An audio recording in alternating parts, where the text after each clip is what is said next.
Hello everyone and welcome back for some more Drag Race gossip, secrets and drama. So I know you all love my Roscoe's recaps for all of the juicy drama from Drag Race, and a lot of you have also told me you like listening to my videos, especially when you're working, doing chores, or even sleeping, and I'm only happy to oblige. So what I've done is I've created a compilation of all of the Roscoe's recaps for RuPaul's Drag Race Season 17. So I hope you enjoy all of the juicy gossip, secrets, and drama from Roscoe's this season. Thank you so much, enjoy! Also, I just want to say thank you for all the lovely and supportive comments you've left on my Roscoe's recaps this season. I'm really glad that you enjoy my videos, and if you could do me a favour and please help me get to 150,000 subscribers by the end of the year, and just hit that subscribe button if you love these videos and want to see more of them in the future. Thank you! Hello everyone and welcome back for some more Drag Race gossip, secrets and drama. So I'm back for a new season of Roscoe's recaps, and this video is for the viewing parties for Season 17 episodes 1 and 2. And make sure you go and check out the full videos on Roscoe's YouTube channel, and I'll link to it in the description. Sorry that this video is a little late, but I was on vacation when these episodes came out, so I decided to combine these two viewing parties into one video. So today we're going to be talking about why Raja thinks that Hormona Lisa was saved from elimination by production, the ongoing feud between Naysha Lopez and Nina Bonina Brown, and RuPaul seemingly shades Tyra because of the comments she made about the Vivian. And Brooklyn Heights shares some backstage tea about Canada's Drag Race. All that and more coming up in today's video, so let's get started. Okay, so we're going to start with the viewing party for Season 17 Episode 1, and the guests that week were Brooklyn Heights and Sasha Colby. So first of all, the host, Naysha Lopez, said that she, Brooklyn and Sasha are all winners of the Miss Continental pageant, and not only that, but they were all back to back. Sasha won first, she then crowned Naysha the next year, and then Naysha crowned Brooklyn the year after, and everyone clapped and cheered for them. They then watched part of episode 1, and Naysha said she found the Queen's confessional looks to be just as interesting as their drag looks. They all said that they were obsessed with Hormona Lisa's confessional look, and Sasha joked that she looked like DW from the show Arthur. And online, people have also joked that Hormona looked like the character Sadness from the movie Inside Out. And in fact, Hormona actually dressed as this character recently at DragCon UK. But back to Roscoe's, and Naysha joked that she thinks Hormona is a plant, a bit like those shows Undercover Boss, and she thinks that she is secretly RuPaul's best friend. Presumably because Hormona said in the episode that she was personally invited to the show by RuPaul at one of Ru's book signing events. But Naysha was obviously just joking about this. Naysha also shared some interesting information about the confessional looks and said that the queens have to submit more than one look and it has to be approved by production, and the reason for this is because they don't want the queens to wear confessional looks that are too similar. They then watched the talent show numbers and talked about Lucky Star's performance.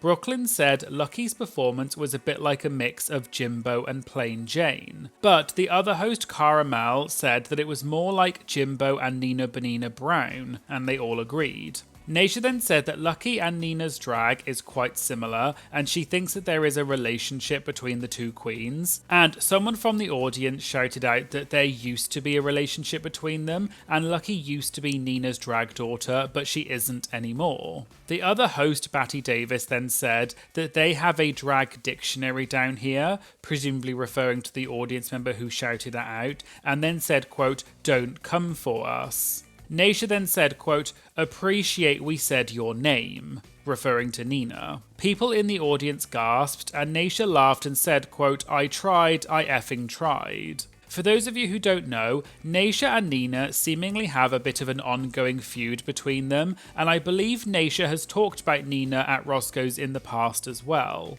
I did some Googling and I found a Reddit thread from 2 years ago where someone pointed to a timestamp in a Roscoe's video saying that Naysha had thrown some shade at Nina.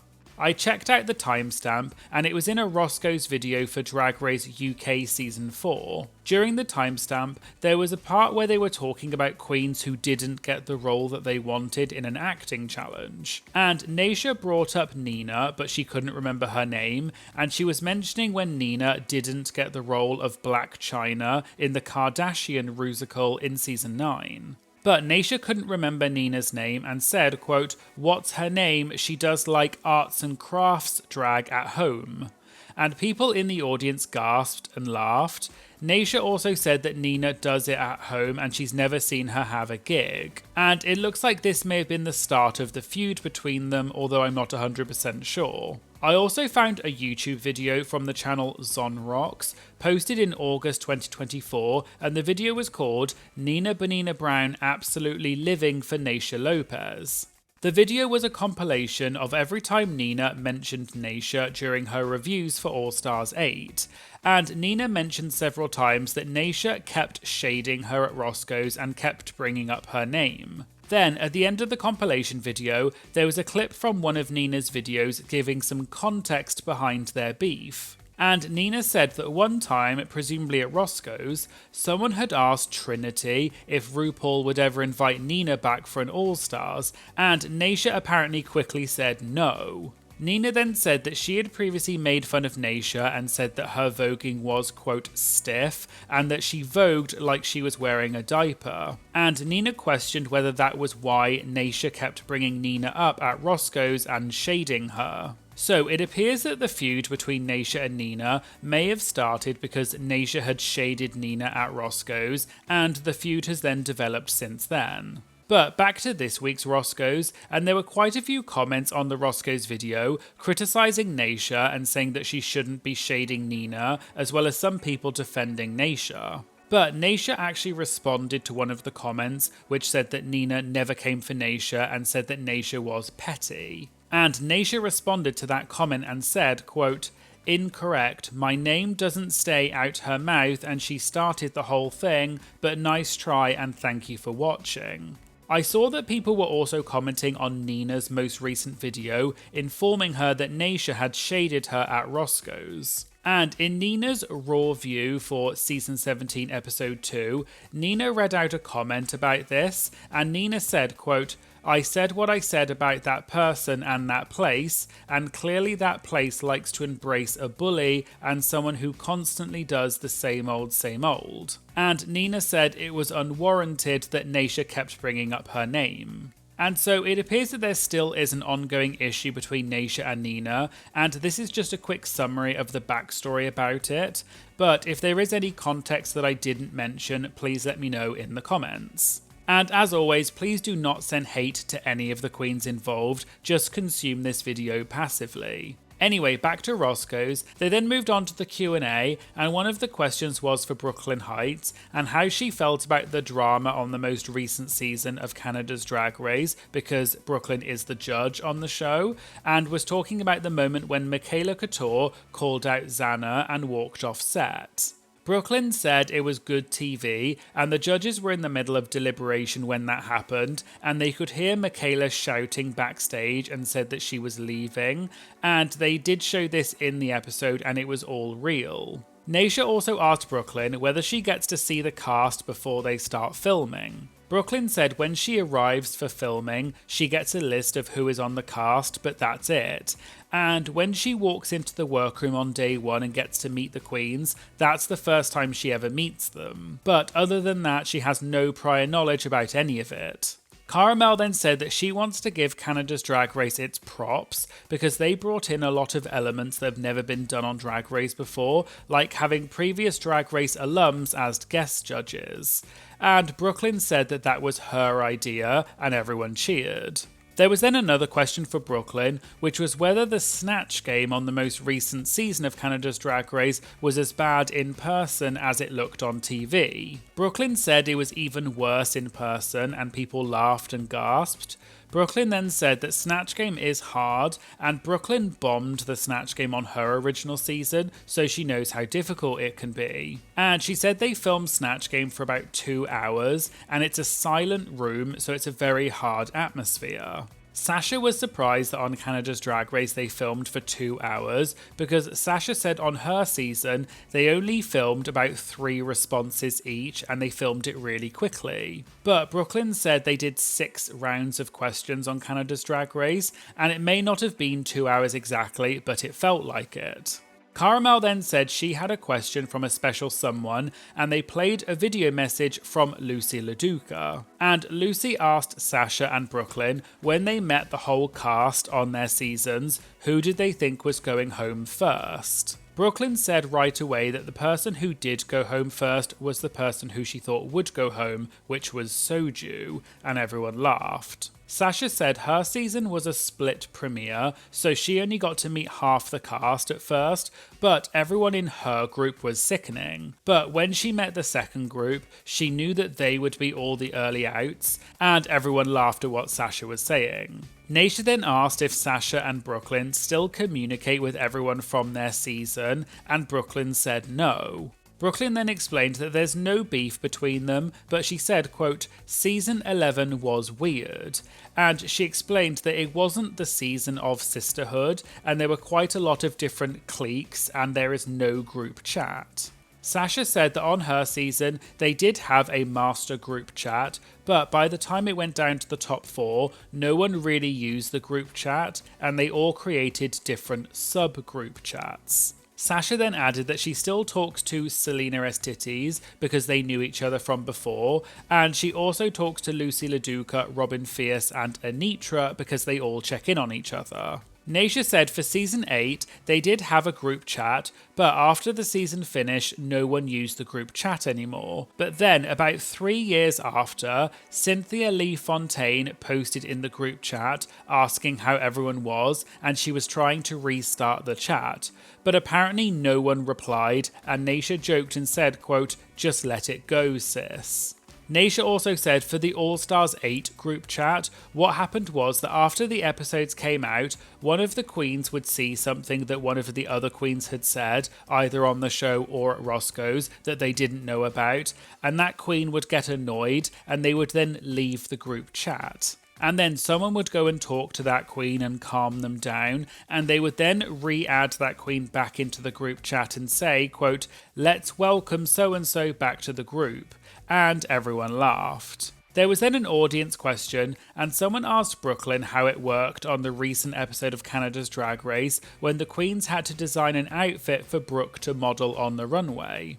Brooklyn said that although they didn't show it in the episode, each of the queens came backstage and they got to dress Brooklyn in the outfit, and they also styled the outfit by choosing which jewellery, shoes and accessories would go with it, and the only thing that stayed the same was the hair. And then Brooklyn just modelled the looks on the runway and that was it. Brooke also said that she was not allowed to have any kind of reaction to the outfits, so she was trying really hard not to make any facial expressions. But she added that she really enjoyed the challenge, and walking the runway is her favourite thing. And then finally, Naysha mentioned that at the beginning of episode 1 of season 17, when they did the Squid Games challenge, you could see that there were other queens in the background, and those drag queens are the drag family members of the contestants, such as drag mothers and drag daughters of people such as Kerry Colby and Trinity the Tuck. Sasha Colby said that she was actually asked to be part of the Squirrel Games, but she was on tour at the time. And Naysha said that she was also asked to be in that part of the episode,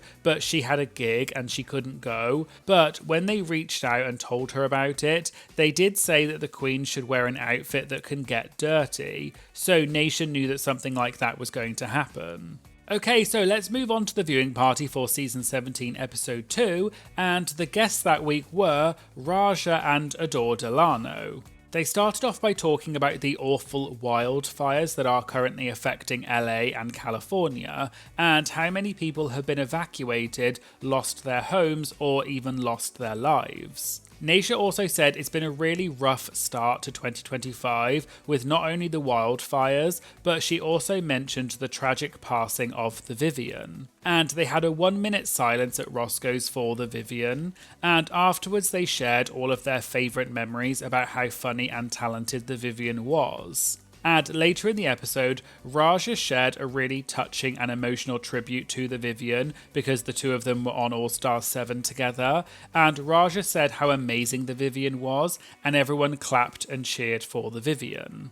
They then got into the episode, and Nasia asked what everyone thought about it. Adore said she thought it was, quote, crazy that people were calling Lexi Love a grandma, even though she is only 33, and Adore said she is even older than that.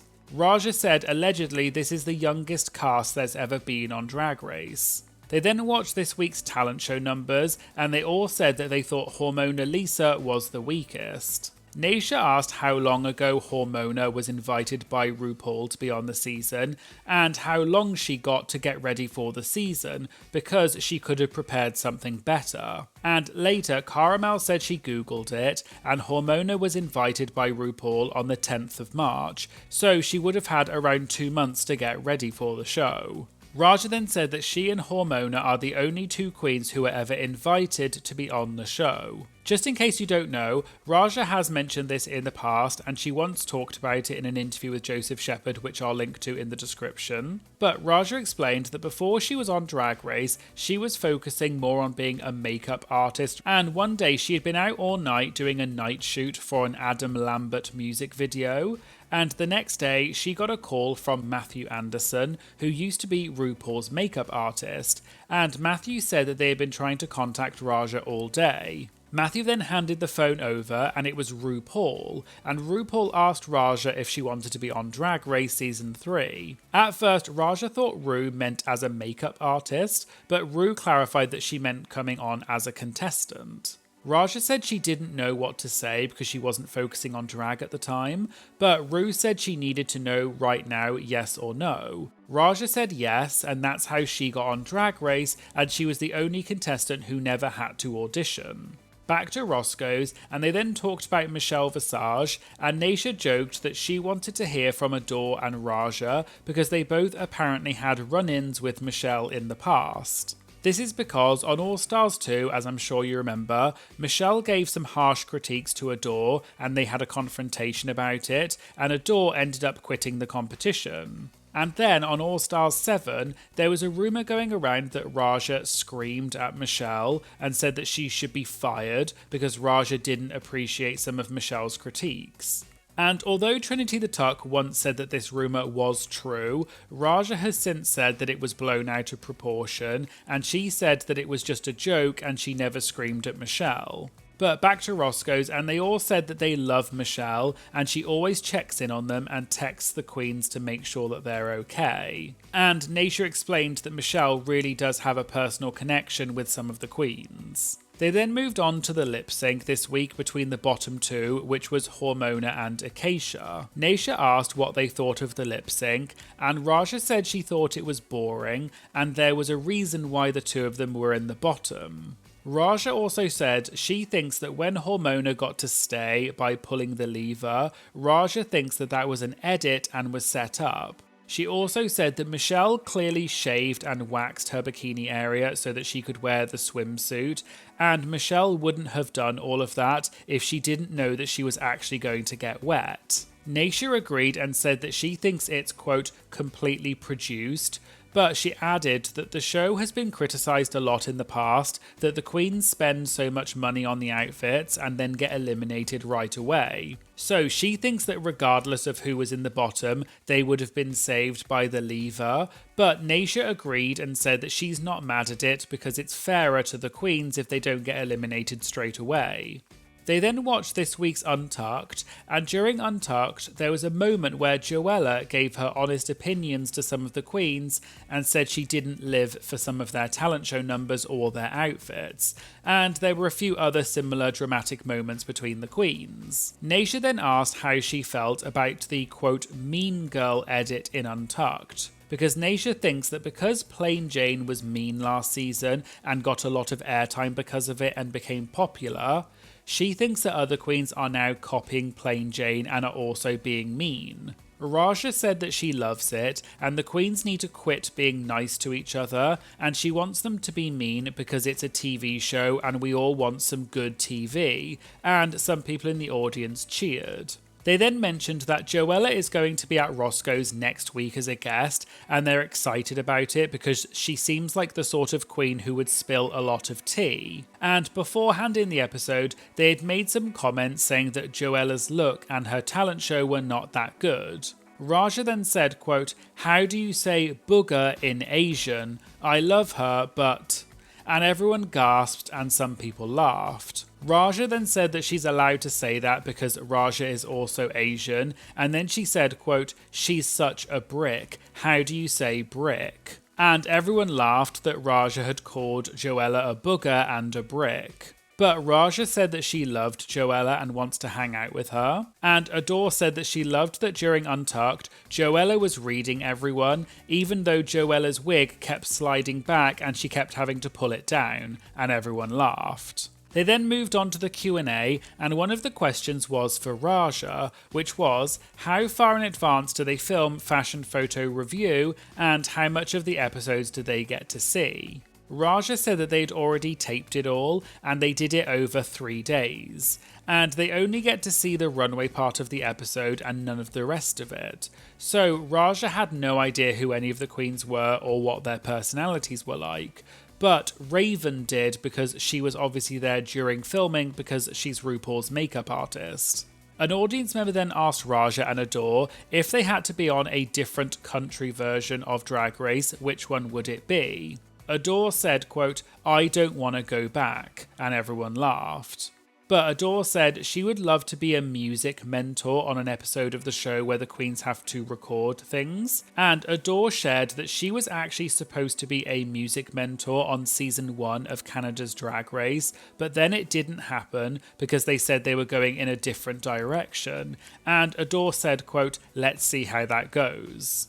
And finally, I just wanted to mention something that is unrelated to Roscoe's, which is about RuPaul shading Tyra. If you've watched my last video, which was the Have Your Say for Season 17 Episode 1, I mentioned that Season 2 winner Tyra Sanchez, who now goes by just Tyra, had made some insensitive comments about the Vivienne's death and was making fun of it. And I'll link to that video in the description for those of you who haven't seen it. But since then, Tyra has said a few other things, and RuPaul herself even got involved.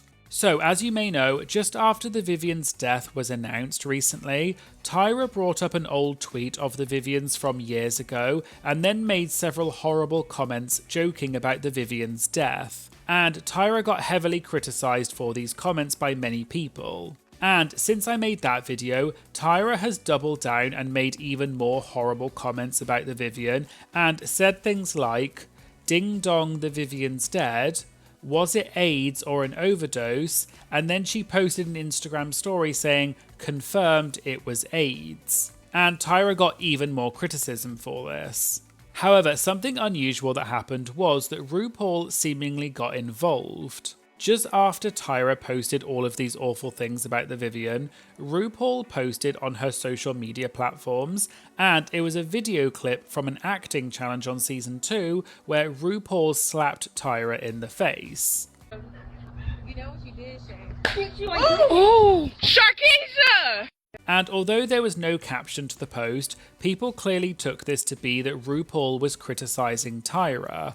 And this is very unusual because RuPaul usually never gets involved in the drama between the queens. And in the comments on Ru's post, lots of queens were praising Ru for calling Tyra out. Tyra then seemingly responded to RuPaul shading her, and Tyra posted an Instagram story, which was a photo of her and RuPaul together, and the caption said, "This is why they mad. Been hollering 15 minutes for 15 years. I love YT tears." And she also posted a picture Tyra had drawn years ago, which showed RuPaul as a puppet, and the caption said, "Right back at ya, puppet." And since then, Tyra has posted a few other things about the Vivienne and said that she got a lot of attention because of it, and her follower amount has gone up.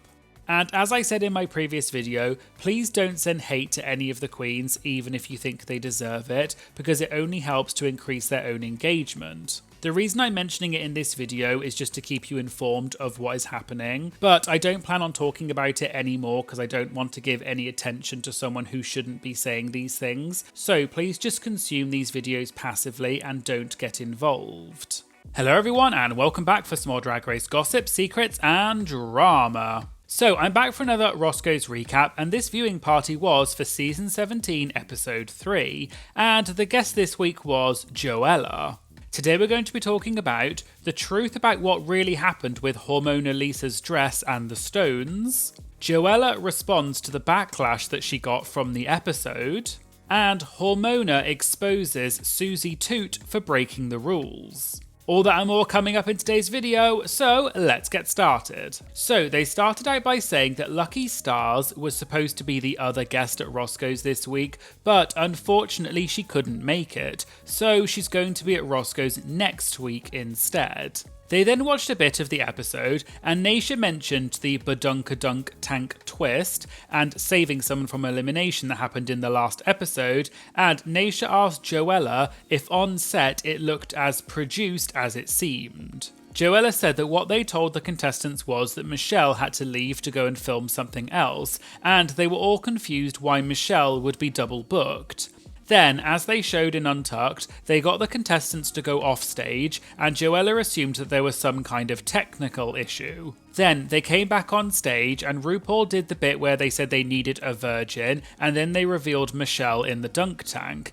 And all the contestants were gagged because they genuinely didn't know that that was going to happen. Joella then asked if it looked produced, and everyone said yes and laughed, and Joella paused and said, quote, "I'm going to stay silent on that one." But Naysha said although they felt it was produced, they actually liked the twist because it gave the queens another chance to showcase their looks in another episode because they spend so much on their runway packages. Naysha then brought up the moment in last week's Untucked when Hormona Lisa asked Joella who she thought was in the bottom, and Joella said to Hormona that she was probably going to be in the bottom, and Naysha asked Joella if she contemplated being honest with her or not. Joella explained that she did contemplate it because she likes being honest, but she doesn't like hurting people's feelings. Then Joella said, quote, "I always contemplate, can this be take it, or is she going to cry and get mad at me? I thought she could take it, and that's all I'll say." And the audience gasped and laughed a bit. Caramel then asked Joella about some of the romances that seem to be forming on the season, such as between Corey and Lydia, as well as Arietti and Lucky, and Caramel asked Joella if the tension between them was real or were they just putting it on. Joella said it's definitely real and she's had conversations with those people, and the way that they talk about, quote, the people they are camping with in their bunk beds is very real. Joella also shared that every time the cast does something together, Corey and Lydia always stay in the same hotel room. And Joella said, quote, "they're effing girl," and everyone laughed. Naysha then asked if the season 17 cast has a group chat, and Joella said yes. Naysha then asked if any of the queens are mad at each other yet.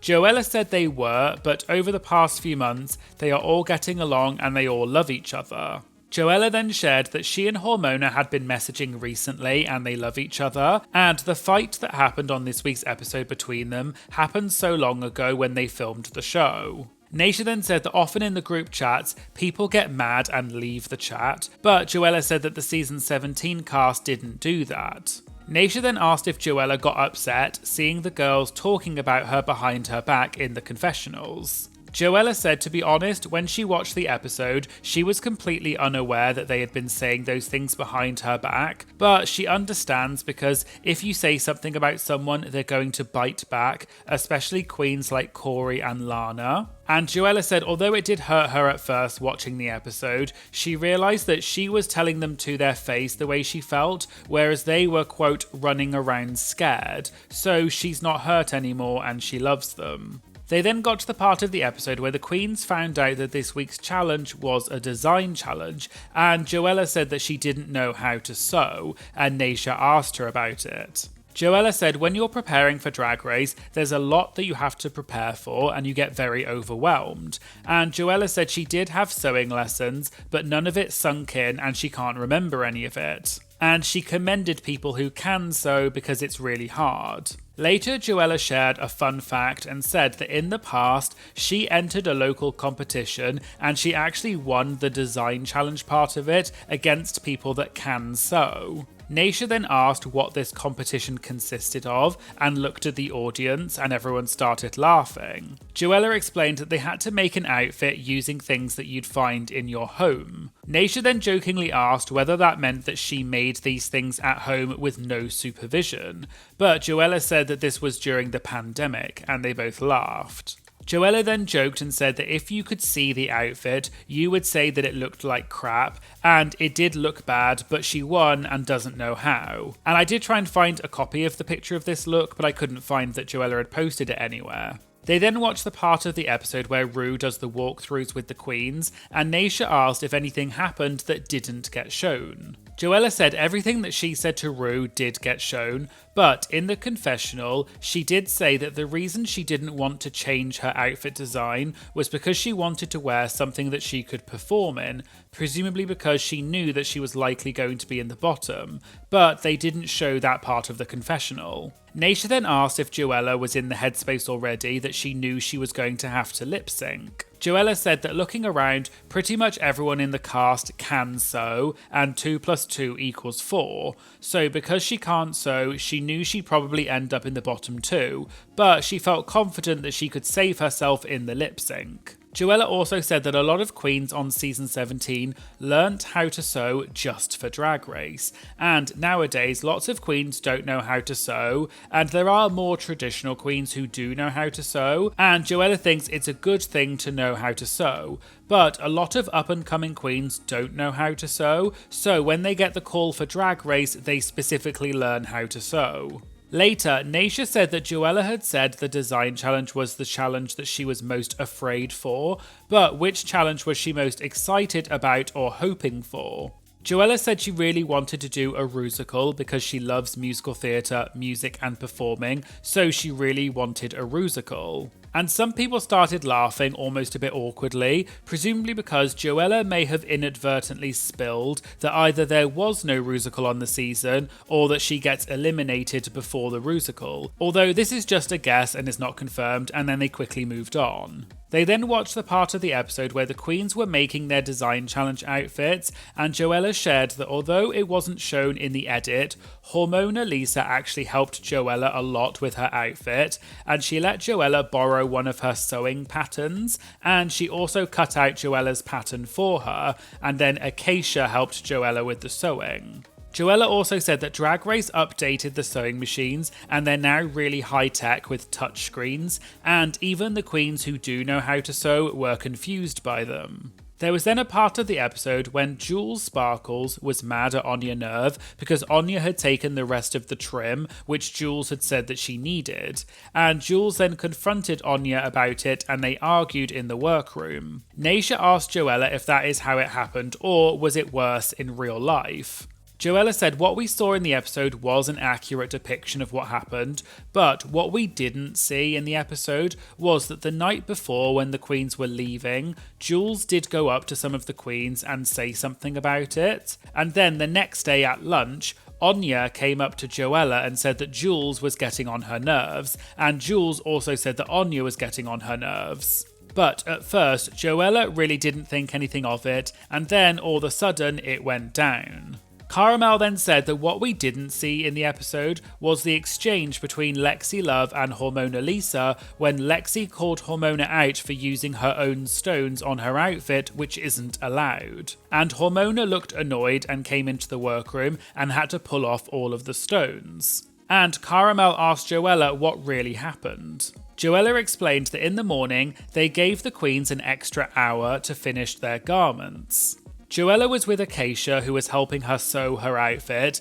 and Joella said she had already clocked that Hormona was using her own stones, which isn't allowed, but Joella didn't say anything about it. But then, out of nowhere, they heard Lexi yelling, and she was saying, quote, "No, you know you're not supposed to do that, you're playing dirty, you're cheating, that's cheating." and apparently Hormona said that they were her earrings and she was allowed to put them on her outfit, but Lexi just shouted, quote, "No, this is wrong." And Joella said it was intense, but none of it was caught on camera, and she didn't think they were going to keep it in the episode because it all happened off camera. Nasia then asked, did Hormona just rip off the stones, or did a producer have to come on set? Nasia then said, quote, "Was it Mandy? Because we all love Mandy." And then Nasia made a face and looked at the audience and everyone laughed. Just in case you don't know, previously at Roscoe's, Nasia has made several not so complimentary comments about a producer named Mandy, and it's become quite a well-known thing.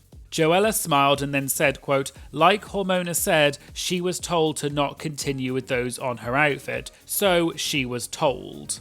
Nasia then said, quote, "Effing Mandy, I know it was you, B. I know you watched this show. I know it was you, Mandy. Good job."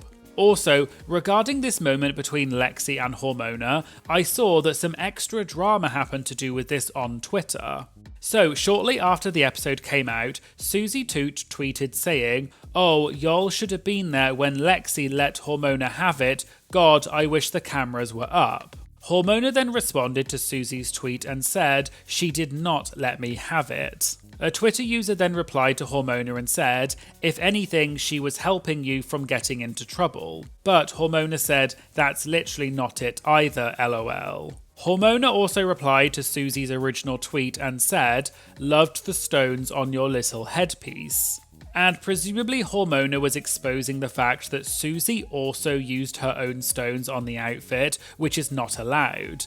And people in the comments then started questioning whether Susie also broke the rules. And interestingly, Susie deleted her tweet shortly after this happened. Hormona subsequently tweeted saying, "Who else also used rhinestones brought from home? Clock it." Season 16 contestant Geneva Carr then tweeted saying that on Season 16 in the Mother Ball, someone used chains that they brought from home, and she told them in private that they can't do that. And she said, "I was so nice, Hormona, I would have let you use those stones." People then started speculating that Susie had tried to joke about Hormona using the stones, but actually Hormona had exposed the fact that Susie had also broken the rules. There were also some people questioning whether Lexi herself had also used stones on her own outfit, and was it therefore hypocritical for her to call out Hormona? Lexi later tweeted and said, "Let me set the record straight. Susie also broke the rules with Hormona and I called both of them out. However, Hormona was the only one that brought it up once we were filming. Secondly, the stones on my fit were from the challenge table. Clock it." People in the comments then started saying that Lexi was snitching. But Lexi replied saying, "Get yourself together, Hormona snitched on herself." A few other queens also commented on Lexi's tweet, such as Jules Sparkles, who said, "Lexi, be a sister, oh my god." Candy Muse said, "B, I would have snitched too, production, she's cheating." And Lana Duray said, "Susie catching strays." Susie then retweeted Lexi's tweet and said, "Just got off the phone with RuPaul, I'm disqualified, they are editing me out of the season, thanks Lexi." Although this is presumably a joke. And I thought this was an interesting backstory that we didn't hear in the episode, and it sounds like Susie also potentially broke the rules, but Hormona and Lexi have now both called her out about it. Anyway, back to Roscoe's, and Nasia asked Joella what it was like hearing the critiques about her outfit. Joella said people love to call her delusional, but Joella agreed and said that she didn't come prepared, and it was her own fault and she deserved the critiques that she got. Joella also explained that you have to walk the runway twice, and after she did the first walk, she remembers the way the judges were looking at her, and when she was backstage, she started bawling, crying, because she was so disappointed in herself, and knew that she hadn't done as well as she wanted to, and that she had to walk the runway again. They then talked a bit more about the critiques, and Joella said what she didn't like was that her critiques were that she wasn't prepared, whereas with Lucky's critiques, they just said it wasn't in her wheelhouse. Then Joella said, quote, "B, she makes bleep for a living, what are you talking about? I don't make anything, I'm not in my wheelhouse." The other host, Batty Davis, then said that Lucky doesn't use a sewing machine, and Joella said, quote, me either. And then there was a bit of an awkward pause and people laughed. Batty then asked how much help Joella got with her outfit, and Joella said Hormona cut her pattern out for her, but that was it. And then Acacia helped Joella set up her sewing machine about 10 times, but the needle kept popping. So eventually Joella got out the hot glue gun to do the outfit. They then watched the part of the episode when Joella landed in the bottom and had to lip sync against Lucky, and Naysha asked how she felt. Joella said she knew she was going to be in the bottom, but she felt confident because she's a performer, and she knew that she was going to beat Lucky. Caramel then said that in Untucked, some of the other queens were being less sympathetic than they were being in person, and Cara asked Joella if anyone voiced their concerns to Joella in that moment. Joella said no, and she's reacting to it in real time watching the episode, but it's weird because they were so nice in person. But what annoyed Joella is that she is well known in LA, so she doesn't know why they edited it that way in Untucked when Joella was saying that, and they kept cutting to the other queens making faces about what Joella was saying. Joella also said that some of the queens had even been calling her by her old drag name, which was Joella Perry, so they must have known her and have followed her from before. So she's not sure why they were acting like that when Joella was saying how well known she is in LA. She also said that what she doesn't like is that the other queens chose that moment to be shady about her. In other moments, she was okay with it, but in that moment, that was a moment that Joella didn't really want to share, but she was so emotionally overwhelmed that it came out. But during Untucked, Joella said she noticed that a lot of the queens were ignoring her and that they were more catering to Lucky, and Joella felt, quote, abandoned. But she said it's okay because she always finds her own way, and she sent Lucky home. They moved on, and Naysha said Arietti won the challenge, and the others said no, it was Sam Starr, but Naysha said Arietti basically won. Naysha said she thinks that if Arietti had won, Sam wouldn't have cared and would just have moved on, whereas she thinks because Sam won, Arietti would be annoyed and it would mess with her head and she'll be vocal and be dramatic about it. And Naysha thinks Arietti did win the runway in her opinion. Joella then said, referring to Arietti, quote, I mean, I agree, but hopefully she finds the words to convey what she's feeling inside because she don't know how to talk. And then some people in the audience gasped. They then watched the part of Untucked when Joella went up to Lucky and said that they were both probably going to be in the bottom, and Joella was sad because she was going to have to send Lucky home because she knew she was going to beat her in the lip sync. Batty said that Joella is, quote, wild for saying that, and Cara said some people say it's delusion, but she just thinks it's C-wordy confidence. Naysha then said in her opinion, Joella was not playing fair in that moment and was trying to get in Lucky's head, and she asked Joella if that was the strategy. Joella said that really wasn't what she was trying to do. If it was any of the other queens, then yes, she would have played that strategy. But Lucky is such a sweetheart, and the cast was so nurturing to her, and Lucky, quote, doesn't have a shady bone in her body. And Joella said she did feel bad, and that's why she wanted to go up to Lucky and tell her that she didn't want to send her home, but she was going to send her home. Batty then asked Joella, was it maybe because the other girls were supporting Lucky and giving her her moment, whereas they weren't doing that for Joella? Joella said it was more so because she felt like this was the last time she would get to speak to Lucky, quote, before I never see her again. And some people in the audience gasped and laughed a bit, but Naysha clarified that when you get eliminated, you really don't see anyone until months later. The episode ended, and Naysha read out the names of all of the first eliminated queens from Drag Race and said it's so hard being the first out queens and they always get overlooked, so make sure you go and follow them online and support them, such as Lucky Stars, and everyone cheered. They then moved on to the Q&A, and an audience member said they've changed Untucked because you used to see the eliminated queen packing up their stuff and reading letters from other queens, and they asked Joella if that's still the case. Joella said they changed a lot of Untucked now, but you do get to leave letters for the eliminated queen, but they didn't show any of it in the episode. And they also don't do the part anymore in Untucked where the eliminated queen drives off in the van. And Joella said, quote, "I was looking forward to it, and then they didn't do it. I was like, what?" And finally, they had a video message from Blue Hydrangea, who was on Drag Race UK Season 1, and she was also the winner of UK vs. the World Season 1. And Blue asked a few different questions. The first question was whether that was the genuine reaction when they found out Katy Perry was a guest judge, because Blue said on UK vs. the World, RuPaul would shout out crass and inappropriate things to get the queens to react bigger because they didn't have a clue who the guest judges were. Joella said that she had heard people say before that the queens are told to react bigger, but that's actually false.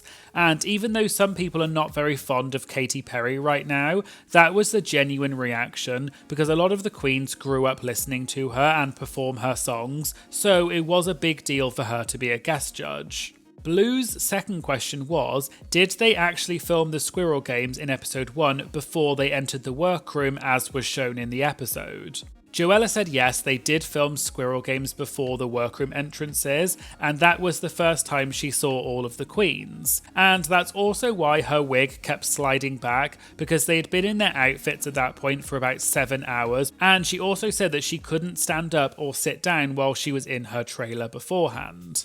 And finally, Blue asked, does Joella think that Hormona was always going to stay regardless of which lever she chose, or did she just pick Lucky?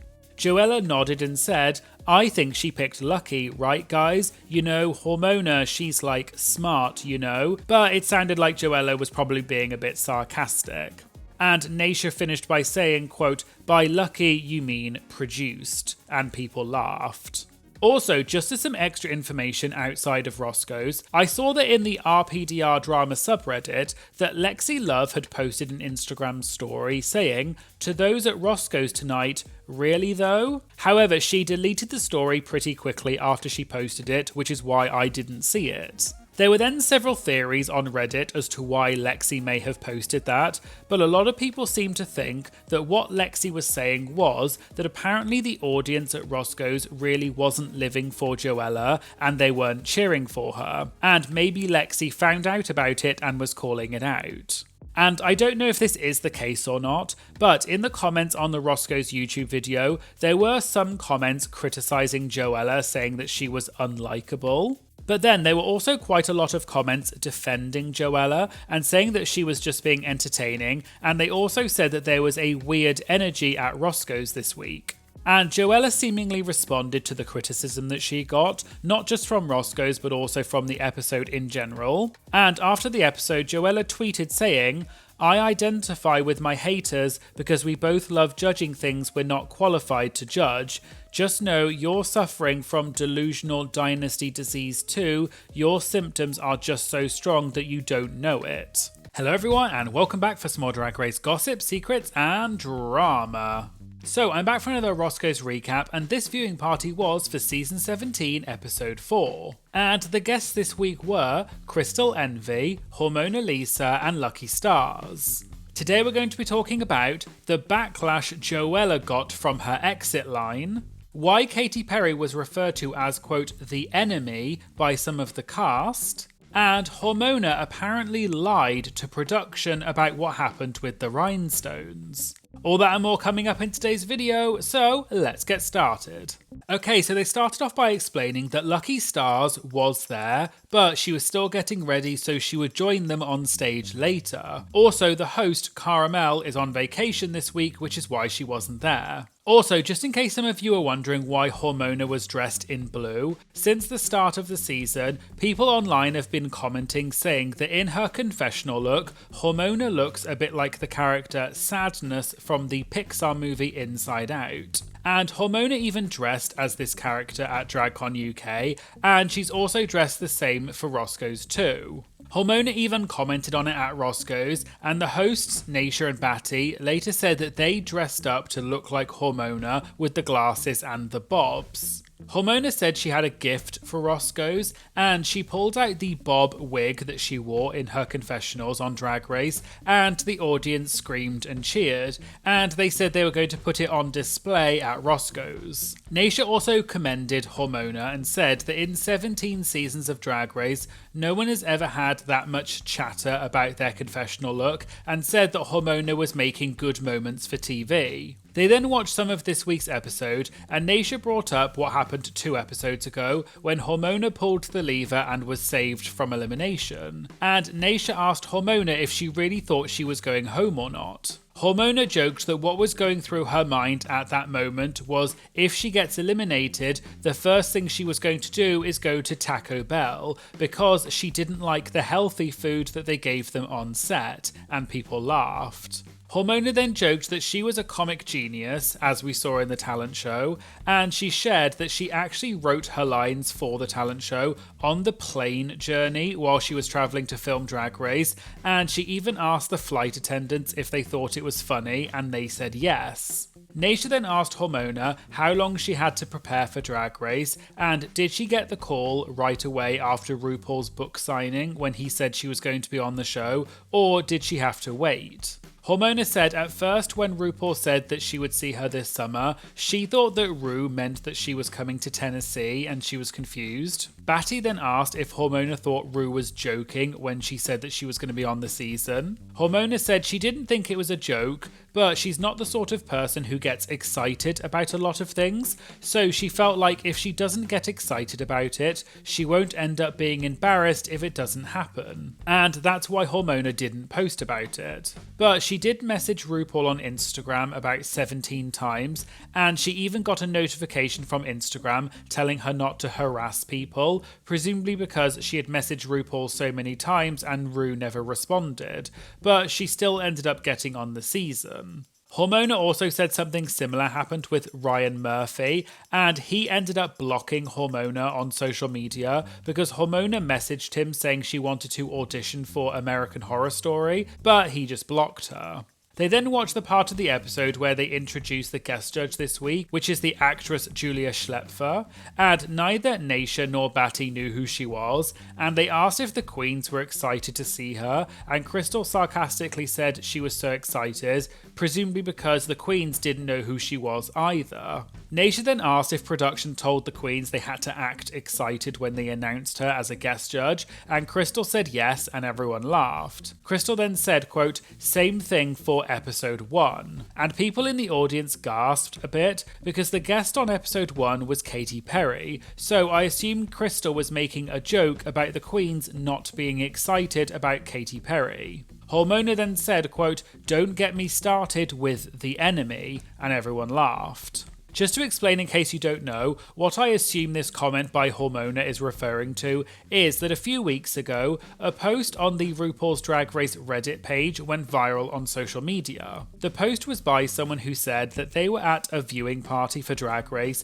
and Susie Toot was one of the guests. Apparently Susie said that one of the queens on the cast is really religious, which is Hormona, and they all apparently talked about God and the devil a lot on set. And when Hormona hugged Katy Perry, she apparently said she, quote, "felt the presence of the enemy inside her." Hormona also apparently prayed for Susie after the design challenge because Susie was wearing devil horns on the runway. A screenshot of this Reddit thread then got a lot of traction on Twitter, and Susie ended up retweeting the screenshot and said, "This is very grossly paraphrased, so just want to be clear. Miss Lisa would never try to preach at you or even bring up religion unless it is asked of her, and that's one of the many reasons I love her. I find these tidbits fascinating and endearing, and that's why I felt comfy sharing." And Hormona replied to Susie's post and said, "Love you always, praying for your happiness and success, you're an icon." And so I assume that this is what Hormona was referring to at Roscoe's when she made a joke about, quote, "the enemy." They then watched more of this week's episode, and Naysha asked if there was anyone that they thought was going to be in the bottom. Hormona said Joella, and when she first met Joella on the first day, she brought Hormona a lot of comfort because Hormona's biggest fear was that she was going to be the biggest girl, but then she met Joella. And everyone gasped and laughed when Hormona said that, and Naysha said that that was not where she was expecting that story was going to go. But Hormona said she loves Joella and she's the only one that texts her back, but Crystal said she texts Hormona and Hormona agreed.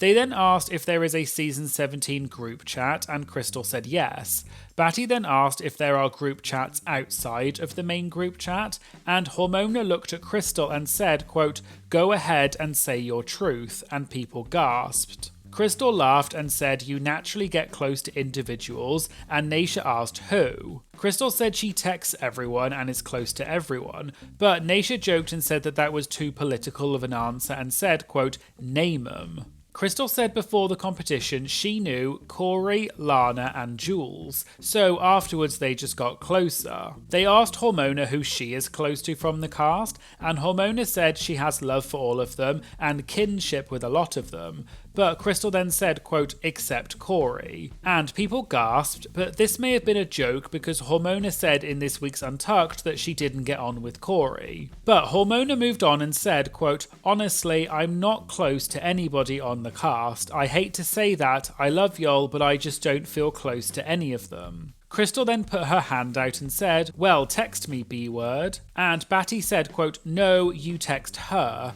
and everyone cheered. Then Batty said she would give Hormona her number and would call her. Crystal then said that Hormona will answer you if you text her, she's not like Sam, and explained that Sam doesn't text anybody, but she'll call you at 5 in the morning. They then watched the runway for this week, and the theme was Quilted for Your Pleasure, and they talked about Joella's look, which was quite a big talking point in the episode, and the judges didn't like it. Hormona said she thinks this was one of Joella's looks that didn't come together until the night before she left to go and film. Then she said, quote, "Not saying it would have been any better coming from her," and Hormona laughed and said she was only joking. But apparently Joella told them that there was supposed to be a reveal for this outfit that didn't happen, but Hormona thinks maybe she's just saving face.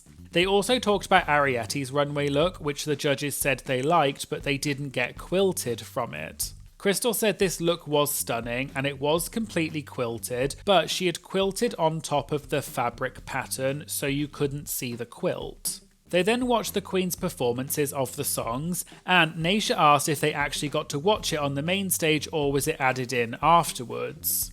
Hormona said that they did see a rough cut of it, but it wasn't fully edited, and Crystal said they did much nicer editing on the version we just saw in the episode. Naysha then asked, based on the rough edit that they saw, who did they think was in danger of being in the bottom? Crystal said at this point they still didn't know if it was going to be judged in groups or individually, but in Crystal's opinion, she thinks that Group 1 did a better job than Group 2, but maybe Crystal would say that because that was her group.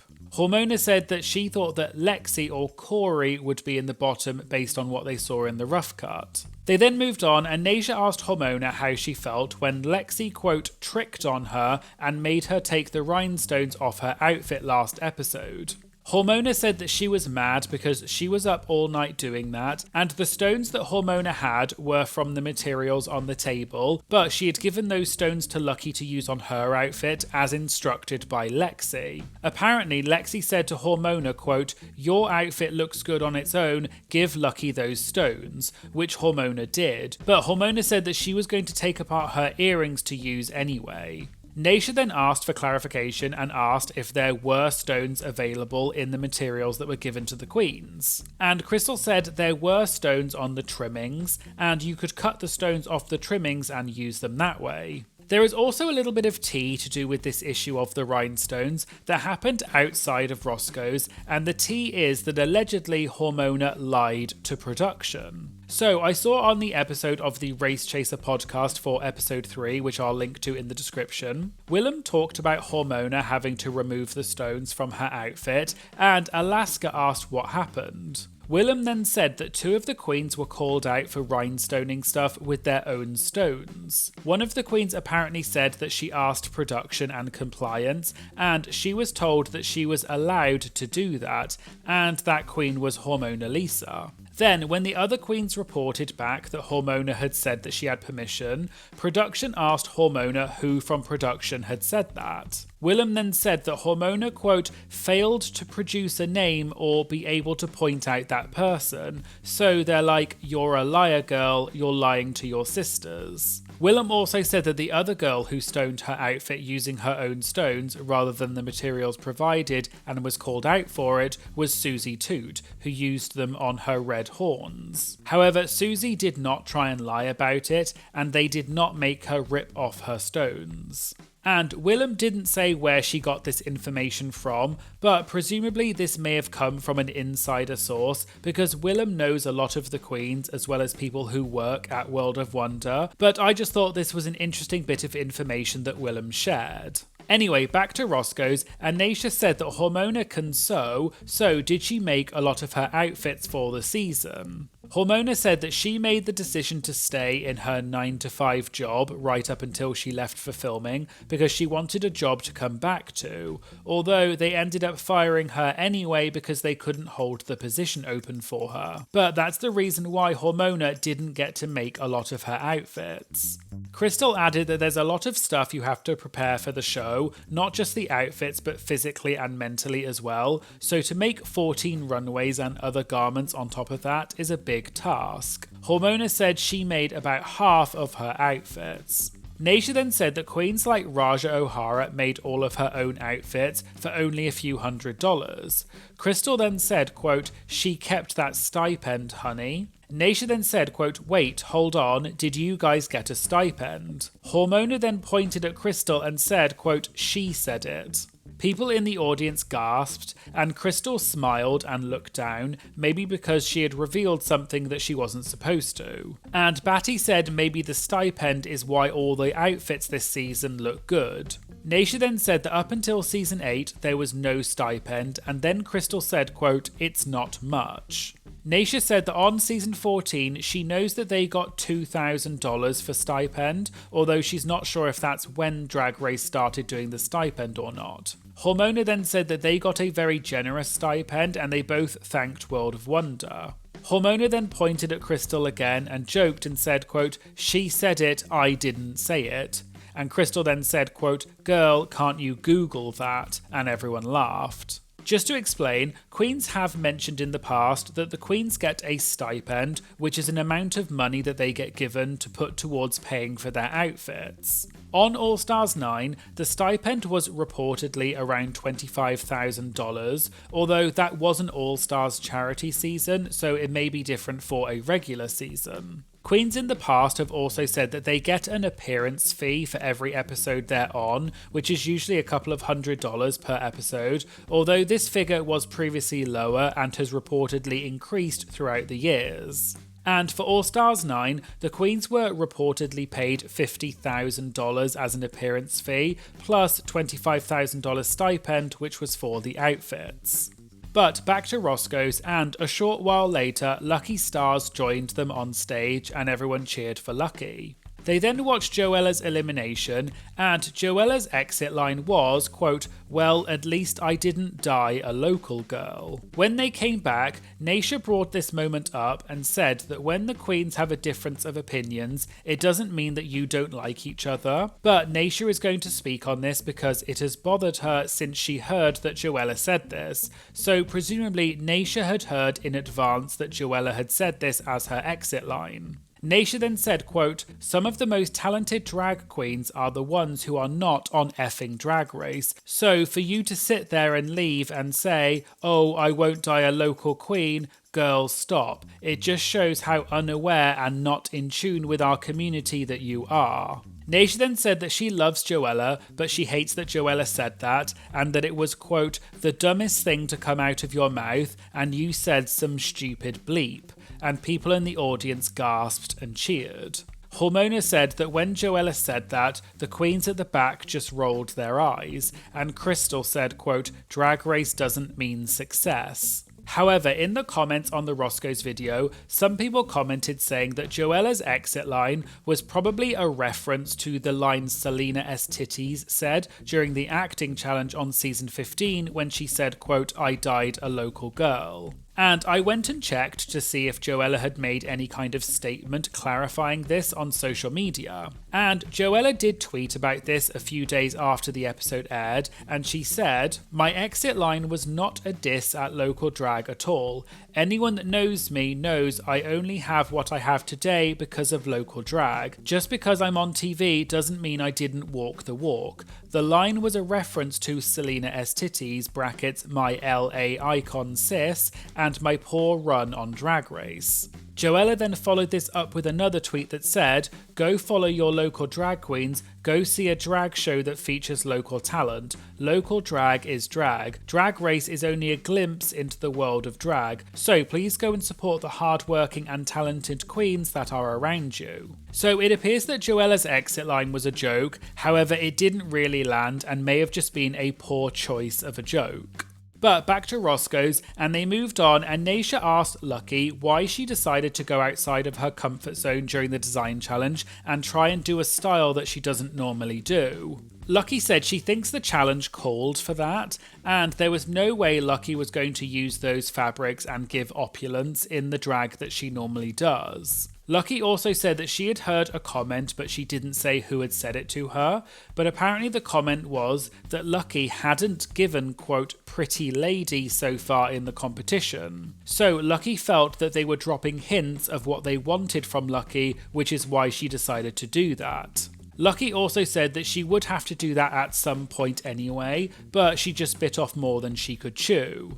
Lucky explained that before the show, she wasn't really doing drag like that because she was struggling, so she didn't really have time to practice doing a normal pretty girl makeup style. And she had done it a few times in the past and it was better than what we saw in the episode, but because she was struggling before the show and there was so much pressure during the show, it was, quote, "a recipe for disaster." Crystal then said that Lucky was probably working so much on her outfit, she wasn't focused on her face. But Lucky does her usual, quote, "crazy faces" makeup so fast and she's really good at it. But switching to something outside of her comfort zone threw her off. And Crystal said that Lucky is one of the most unique and talented queens that she's ever met, and everyone clapped for Lucky.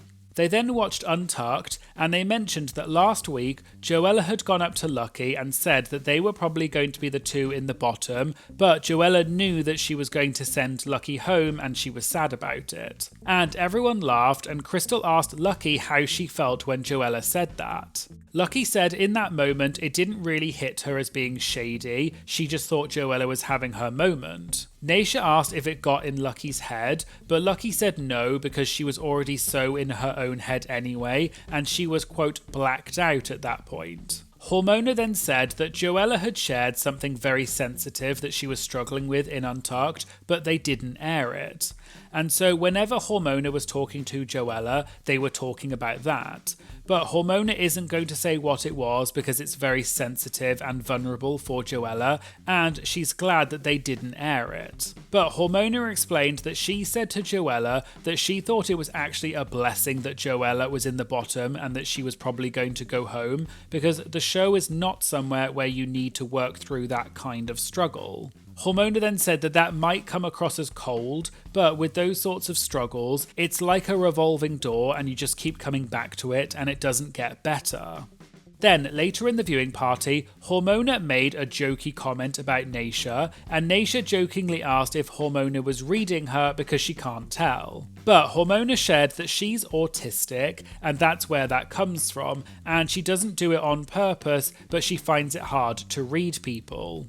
And finally, there was a question from an audience member who was also trans and said how inspiring it was that Hormona is representing trans women on the show. And they asked how Hormona's experience on Drag Race differed from a cis gay man. Hormona said that at the end of each episode, when everyone is stripping off, that was very uncomfortable for her, and she didn't like doing that because her body is not what she wants it to look like, so she didn't want to take her shirt off on TV. But Hormona said the crew was very accommodating, and one of the production staff named Sarge, who many of you may remember from the makeover episode on season 9. Apparently Sarge could see that Hormona was uncomfortable doing it, so he just said to Hormona to take off her lash so he could film it, and then he would leave her alone. But Hormona said that in general the show was very accommodating. Hormona also said she felt uncomfortable because people like Crystal are, quote, hot as F, whereas I'm like the Pillsbury Dough girl. But Crystal said, quote, and you're hot as F too, and people clapped for Hormona. Batty then said that as a trans woman herself, just have fun being who you are, and we all have our own journeys, so just take your time and know that there are many people who love you for who you are, and everyone clapped and cheered. Hello everyone, and welcome back for some more Drag Race gossip, secrets, and drama. So, I'm back for another Roscoe's recap, and this viewing party was for Season 17, Episode 5. And the guests this week were Susie Toot and Carson Kressley.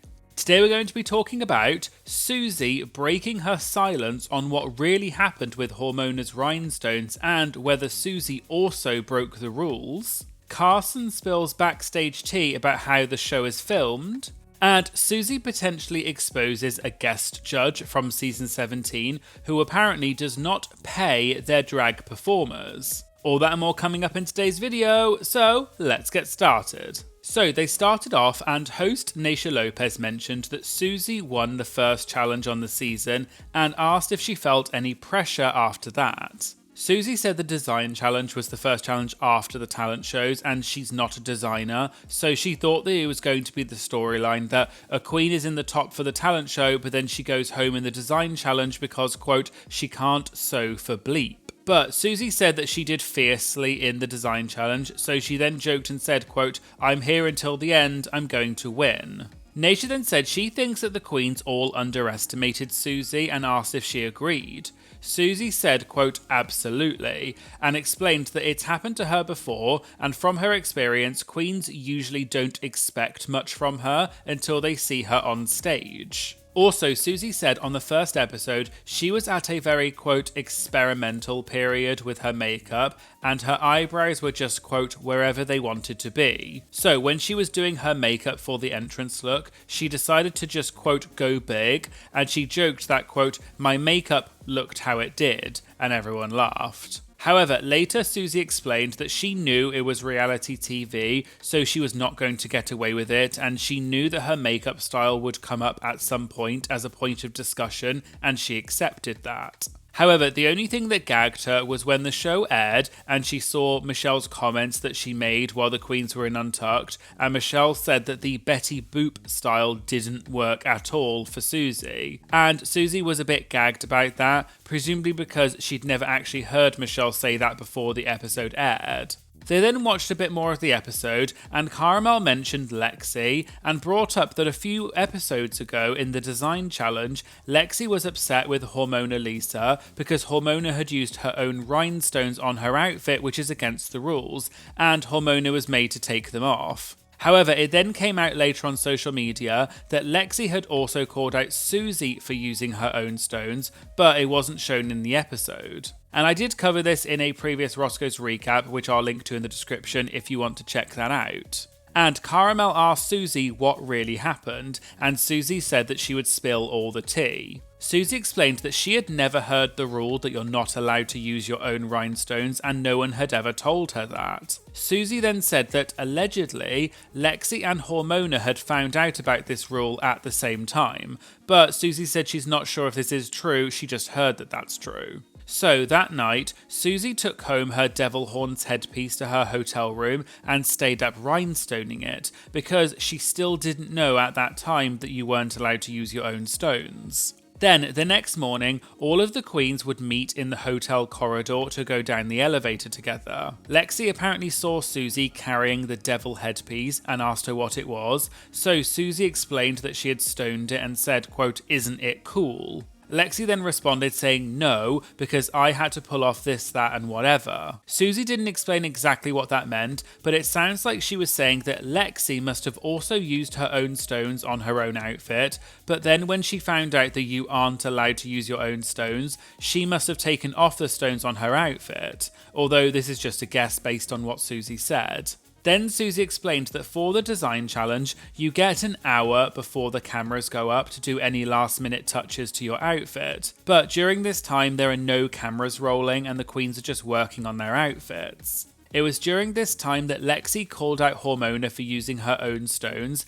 and then Hormona was made to remove the stones from her outfit. While this was happening, Jules Sparkles called Susie over and quietly told Susie that production was making Hormona remove the stones from her outfit. Jules then said to Susie, quote, "Cover that bleep in glitter right now." So by the sounds of it, Jules was warning Susie that she needed to cover the stones on her devil headpiece with glitter so that production wouldn't see that Susie had used her own stones. Susie then said that she didn't say a word and she just went right over to her station and covered her devil headpiece with red glitter, which is why you couldn't really tell that it was actually rhinestones.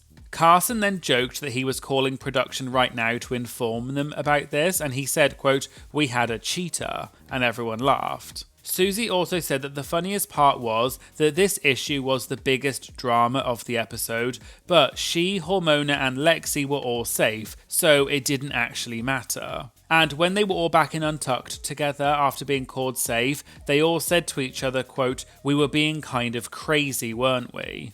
Also, as some of you may have seen in my last Roscoe's recap, I mentioned some tea that happened outside of Roscoe's, where Willem said on the Race Chaser podcast that apparently Hormona lied to production and said that someone from production had given her permission to use her own stones, but she was then apparently unable to point that person out, and the others said that she was lying.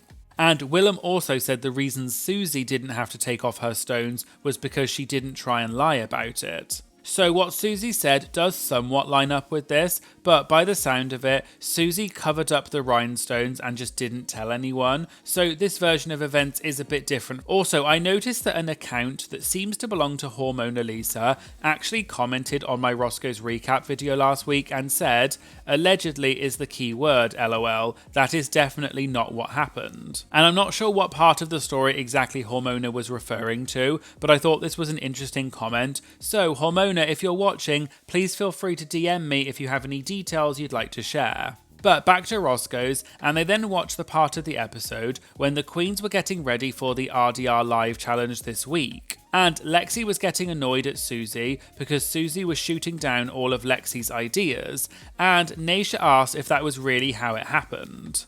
Susie said that that was a, quote, fun version of what happened, presumably implying that perhaps it was slightly edited, although that's just a guess. Susie explained that she knows she's going to sound annoying when she says this, but she's going to continue to be annoying. But she explained that she used to do a district theatre competition in high school, and she loves to direct, and was always helping people work on their scene and the structure of comedy. So Susie apparently had addressed this with the others and asked if it was okay if she offered her advice, and both Susie and Crystal had said yes and were, quote, very trusting and excited for that help. But she said it didn't quite read that way in the episode, and Susie said that maybe Lexi really did feel that way, but Susie said, quote, but it was funny, and everyone laughed.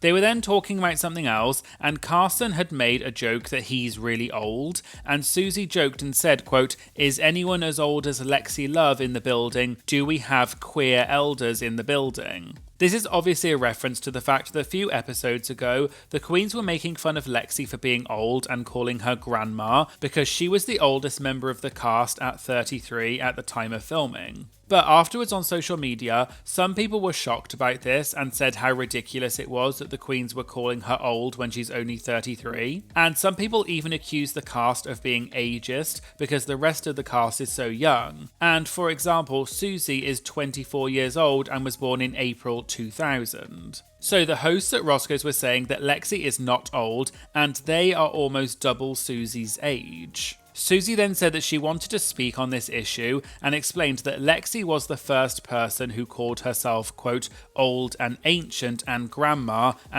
doesn't understand anything. So the other queens, of course, just latched onto that because it's hilarious, but then they're the ones who then started getting called ageist. They then watched part of RDR Live, and Carson said he wanted to say something about the production side, because you often don't get to see all of that, but he wanted to commend production on what a great job they did, because when you're there, you're just filming on a green screen in a studio in the middle of the valley. But the production side made it look so great and they all worked so hard, and Carson is so proud to be part of such a well done program. Carson also said, quote, the producers, they write all this stuff like literally in a camper the night before and it's so well done. And they all clapped for production. They then asked Susie if this is her first time seeing RDR Live, or did they get to see it on set. Susie said they did get to watch it, but it was a rough draft and it was semi-finished. Carson said that it's not the same, and what the judges get to see are usually just clips, but they don't have any background sound or the laugh effects, and it's very different to the end product. Naisha then said that on the RDR Live challenge that they did on All Stars 8,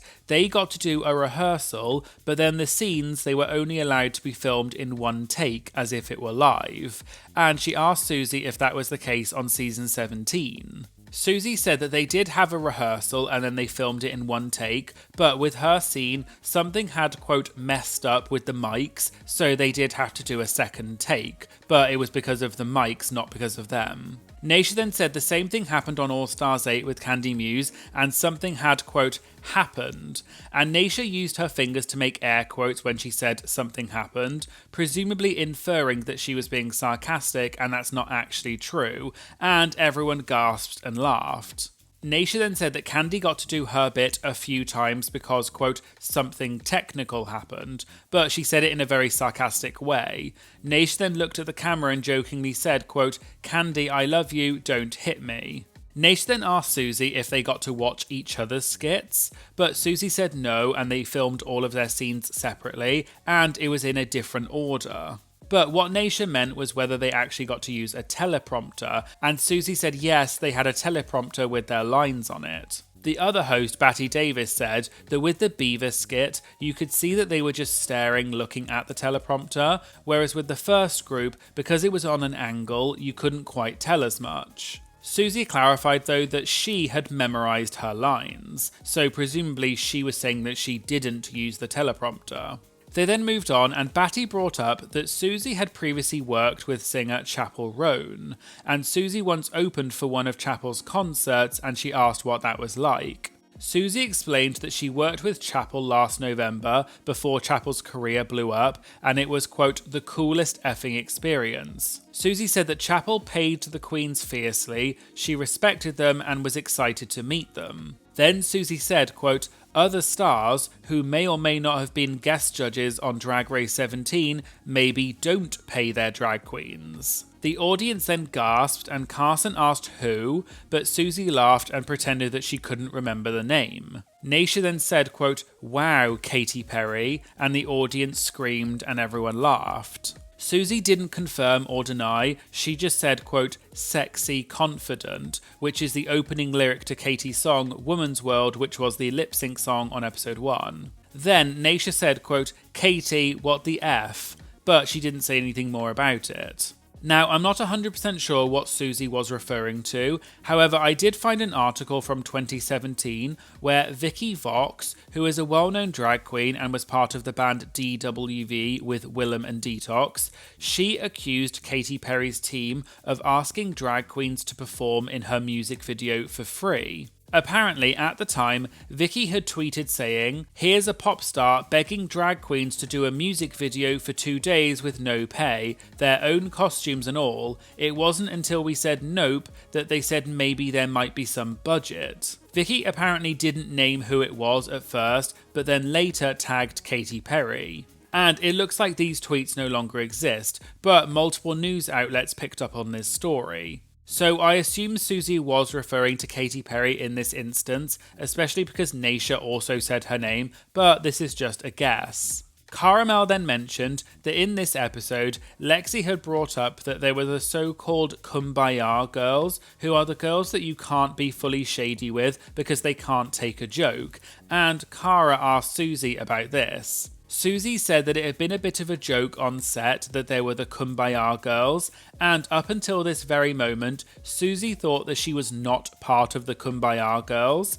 However, they had just seen in the episode that Lexi named Susie as, quote, captain of the Kumbaya girls. Carson then said it's sort of a compliment, but Susie said, quote, well, no, and everyone laughed. Susie explained that what it means to be a Kumbaya girl is you can't be fully shady with other queens and you, quote, can't be a drag queen. But Susie said she was excited to see how that develops, and I assume she's referring to what happened in this week's Untucked, which we'll get onto later.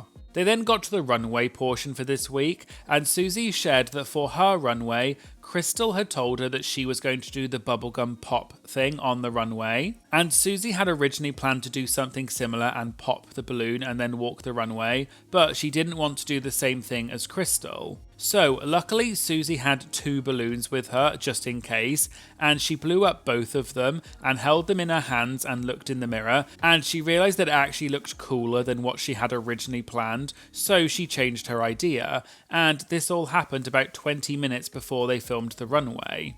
Also, just as a quick thing, at one point, Naysha asked Susie who on the cast she is the closest to, and Susie said Corey King. But the episode started again and they didn't talk about it any further, but I just thought this was an interesting tidbit. They then got to the part of the episode when Susie won the challenge and everyone cheered for Susie. Naysha then asked what it was like getting her second win. Susie explained that the first time she won, the queens were really excited and cheered for her when she won, whereas this time when they announced Susie won, all of the queens at the back were silent, and that's when Susie realised that the others saw her as a threat.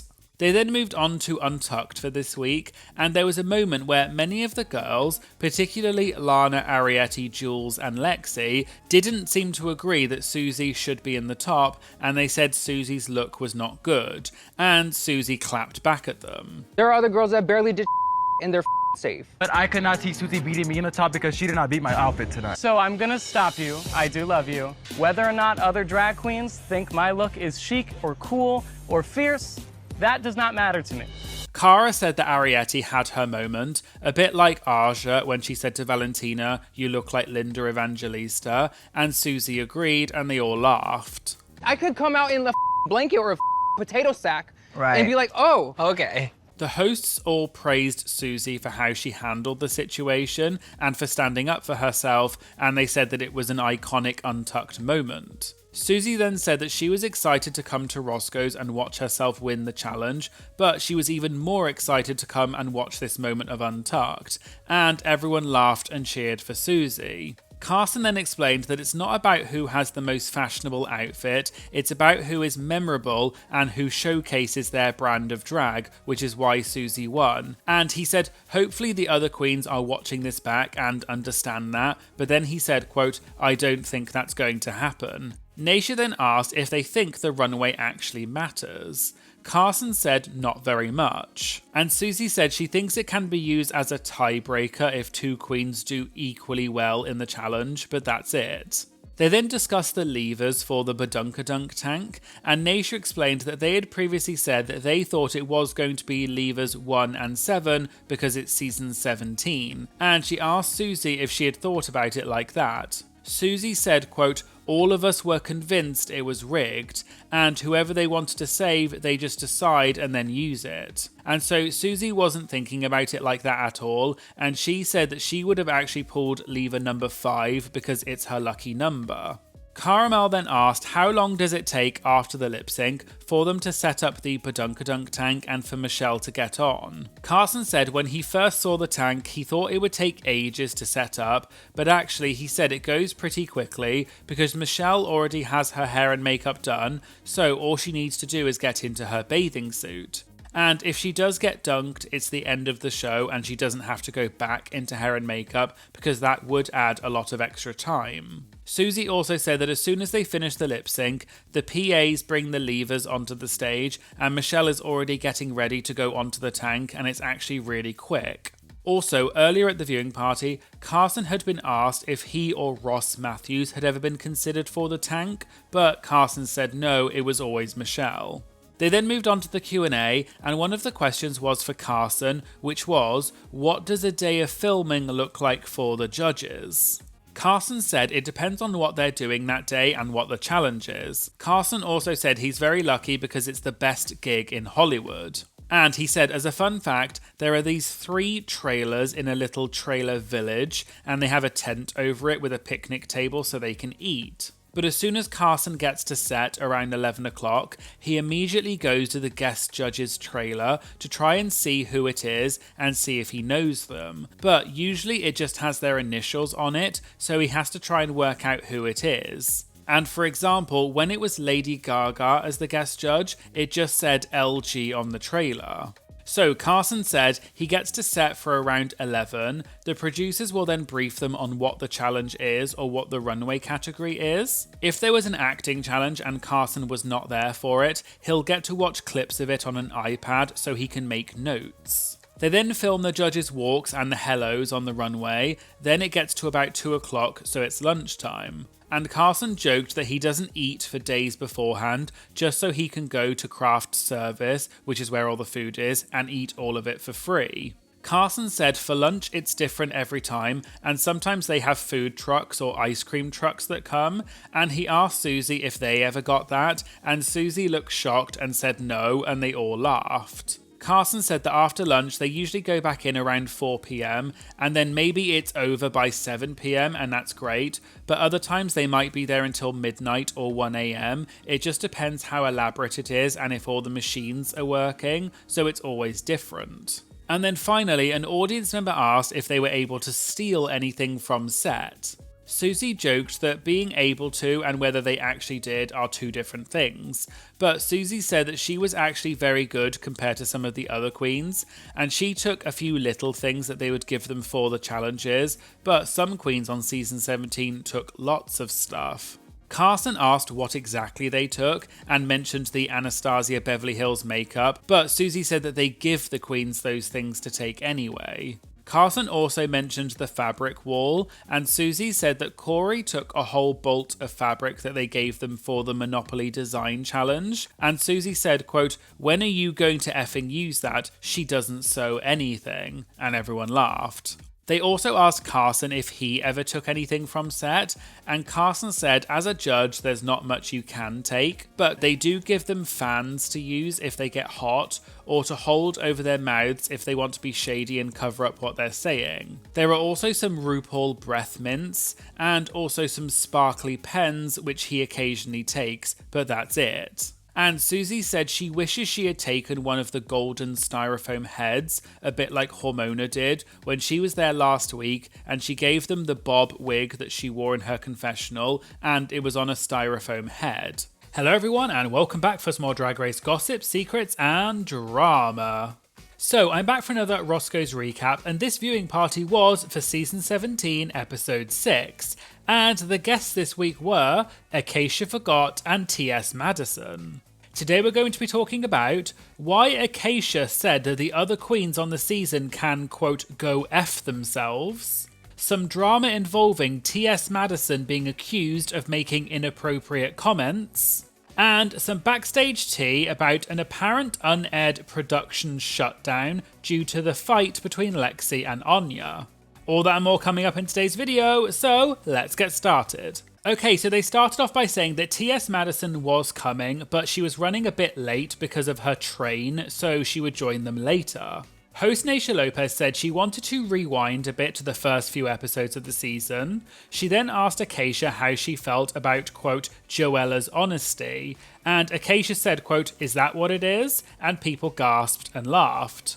Naysha then said, quote, Joella's, I'm trying to find another word. Acacia said that Joella is honest in the wrong way. Naysha continued that they all love a bit of drama and the feistiness that she brought when she was being honest about stuff, but they're not talking about her, quote, lies. The other host, Caramel, then said that it's a mix of honesty and delusion, which Naysha agreed with, and she asked Acacia how she received that when they were having the conversations in the workroom. Acacia said that in the moment, she thought that Joella had her back and was being nice, but then later when Acacia was back in the hotel room, she realised that Joella was actually not being nice and that it was, quote, a rotten thing to say, but in the moment it just went over Acacia's head.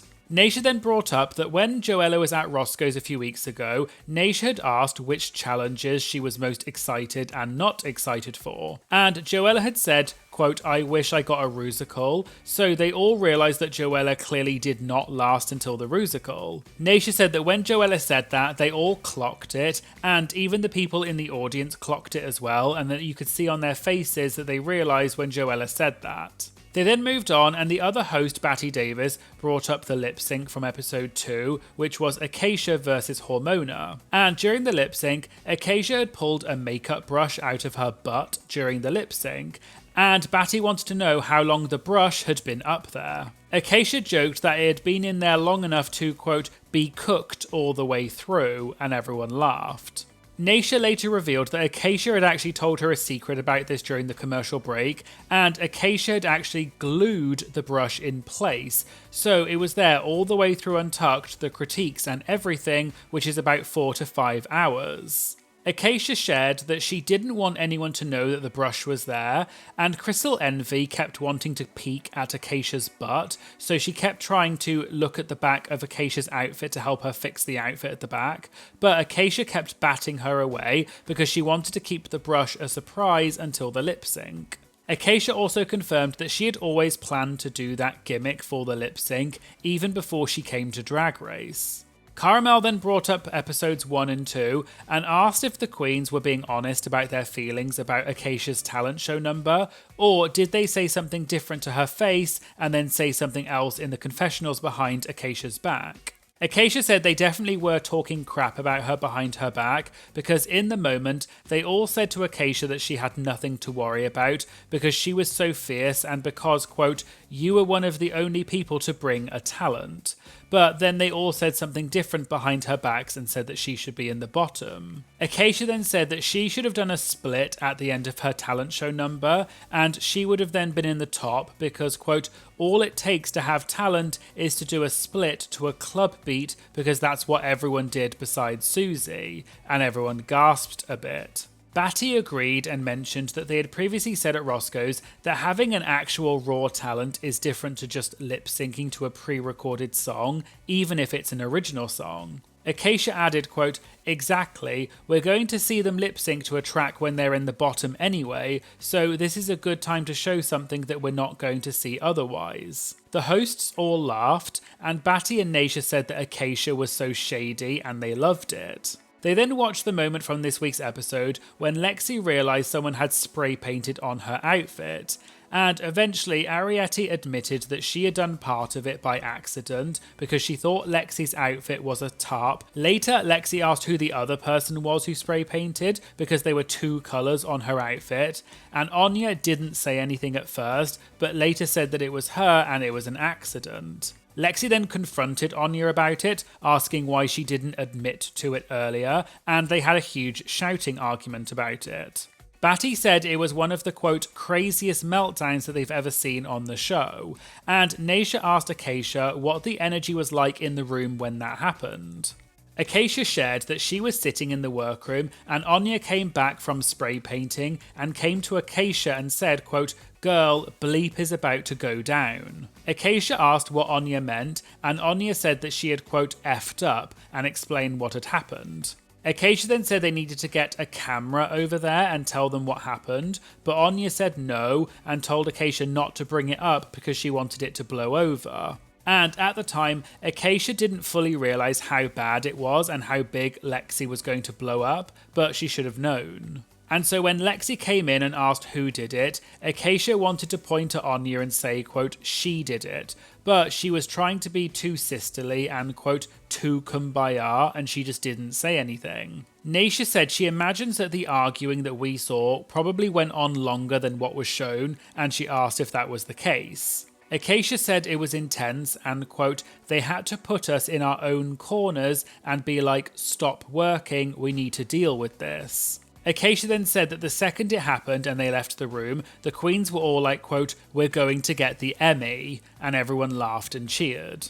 Also, I saw some extra tea that happened outside of Roscoe's about this incident. One of my Twitter followers tagged me in a post from another Twitter user, which was a TikTok video which seemed to be of Jules Sparkles at a viewing party, and Susie Toot was there too, out of drag. Jules was talking about this incident with Anya and Lexi and said that it went on for a lot longer than what was shown. And Jules seemed to suggest that there was some kind of production shutdown as a result of the fight, and it meant that they all had to stop working on their outfits for 3 hours, and production had to step in to mediate.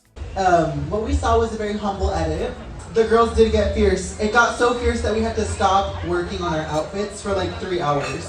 Oh my god. We had to stop working on our outfits for about 3 hours so that we could like mediate. Not us mediate, but like the producers could mediate and like... And I just thought that this was some interesting backstage tea, and it does seem to align with what Acacia said about the queens being sent to different corners and they were told to stop working while they were dealing with this, even though a lot of it got cut out from the episode. And in the comments on this TikTok video and on Twitter, people were questioning why they cut all of this out from the episode, and people in the comments were also hypothesizing that if production had to shut things down and mediate the situation, it's likely that production also orchestrated Lexi's apology to Anya the next day because it seemed too convenient and rushed. Now, this is just pure speculation, however I thought this was an interesting theory, so let me know your thoughts about this in the comments. Also, some extra tea that I saw about this came from Amanda on the Pressed Conference podcast about some tea that Lexi spilled about this. So, Lexi was at a viewing party at a bar called Tribe Nashville, and Amanda said that Lexi shared some tea about how the tarps were set up for the spray paint. She said production had set up about 20 large pieces of clear plastic so the queens could spray paint, and that would be basically their tarp. I went back, I watched the footage, I was like, where on the ground is this plastic we're speaking of? And I couldn't find it. And then it hit me in All Stars 9, when they were doing spray paint, then they were doing spray painting on the walls. So when I look back at the clip on the walls, that's where all the plastic is. And that's where I guess they were wanting them to paint, which adds another like piece to the puzzle because there was protection, but I wonder if production let them know. And I thought this was very interesting backstage tea, and I'll link to the full episode of the Pressed Conference in the description of this video, and you should go and check it out because it was some interesting tea. Okay, so back to Roscoe's, and Caramel said that she can understand why Lexi was angry because Anya did not take responsibility for it straight away, unlike Ariete. But Caramel said in all fairness, Lexi's outfit did look like a tarp on the ground. Cara had a question but said she'd ask this to Naisha instead because Acacia is still on the season, so presumably she didn't want to get Acacia into trouble. But Cara asked Naisha if she thinks that production saw the tarp and realised what happened. Naisha said she thinks production was, quote, very aware of it because they watched Lexi take the tarp and lay it down. But Naisha said that the reality is that Anya did not own up to it, and every time Lexi asked who did it, Anya just looked down, and Naisha thinks that's what made it worse. Naisha then said that if it were her and she was upset and she was expressing herself, if someone apologised, that would go a long way. Whereas in Naisha's opinion, it, quote, became argumentative and combative as opposed to just saying, I'm sorry, I messed up. Acacia then said it was the same thing with the so-called trim gate, which was during the first design challenge, when Anya took the trim that Jules had said she needed for her outfit, and apparently she told Anya she couldn't have it, but Anya took it anyway. Acacia said, quote, she just was defending it instead of being like, girl, I'm sorry, I shouldn't have done that. Naisha said she loved that moment because she, quote, gaslit her so fierce, and it was so good, but it was also, quote, effed up. Acacia said she lived for that moment and she, quote, made the right decision saying what she said, I'm just saying. Batty then referred to the Lexi versus Anya drama from this episode and said, in her opinion, she doesn't think that there would have been another time to have this conversation other than in the heat of the moment, and she's not going to sit on it and come back after lunch and talk about it. Batty asked how many people were spray painting at that time, and Acacia said it was maybe only 3 to 4 people, so it was very obvious who was spray painting, and she's surprised it took Lexi that long to figure out who it was. Then, a bit later, T.S. Madison arrived and everyone cheered for T.S. Nasia asked how T.S. was, and she said she was good, but T.S. then said, quote, now, I want to say this before we even get started, there's a couple of folks who had a problem with me reading a B online. We can go out the exit and we can talk about it. Now, I think what TS is talking about is that about a week ago, TS made some comments about someone online, and TS was later called out, with people saying that her comments were inappropriate and xenophobic. I found some screenshots of this on the RPDR drama subreddit, and I'm not entirely sure how it started, but judging from what people were saying in the comments, it sounds like potentially someone online had insulted TS in some way about the way she looked. TS then posted screenshots of this person's profile photos, and the face of the person has been blurred in these screenshots, but apparently the person is of Latino background. TS posted the photos of this person who had reportedly insulted her and said, how you got time to be under my post when you need to be hiding under your bed? There was also a comment which said, it's like falling or something, which I think was the original comment made by the person which TS was calling out. And TS replied to this person and said, like ice falling at your front door today, Pablo. For those of you who don't know, ICE stands for the US Immigration and Customs Enforcement, which are the people who are responsible for deporting unlawful immigrants. So people were then criticising TS for making a deportation joke about this person just because they are of Latino heritage, and they said that TS was insinuating that they must be in the country illegally. Also, the person's name apparently was not Pablo, so people were assuming that TS was just using that name because it's a stereotypically Latino name. TS then got a huge amount of backlash for this comment about ICE and deportation, with people calling her racist or xenophobic. And the comments on TS's Instagram post have now been limited. People online then started bringing up past clips of TS talking about Latinos, and in one clip, TS and her co-host said, if you go to the US, you need to learn English. There was also another clip that was brought up where TS's co-host said that a lot of Asian men have small penises, which he referred to as, quote, kiddie D's. And so people were saying that TS and her co-host have made a lot of racist or xenophobic comments in the past, and in combination with this recent comment TS made about ICE, people were disappointed in TS and were calling her out. And so this is what I assume TS was referring to at Roscoe's. But going back to Roscoe's, Nasia asked TS if, as a judge, she forms favourites. TS said she loves charisma, uniqueness, nerve and talent, and she really loved Joella because she was such good TV and, quote, when a girl walks in complete delusion, you must give them their 10s. And she said she would have given Joella Miss Congeniality just because. And Acacia said she's good friends with Joella and she's like that all the time, not just for the cameras. They then watched the runways for this week, and TS was saying that some of the looks were lacking and that this is a competition for $200,000. She then turned to Acacia and said, quote, now your outfit. And people started laughing because TS was clearly reading Acacia for her Sea Creatures runway. And Acacia laughed and asked for another drink, and TS asked her to talk about her outfit. Acacia explained that she had reached out to a very praised designer for this runway, and he sent the sketches, and it was, quote, the most gorgeous thing I've ever seen in my life. But then when he sent the photos of the outfit, it was, quote, the most hideous thing. And so in the hotel room the night before, Acacia was trying to cut up the outfit to try and make something of it, because previously it actually looked worse than how it did on the runway. And Acacia said she was trying to salvage what she had and something that she had paid thousands of dollars for.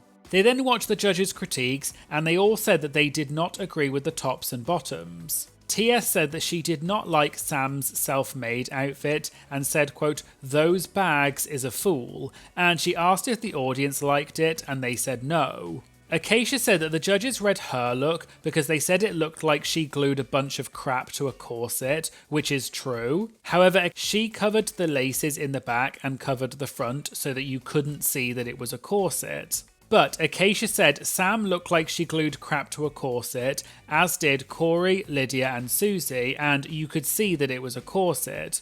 So Acacia thought that it was BS that they gave Acacia that critique but didn't say that to the others. Acacia then said that Crystal was in the top, and she referred to Crystal's self-made outfit and said that Crystal found one big piece of fabric and made her outfit out of it, whereas all the other queens had used unconventional materials. Then Acacia said, quote, "If I had a big piece of fabric, maybe I would have done something different." Batty then mentioned Lexi's self-made outfit and said that it also was a big piece of fabric and she was safe. Acacia then said, quote, "That's a lot of drama for both Lexi and Anya's looks." She then said that Lexi's top was still blue and questioned what Lexi had spray painted, and they all spent 8 hours working on these looks and, quote, "All she had was a tarp wrapped around her. I'm confused." TS said that when she judges, she likes to ask questions, even though one time she was tapped on the shoulder and was told, quote, "Ru asks all the questions." And so TS then said okay and turned to Ru and said, quote, "Ru, please ask her this." TS explained that she would have asked Acacia what happened in the workroom because she would have been able to see on Acacia's face that something had happened. And if Acacia had said that someone else had just used a piece of fabric, whereas everyone else used unconventional materials, TS would have docked points from the queen who used just fabric because that's not what the brief was. And TS said that she often asks the queens things like that, but a lot of it gets cut out.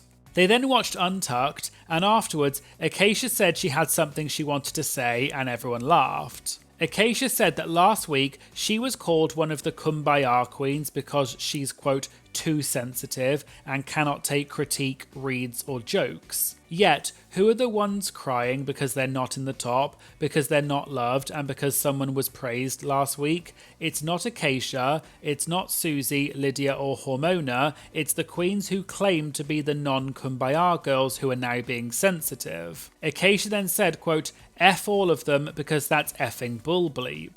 Acacia continued and said, quote, "I was voted the bottom place for the talent show when I was one of the only ones with a talent. I was told I was ugly every single day of filming by Arietti. I was read every single day by Joella, and I took it and laughed it off like a non-Kumbaya queen. And the second these girls are safe, they're crying about it, and I'm a Kumbaya girl. F all of them, I'm peed." And everyone clapped and cheered for Acacia. Batty then joked that she assumes that Acacia is not friends with any of the girls after the show. Acacia said, quote, "Arietti is my best friend, and I would say it to her face, but everyone else? I don't know." And some people gasped when Acacia said that. They then watched more of Untucked, and TS asked why Susie was asking Acacia all of those questions about her outfit, when Susie was the one who should have been in the bottom because her outfit was bad. Acacia said about Susie, quote, "She thinks she invented fashion, she thinks she invented makeup, and she thinks she has the room to call us out." Acacia then said, quote, "She's getting very arrogant for me, I gotta say." The host asked whether Acacia meant Susie was arrogant as of this moment or then, and Acacia said she meant in that moment on the show. And Acacia added, quote, "She's getting so arrogant, she's very full of herself, she thinks the judges love me, so that means everyone should love me." TS then said, quote, "Oh, so she's giving Plain Jane." And Acacia said, quote, "Except Plain Jane was good at drag," and everyone gasped and laughed. They moved on, and Cara asked how they felt about the new main stage on Drag Race. And TS said that when she saw it, she thought that they're probably not doing any more live finales because they used to film the finales at places like the Orpheum Theatre, but they got tired of people in the audience going live and presumably spoiling what happened at the finale. And so it sounds like TS is implying that perhaps they're no longer doing live finales. Also, later on, Naisha said something about YouTube, and it looked like TS was not aware that this viewing party was being taped, and everyone laughed when TS said that she realised, although it's not clear if this was just a joke or not. And finally, they moved on to the Q&A, and Naisha said she tried to ask this question to Carson Kressley last week, and she's going to ask TS as well. But has TS ever disagreed with an elimination? TS immediately said, quote, all the time. And Naisha was a bit gagged and said that last week they had to ask Carson multiple times, but he never answered. And they said that he was, quote, scared to answer.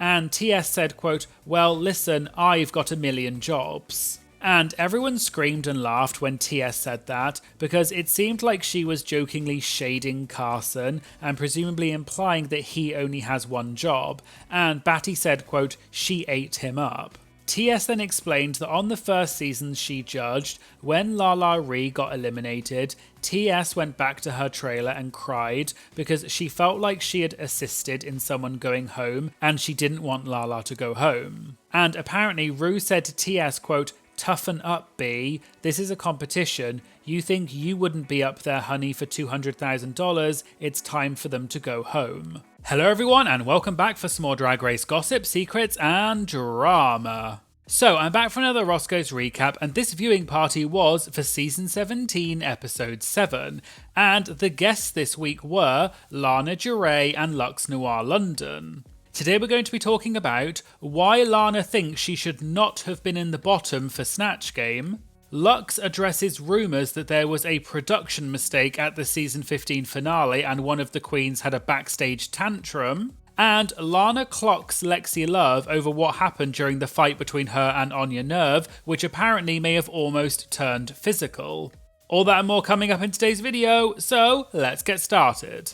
Okay, so they started off by saying that the other host, Batty Davis, was sick this week, which is why she wasn't there. They then complimented the matching outfits that Lana and Luxe were wearing. Luxe explained that Lana had worn this outfit for press week, and she loved it so much that she asked the designer to make her a version of it too. Host Naysha Lopez then asked Lana how happy she is with the edit on the show so far and how she's being portrayed. Lana said so far it's been pretty accurate to how she was feeling, and she was, quote, very emotional on Drag Race because it's a lot harder than you think and you're doing something that you wouldn't normally do. Lana went on to say that she's not a comedy queen and, quote, up until this point in the competition, we had only had comedy challenges. So, week after week, she was trying to push herself out of her shell, but it still wasn't good enough, which is why she was getting so frustrated at herself. This is why Lana in Untucked was silent, because she didn't want to talk to anyone because she was mad at herself. And when you're a perfectionist, the youngest queen in the competition and the only queen from New York City, there's a lot of pressure on you.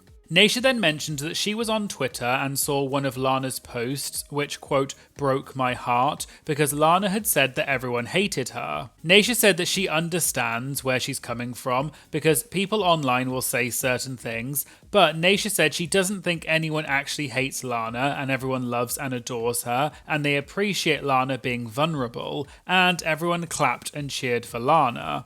Lana explained that last week she was at a viewing party and was having the best time of her life, even though she was in the bottom in the episode. But when she got back to the hotel, she was on the internet and there was just so much negativity. You can say what you want about her looks because she knows her self-made outfit was, quote, hideous, but the part that got to her were the comments about her body because Lana struggles with her body image, and no one should comment on anyone's body, but that was the one thing that really got to her. I did talk about this in last week's Have Your Say video, so if you want to know the full story, check out that video and I'll link to it in the description. They then watched the part of the episode when they announced it was Snatch Game this week, and the other host, Caramel, mentioned Lux Noir London's Snatch Game on season 15 as Amanda Lepore, and she asked Lux how she felt about her performance. Lux said she was pretty, quote, middle of the road, and she thought she did an okay job, but she did not walk off the set thinking that she was going to win that challenge. She also did not bother to learn the lyrics to the lip sync song for that week because she knew she didn't do the worst. Lux then revealed that her backups for Snatch Game that she did during her audition tape were Naomi Campbell and Dionne Warwick, neither of which were good. But during the walkthrough with RuPaul, Lux had said that one of her other options was Dionne Warwick, and Ru said that Dionne is one of her favourite people in the world. And that instantly made Lux not do Dionne, because she was not about to be embarrassed in front of RuPaul. They then saw the part of this week's episode when they mentioned that the guest judge for this week was Quinta Brunson, who is an actress and comedian, perhaps best known for her role in the sitcom Abbott Elementary, among others. Naysha then said a fun fact, which is she has a friend named Henry, who is Quinta's executive producer's assistant on Abbott Elementary. He was the one who suggested to Quinta to be a judge on Drag Race, and she told him, quote, "If you can make it happen, I'd love to be there." Henry then contacted someone who works in the makeup department at Drag Race, who connected him to another person and so on. He asked if Quinta could be a guest judge. They said absolutely, and he suggested it should be for a comedy challenge, presumably because Quinta is a comedian. And the show called back and said they'd love for her to be on the Snatch Game episode, which she was really excited for, and that's how she ended up being a judge on Drag Race. They then watched the Snatch Game, and Cara said to Lana, quote, "To keep it cute, you didn't do that badly." Lana agreed and said, quote, "If we're being honest, and it was not showcased, in the room when I was doing Rosa Parks, were my answers funny? No. But did I make RuPaul laugh? Several times. A lot more times than a lot of other people in the room, I'll just say that." Naysha asked how long Snatch Game is, because we only see a small part of it on TV. Lana explained that they were doing it for about 30 to 45 minutes, and the people on set are told not to laugh, so none of the crew, such as the camera operators or anyone else, is allowed to laugh except RuPaul. Which means the room is totally silent when you're making your jokes, and because no one is allowed to laugh, you don't know if what you're saying is funny or not. Which is different to when they did the RDR live, because the crew were allowed to laugh if they wanted to, whereas on Snatch Game they were told not to laugh. Naysha asked while they were filming it who Lana thought would be in the bottom. Lana said, to be honest, she thought all of them were going to be in the bottom because she was sitting there thinking, quote, "Oh bleep, this is horrible." And the only people who weren't bad in Lana's opinion were Anya, Sam and Jules. Lux said, in her opinion, if she had to pick a bottom two, it would be Ariete and Crystal. Lexi would then be third from the bottom and Lana would be fourth. And this is because Ariete and Crystal did not get a single laugh. Lexi was getting laughs, but she was getting laughs for doing really badly, whereas Lana got a laugh when it was funny, and when it wasn't funny, she didn't get a laugh. Lux also said if you're going to be laughed at for doing badly, that's not a good thing, which was presumably referring to Lexi. Naysha said the worst thing you can do before any challenge is to toot your own horn, and Susie Toot did exactly that, and she asked Lana if that was a mistake. Lana agreed and said Acacia Forgot was at Roscoe's last week and had spilled that Susie was getting very confident or arrogant at this point in the competition. Lana said they all love Susie, but she was convinced she was going to get her third win, and so they were all waiting to see what she would do, and then when she did what she did in the Snatch Game, they were all like, quote, "Oh, okay, interesting." And Susie set the bar very high, whereas her performance was much lower. And Lux said that she would have put Susie in the bottom two because she was bad. They then watched a bit more of the episode, and Lux asked if anyone else thought that Sam Starr looks like Violet Beauregard from Charlie and the Chocolate Factory, and some people in the audience cheered and agreed. And interestingly, I did see that a few weeks ago on Twitter, Sam posted a photo with her drag mother, Trinity the Tuck, where they recreated Violet Beauregard and her mother from the 2005 movie Charlie and the Chocolate Factory. So I'm not sure if Lux said this because of this photo, or whether this was just a coincidence, but it seems that Sam was also making a joke about looking like this character.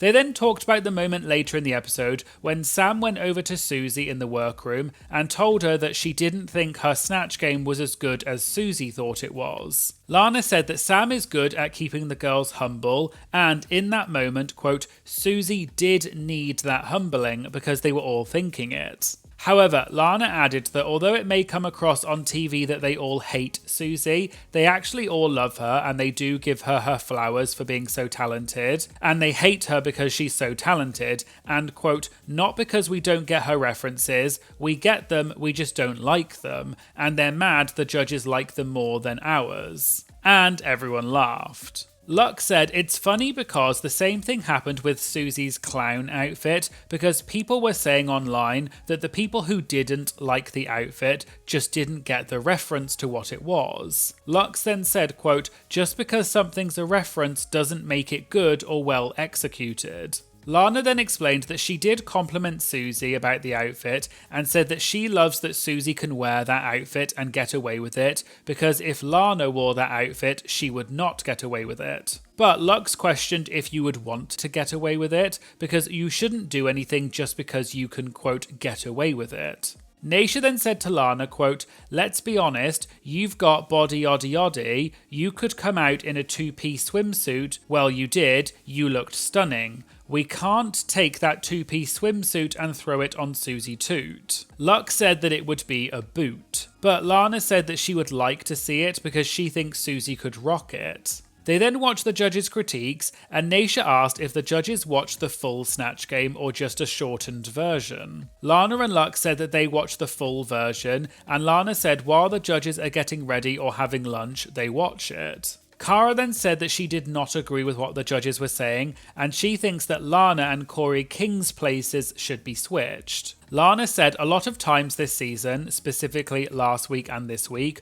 Corey could have taken Lana's place in the lower half, but, quote, Corey's looks have saved her from being in the bottom. But it seemed like Lana was being sarcastic about that part, because Corey has often been criticised for her looks, and when Lana said it, she smiled and people laughed. Cara then asked Lana whether she thinks the runway matters and when it gets taken into account. Lana said she thinks they decide when they want it to make sense, presumably referring to the judges, but in Lana's opinion, the challenge should be 60% and the runway should be 40% so that it can save you from being in the bottom. But in Lana's opinion, going on Drag Race and spending so much money on looks, the runways should count for something because, quote, being pretty, walking a runway is just as hard as being funny. Lux agreed and said that there are so many funny girls who look an absolute mess all of the time, but they still get rewarded for being funny, whereas it's not the same the other way around. Naisha said she thinks the runway matters whenever it fits the narrative they're trying to serve, but Lux said it can be used as a tiebreaker if the decision is really close. Lux added that she did not like that Lexi was in the top because she didn't like her runway look, and she does not think that Lexi should have been rewarded for doing badly in the challenge. Lana said all the queens agreed that they did not think Lexi should have been in the top,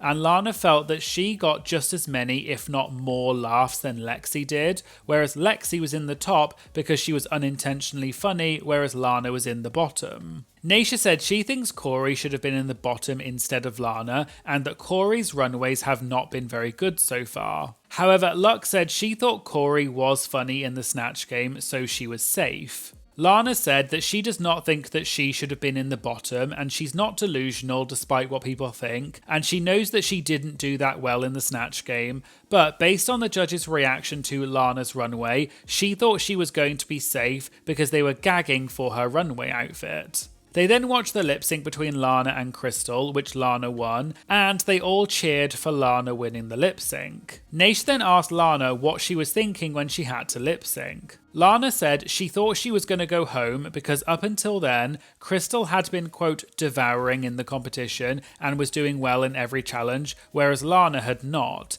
and she had no one to blame but herself. Then, when Lana's wig came off during the lip sync, she thought she was definitely going home. She explained that she thought the wig was going to be fine, so she didn't pin it, but when she dipped to the floor, because the wig was so hard, it popped off when it hit the floor. Naysha also said that with a lip sync, it's not just about knowing the words, you also need to embody the song and do things that make sense with the song. And I assume that she was maybe implying that Lana embodied the song more than Crystal did, although this is just a guess. Lana then said that connecting with the judges during the lip sync is the most important thing, and that, quote, I know Michelle Visage is sitting somewhere biting her words because she was like, Lana doesn't know how to command a stage. When that song started, every single time I looked at the judges, all 4 of them were staring right back at me. So I don't want to hear anything about me not commanding a stage. And everyone cheered and clapped for Lana. They then moved on to the Q&A, and someone asked whether there was more behind-the-scenes drama about the spray paint gate between Anya and Lexi. Did Lexi threaten to leave the show, and was anything promised to her by production for staying? Now, just in case you don't know, there have been some unverified rumours floating around various social media platforms which claim that apparently Lexi threatened to quit the competition after her outfit got spray painted on, and allegedly, production promised that she would be safe if she agreed to stay in the competition. However, as I said, to my knowledge, these are just rumours and there's been no proof that this actually happened. Lana said she wasn't sure what she was allowed to say without getting into trouble. Cara added that Acacia said at Roscoe's last week that a lot happened, and Lexi was at a viewing party at Tribe/Play in Nashville with the princess, where she apparently talked about it too. Lana said everything she says she's going to blame on Acacia because she heard it from Acacia. Allegedly, the spray paint gate was a lot worse than what you saw on TV and was one of the biggest fights Lana had ever witnessed. There was a moment, allegedly, when Anya and Lexi were face to face and they were about to fight. Anya apparently, quote, scored up to Lexi and it almost got physical and Susie had to stop them. They all then laughed at the idea of Susie having to stop them fighting. Lana said she and Corey were sat there laughing and, quote, egging it on, being like, girl, she ruined your outfit. But Susie had to tell them to stop fighting, whereas everyone else was apparently saying, quote, hit her girl, she effed up your outfit, although I'm not sure if this part was a joke or not. Cara also mentioned that Jules Sparkles had revealed that they had to take a 3-hour break to let the girls cool off. And if you want to know the full story of that, check out my Roscoe's recap from last week where I talked about what happened. Lana said it was like a vacation because they stopped filming and, quote, the break was so long and the girls were all talking, and after a while, Lana didn't even know what outfit she was making. Then Lana laughed and said, quote, mind you, that's why the outfit looked like that, because I was so focused on spray paint gate. Nash then brought up another question which had been submitted, which was about the finales of Drag Race, and specifically was to do with Luxx. So, back when season 15 had just aired, you may remember, because I did talk about it in one of my videos, Detox was at a viewing party, and she said that she had heard that at the season 15 finale, there was an issue with the screens in the background, and they had accidentally flashed up Sasha and Anitra's images, accidentally revealing that Sasha and Anitra were the two that made it to the final 2. So apparently, Mistress and Luxx knew that they were not going to be in the final 2 because of this production mistake with the screens, which is why they both look so annoyed. And Naysha asked Luxx if this rumour was true.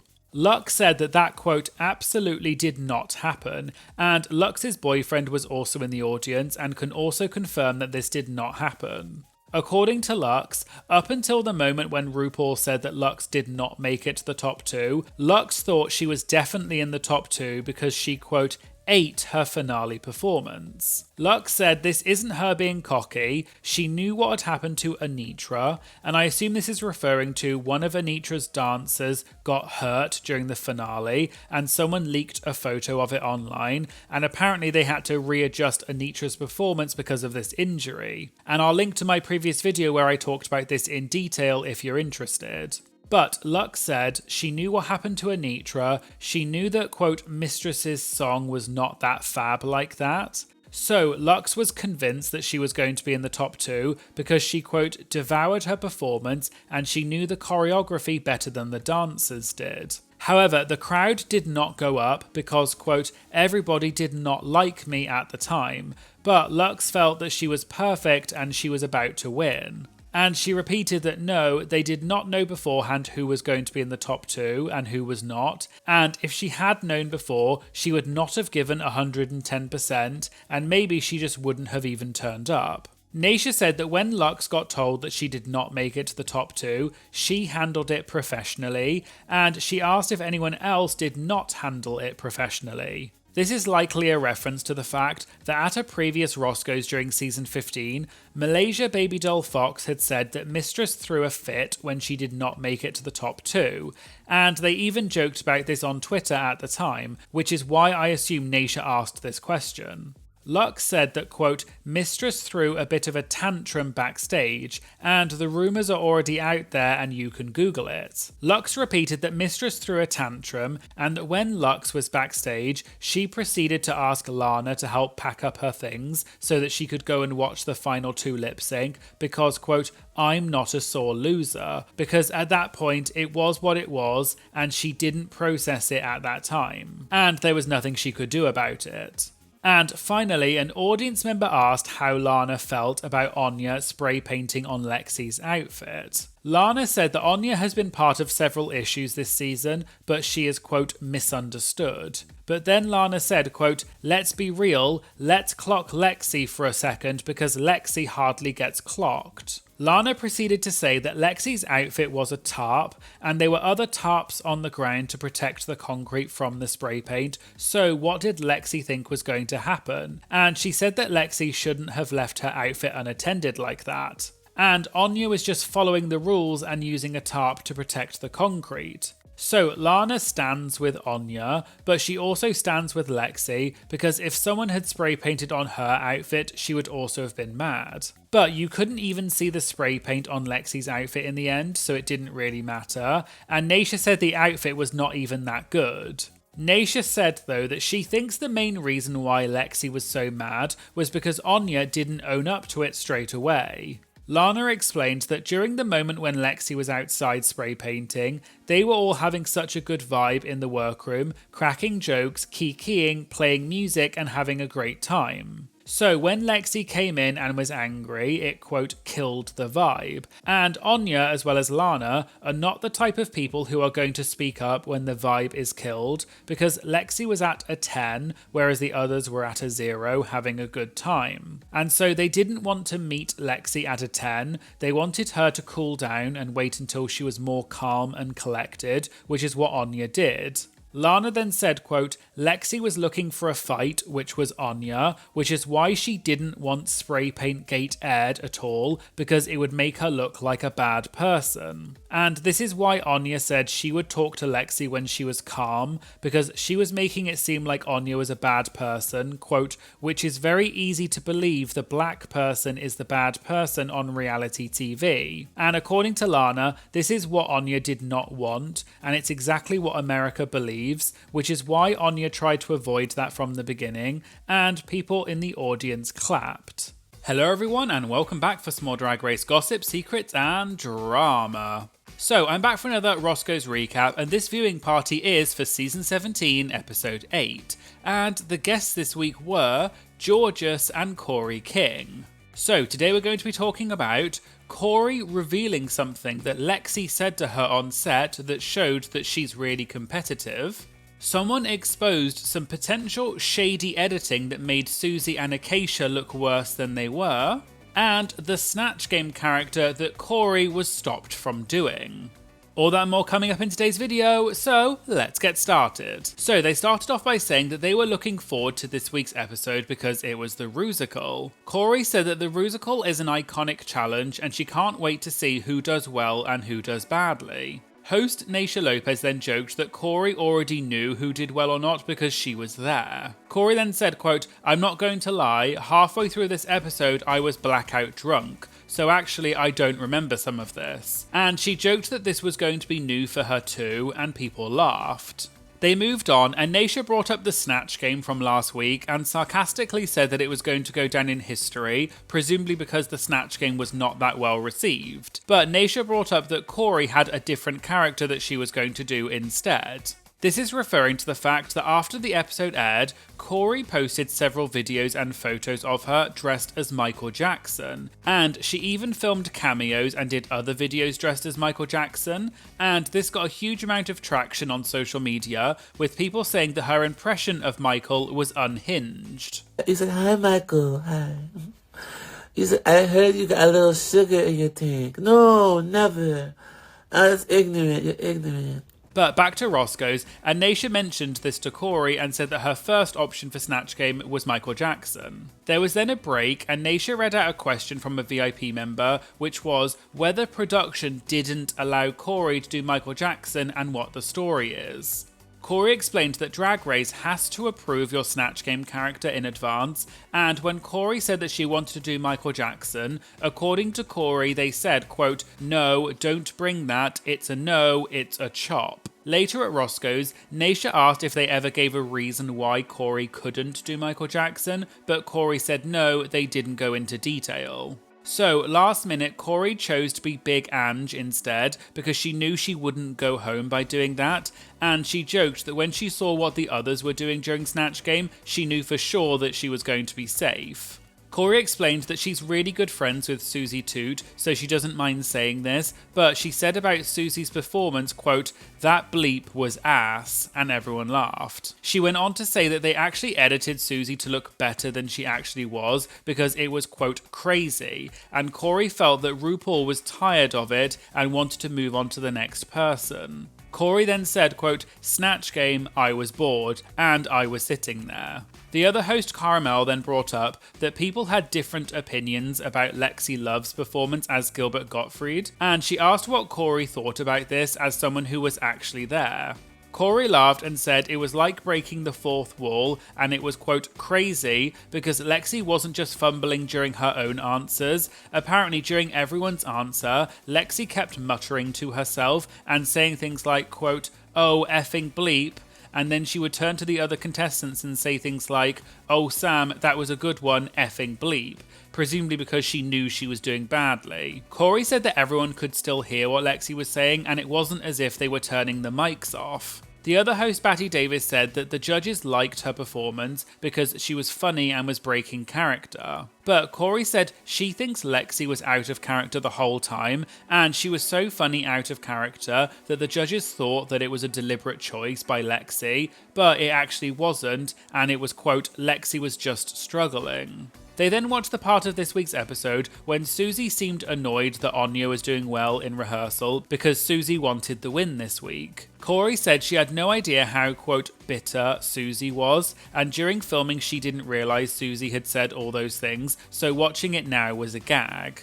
Georges jokingly said that Susie was shady, and Naysha said production was doing a good job showing all the shadiness, bitterness, and people being delusional. Then Naysha asked Corey in general, has the editing of the season so far been accurate? Corey said she thinks the editing has been pretty accurate, and when we watch the show, she always thinks, quote, "Thank effing God that they saw that." The only thing that the edit didn't show is that Corey and Susie are actually really good friends, but they cut all of that out, so it looks like Corey and Susie, quote, "hate each other." But Corey said maybe because the two of them were so close, they were being shady to each other all the time, and maybe production genuinely thought they were being shady, but it's actually because they're friends. Corey also said she didn't realise how much Acacia was struggling during her recording session, so seeing it on TV was crazy. And on the back of that, there is a little bit of tea about the editing of this episode that happened outside of Roscoe's, to do with Susie's edit as well as Acacia's.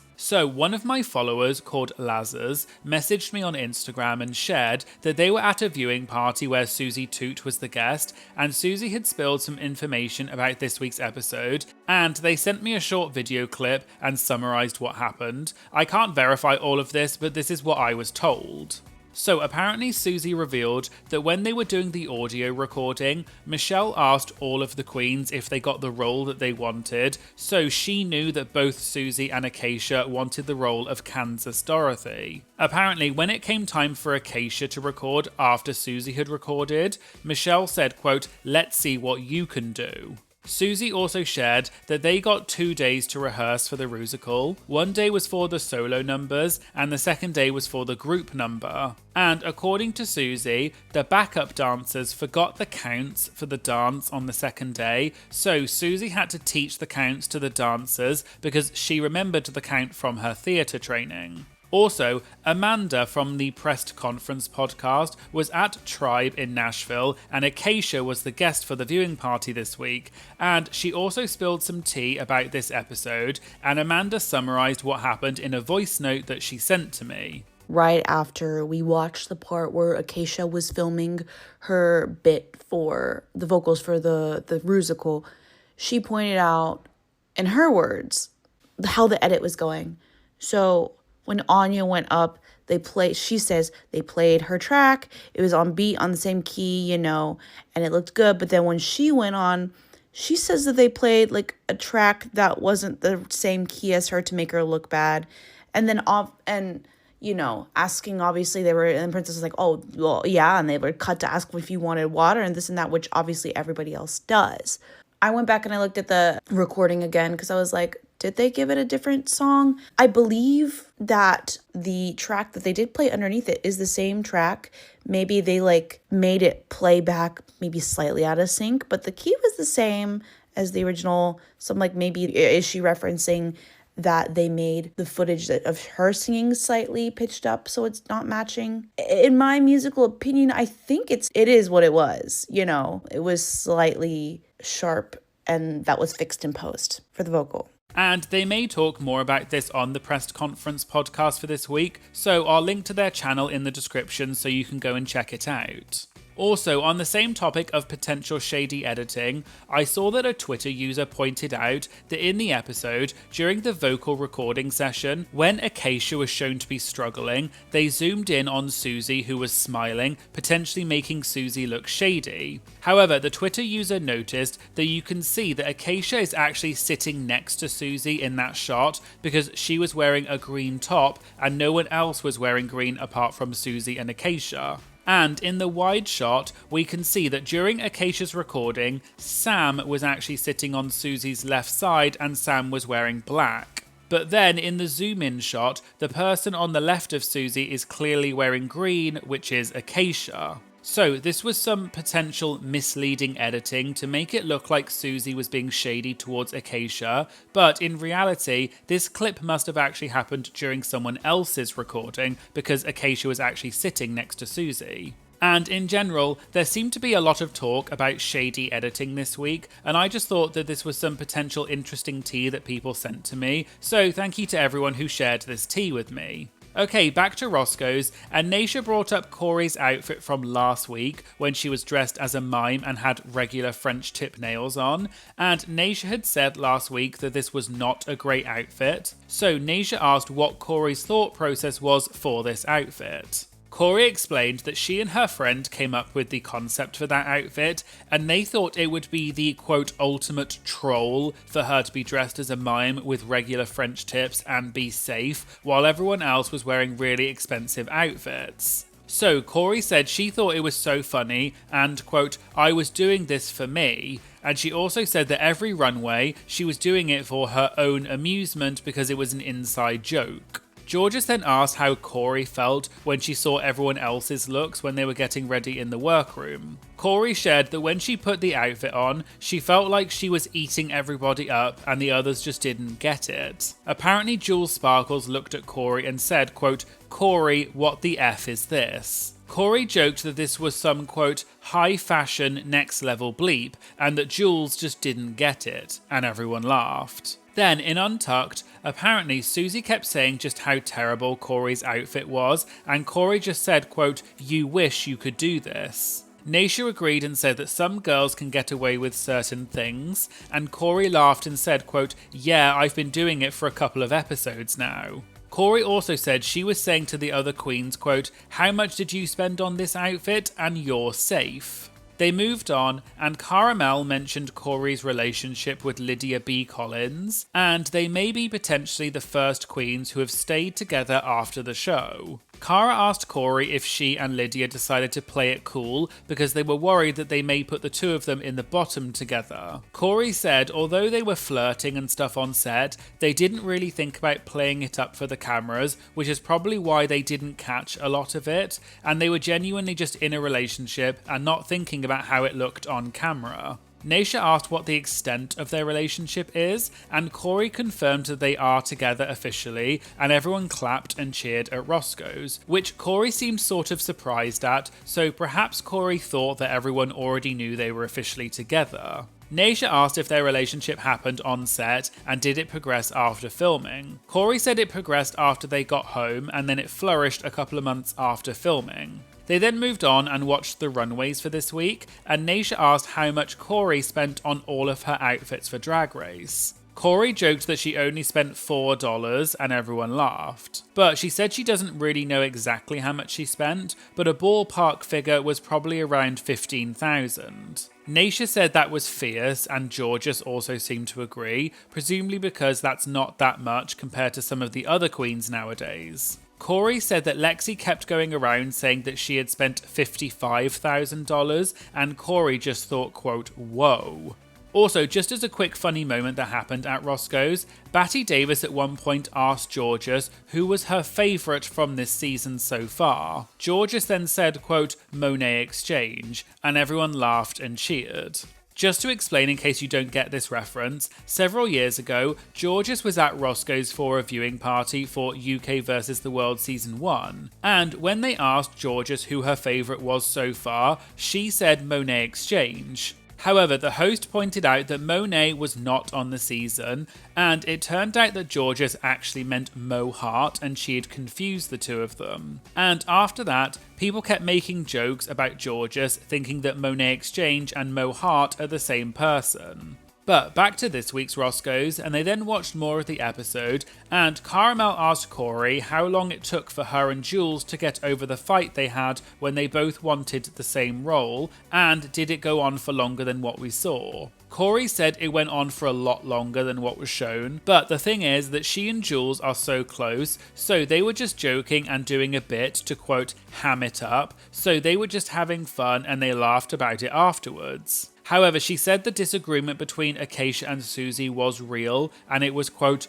awkward and uncomfortable. Corey also said that Susie was clearly desperate for the role because she really wanted a third win. But Acacia was so desperate for anything because she had, quote, only had 4 confessionals the entire season. They watched the runways, and Naysha asked if this outfit by Corey was a coincidence, because Corey's outfit was Dorothy from The Wizard of Oz, and the Rusical this week was also based on The Wizard of Oz. Corey said it was a pure coincidence, but when Corey took her outfit out, Lexi came over, and Corey described that Lexi is, quote, in it to win it, and anything that she thinks is BS, she'll call it out. So apparently, Lexi pointed at Corey's outfit this week and said, quote, "Why the F does her outfit match with this week? What's going on?" Presumably because Lexi thought that there was something suspicious going on. Georgia seemed really surprised and asked if Lexi really did that, and Corey said, quote, "Girl, she's in it, Lexi don't play."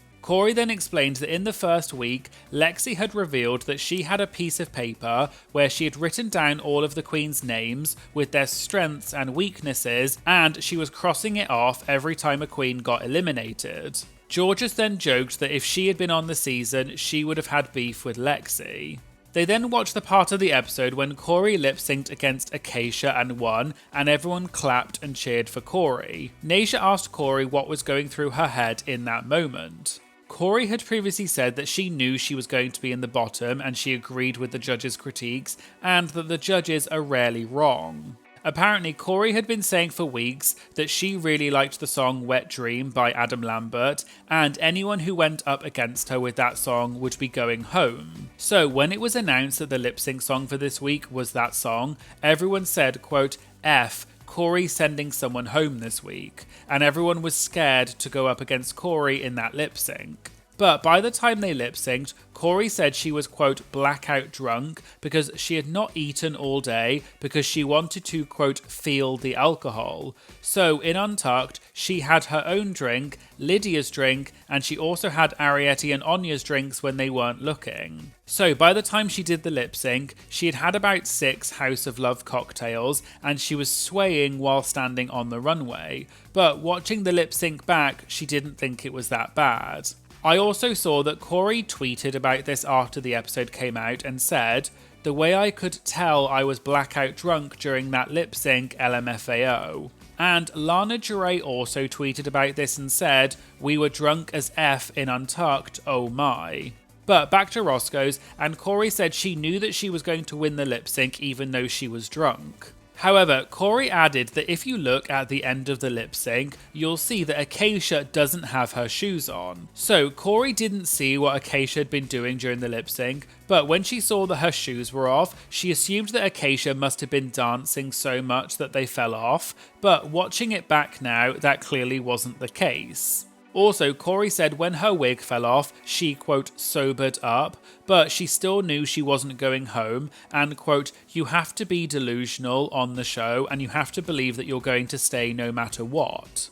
They then moved on, and Naysha asked if Susie was getting a bit cocky or arrogant by this point in the competition, because a few other queens have said that. Corey said she loves Susie and they're really close, but yes, she was. Corey said that at first, Susie was so taken back that she won the first challenge, and she was so thankful that the other queens gave her the recognition. But then when she won her second challenge, she said that the other queens didn't get it, and then she said that she was, quote, the jinx of her season, I am the underdog. And Corey said she's rooting for Susie and she was supporting Susie and gassing her up. For example, during the RDR Live challenge with the pink runway, Corey, quote, stirred the pot in Untucked to make the other queens, quote, bully Susie. And she did that so that Susie could clap back at the others who were criticising her outfit in Untucked. But then when Susie was getting cocky about the Snatch Game, Corey thought, quote, I can't help you no more girl, I can only narrate so much, and everyone laughed. They then moved on to the Q&A, and an audience member said that during the Meet the Queens, Crystal Envy alluded to a yes or no argument that we have yet to see, and she asked Corey if she can spill what happened. Corey said she can't say too much, but she said, quote, Lexi was not the only one who was part of Rhinestone Gate. It was much more elaborate than it was, but that's all she said about it. But it sounds like during the incident when Lexi complained to production that Hormona had used her own stones and was forced to take them off, it sounds like maybe Crystal was also involved, but Corey didn't share any details about how.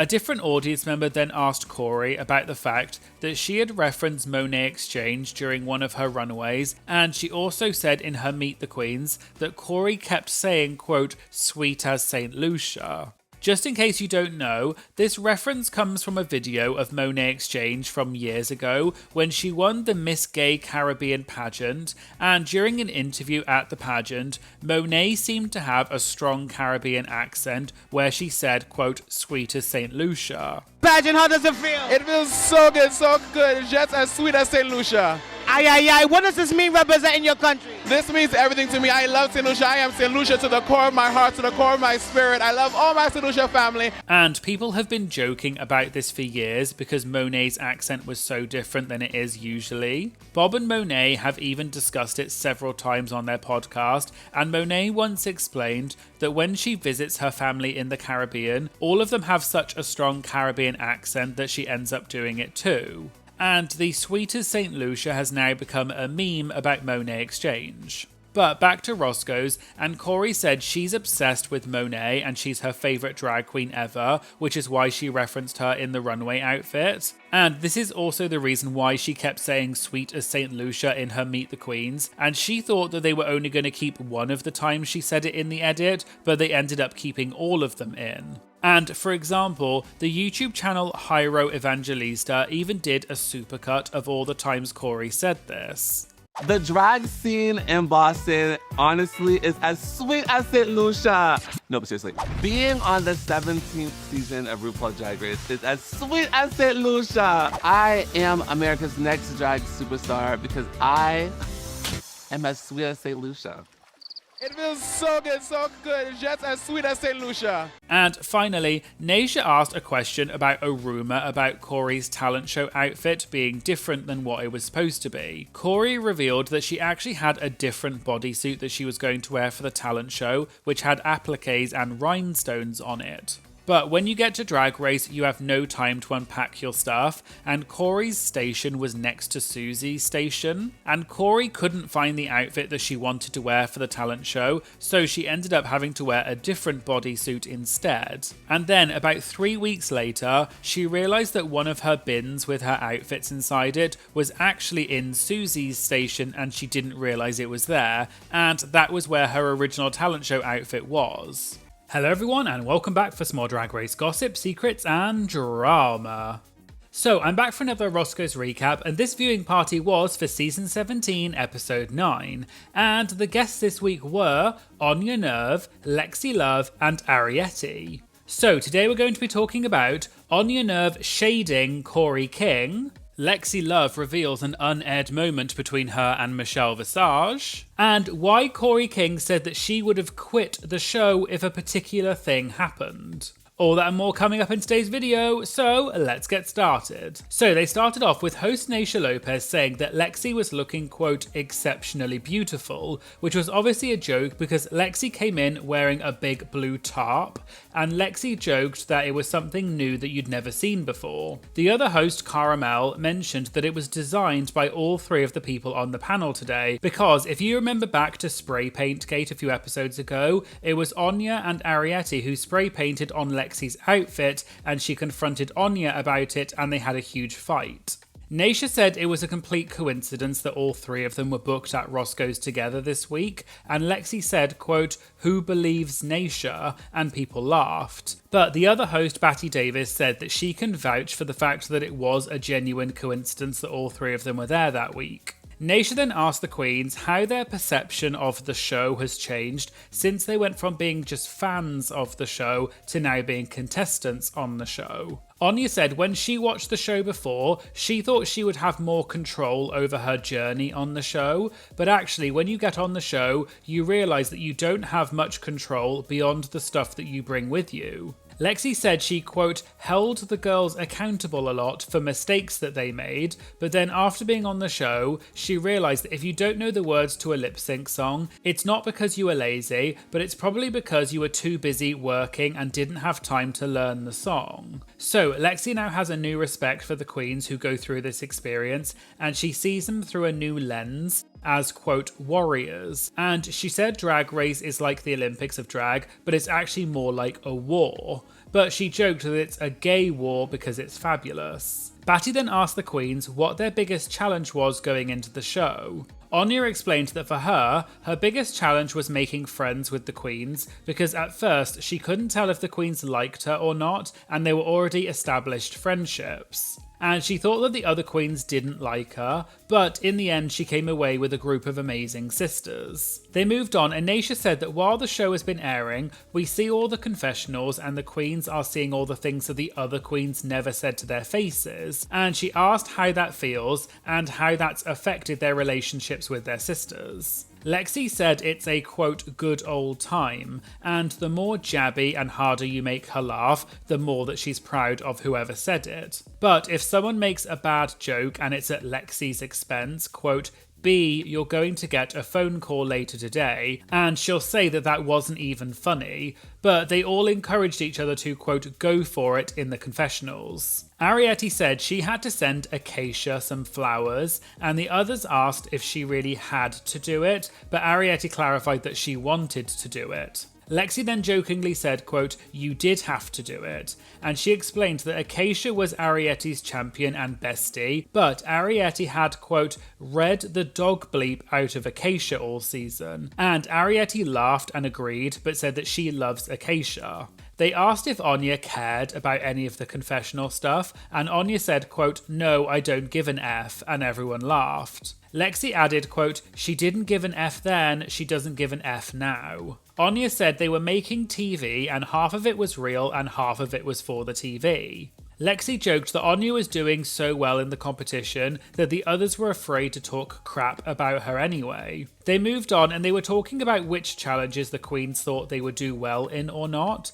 and none of them mentioned Snatch Game, so Naysha asked if any of them felt like they would slay Snatch Game. Anya said she did, and everyone cheered because Anya obviously won Snatch Game as Eddie Murphy. Lexi explained that for her, she spent a lot of time on the makeup for the character of Gilbert Gottfried, and she spent a lot of time on that character because while she never thinks she's going to be the best, she does think that she's decent and is going to do well, so she did really put her all into it, and she really thought the Snatch Game was going to go a lot better for her than it actually did. Lexi then said she had a secret to share, which was that she, quote, "made the mistake of saying on a hot mic, 'I just hope they don't put me next to Susie.' Then, an hour and a half later, they walked into the room to do Snatch Game, and she was seated next to Susie." They moved on, and Naysha brought up Spray Paint Gate from a few episodes ago, and the argument between Lexi, Anya, and Arietti after they accidentally spray painted on her tarp. Naysha said, "From what we saw, everything was very dramatic, but things are often glamorized for TV, but they heard that this situation allegedly lasted a lot longer than what was shown, according to one of the other queens." This is clearly referring to Jules Sparkles, who spilled at a viewing party a few weeks ago that there was a production shutdown for about 3 hours, and the queens had to stop working on their looks during that time. And Acacia Forgot had said while she was at Roscoe's a few weeks ago that the queens were separated and put into different corners of the room. I did mention this in previous Roscoe's recaps, which I'll link to in the description in case you haven't seen them. And so Naysha asked them to elaborate on the situation and how they feel about it now. Lexi explained that because they aren't allowed to have phones on set, you don't know what time it is, and so she has no idea how long it all lasted. But in Lexi's mind, it only took about 20 minutes, and she knows that Jules said that it took hours on end. But Lexi joked that she and Anya are very passionate people and said, quote, "When they got us apart from each other, we were buildings apart and they could still hear each other shouting things like, quote, 'that effing B,' and it just kept going." But they were both very much in their feelings in that moment in time, and yes, they did, quote, "let that emotion out," and they gave them that time for them to do that. Naysha then asked Arietti what she was thinking and if she was glad that she was not involved in that, or did she actually play a bigger role than what we saw. Arietti said she was outside listening to it all because you couldn't help but listen because it was, quote, "the loudest screaming." Lexi explained that Arietti just, quote, "doesn't give a bleep and it doesn't matter and she's very chill." Arietti said that when she was outside spray painting, she joked that the screaming was, quote, "background noise." She also explained that she loves to watch the show Bad Girls Club when she's working on things because she loves to, quote, "watch bees argue." For those of you who don't know, Bad Girls Club is an American reality TV show that started in 2006, and it's about a group of so-called bad girls who have to live together in a house, and they frequently have physical fights and altercations, which is what the show became famous for.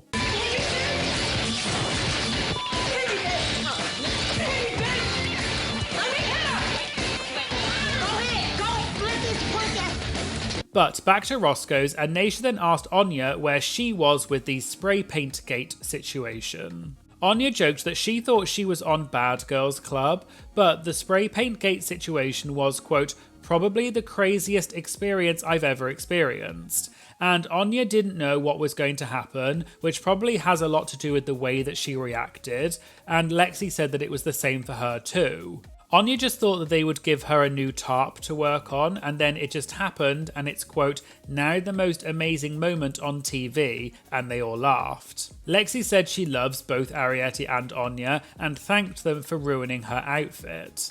Naysha brought up that the next day after the fight, they all reconciled in the workroom, but she asked if there was still tension. Lexi joked that she was a, quote, reborn again Christian, but in seriousness, she did a lot of soul searching and she thought about how she would feel about herself when they watched this back, and that's why Lexi said to them, quote, I refuse to be mad over garbage. But Lexi joked that if they had given her Louis Vuitton bags to cut up and make an outfit instead, she might have reacted differently. But because of the situation, and because she does feel that it was a genuine mistake, she couldn't let herself be mad about it for another day because it was stupid.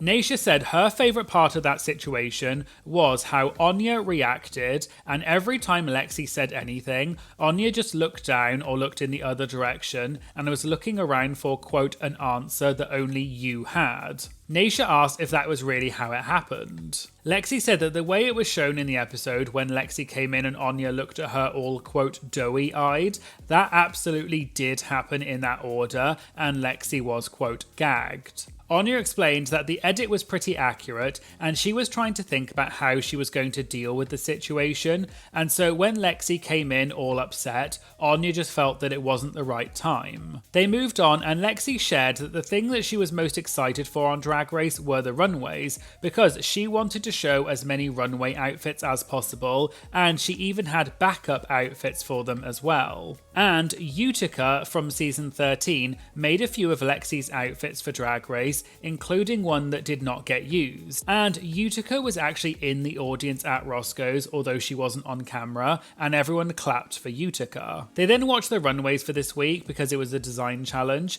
and they were going through each runway saying if they liked it or not. When they got to Corey King's outfit, some people in the audience cheered, but Naysha said, quote, anyone who screamed for Corey, we're not talking about her personality, so calm the F down. That is a 10 across the board, but that outfit, that B is clowning with this show, and everyone laughed. Naysha then joked that last week she asked Corey how much she spent on her runways for this season, and Corey said she spent around $15,000. But Naysha thinks that maybe Corey put the comma in the wrong place, and she actually meant $1,500. Lexi also joked and said that actually what happened was, it wasn't a comma in the wrong place, it was supposed to be a decimal point, and Corey only spent $1.50 on her runway package, which Plain Jane donated and then took back, and everyone laughed and cheered. They then moved on, and Caramel said that Untucked was, quote, spicy this season, but what was their favourite moments from Untucked so far?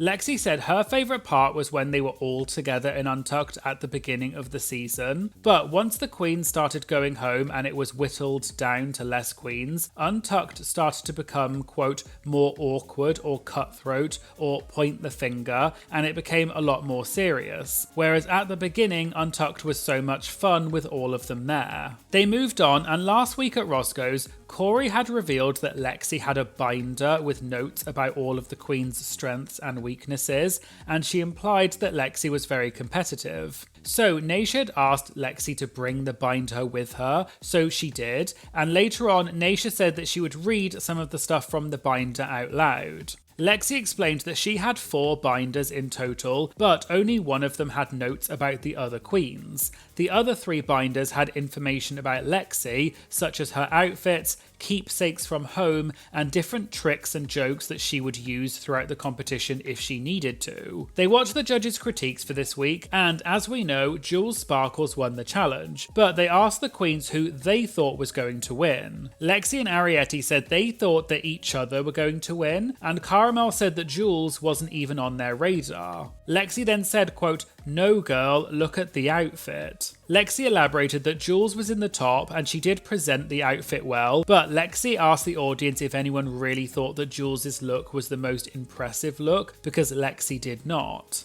Lexi joked that Jules was blown away and surprised about winning, and Lexi and Ariete were also very surprised about this. But Lexi then said, quote, you saw my face, I was peed, honey. Lexi then spilled a secret about an unaired moment that happened on the main stage when she looked annoyed.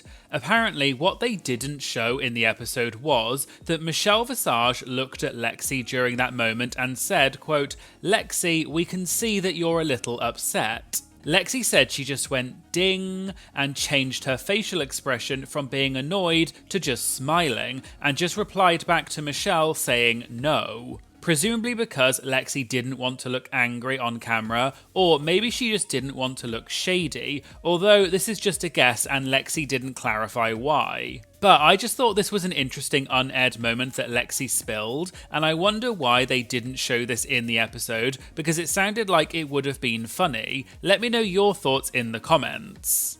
They then watched the lip sync between Corey and Lydia, and Caramel said they had all guessed that it was going to happen, but Cara asked who the queens thought was going to win. Lexi said it's hard because they don't see the queens' faces because they're standing behind them, so they can only see the back of the queens during the lip sync, but she said that Lydia's back was, quote, doing the most work and Corey's was not doing much. Cara mentioned the kiss in the lip sync and asked if they were expecting it. Lexi said no, but Anya said yes, and Lexi shared that that was actually Corey and Lydia's first ever kiss, and it would have been foolish if they didn't do it. Anya then said, quote, but like, that was Corey's whole storyline. And some people in the audience kind of gasped and laughed. Anya then said, quote, if I came to Drag Race and my whole storyline was about effing a bee, I would personally be disappointed, but hey, I'm not Corey King. And Anya as well as the others laughed, so I assume this was some playful shade. Batty then joked that Corey was not in the group chat, but Lexi said she is in the group chat, Anya just doesn't care. Lexi said she does agree a bit with what Anya was saying, because apparently she went up to Corey at one point and just said, quote, what are you doing, B? Because Lexi really thought Corey was going to be a major contender in the season, but it, quote, obviously didn't happen. They then watched Corey's elimination and everyone clapped and cheered for Corey. Afterwards, Naisha said she thinks that Corey and Lydia, quote, shot themselves in the foot by being so open about their relationship on set, because there's no way that they weren't going to make them lip sync against each other. And they did the same thing with Brooklyn Heights and Vanessa Vanjie Mateo on season 10, and also Sugar and Spice on season 15. Naisha asked if the others agreed, and they all said yes. Anya explained that on Drag Race, you have to have a third eye and know what's going to happen before it even happens, and she loves Corey and Lydia's relationship, but she would not have done that herself. Naisha then said that during Untucked, one of the queens had said that Corey was coasting in the competition and asked if the others agreed. Lexi said yes, absolutely, and Corey wasn't just coasting, she was, quote, putting in negative effort, and she just stopped. Arietti said she loves Corey, but she wishes she, quote, put more effort in, because the others were putting in effort, and even if they weren't doing well, at least they were trying, but Corey just never let herself fall. Also, just as a little bit of interesting tea that I saw outside of Roscoe's, Corey recently did an exit interview with Joey Nolfi of Entertainment Weekly, where Corey basically said that she knew she was going home because her outfit was, quote, the fool. Joey asked Corey if the kiss between Lydia and her in the lip sync was planned, but Corey said no, it just happened in the moment.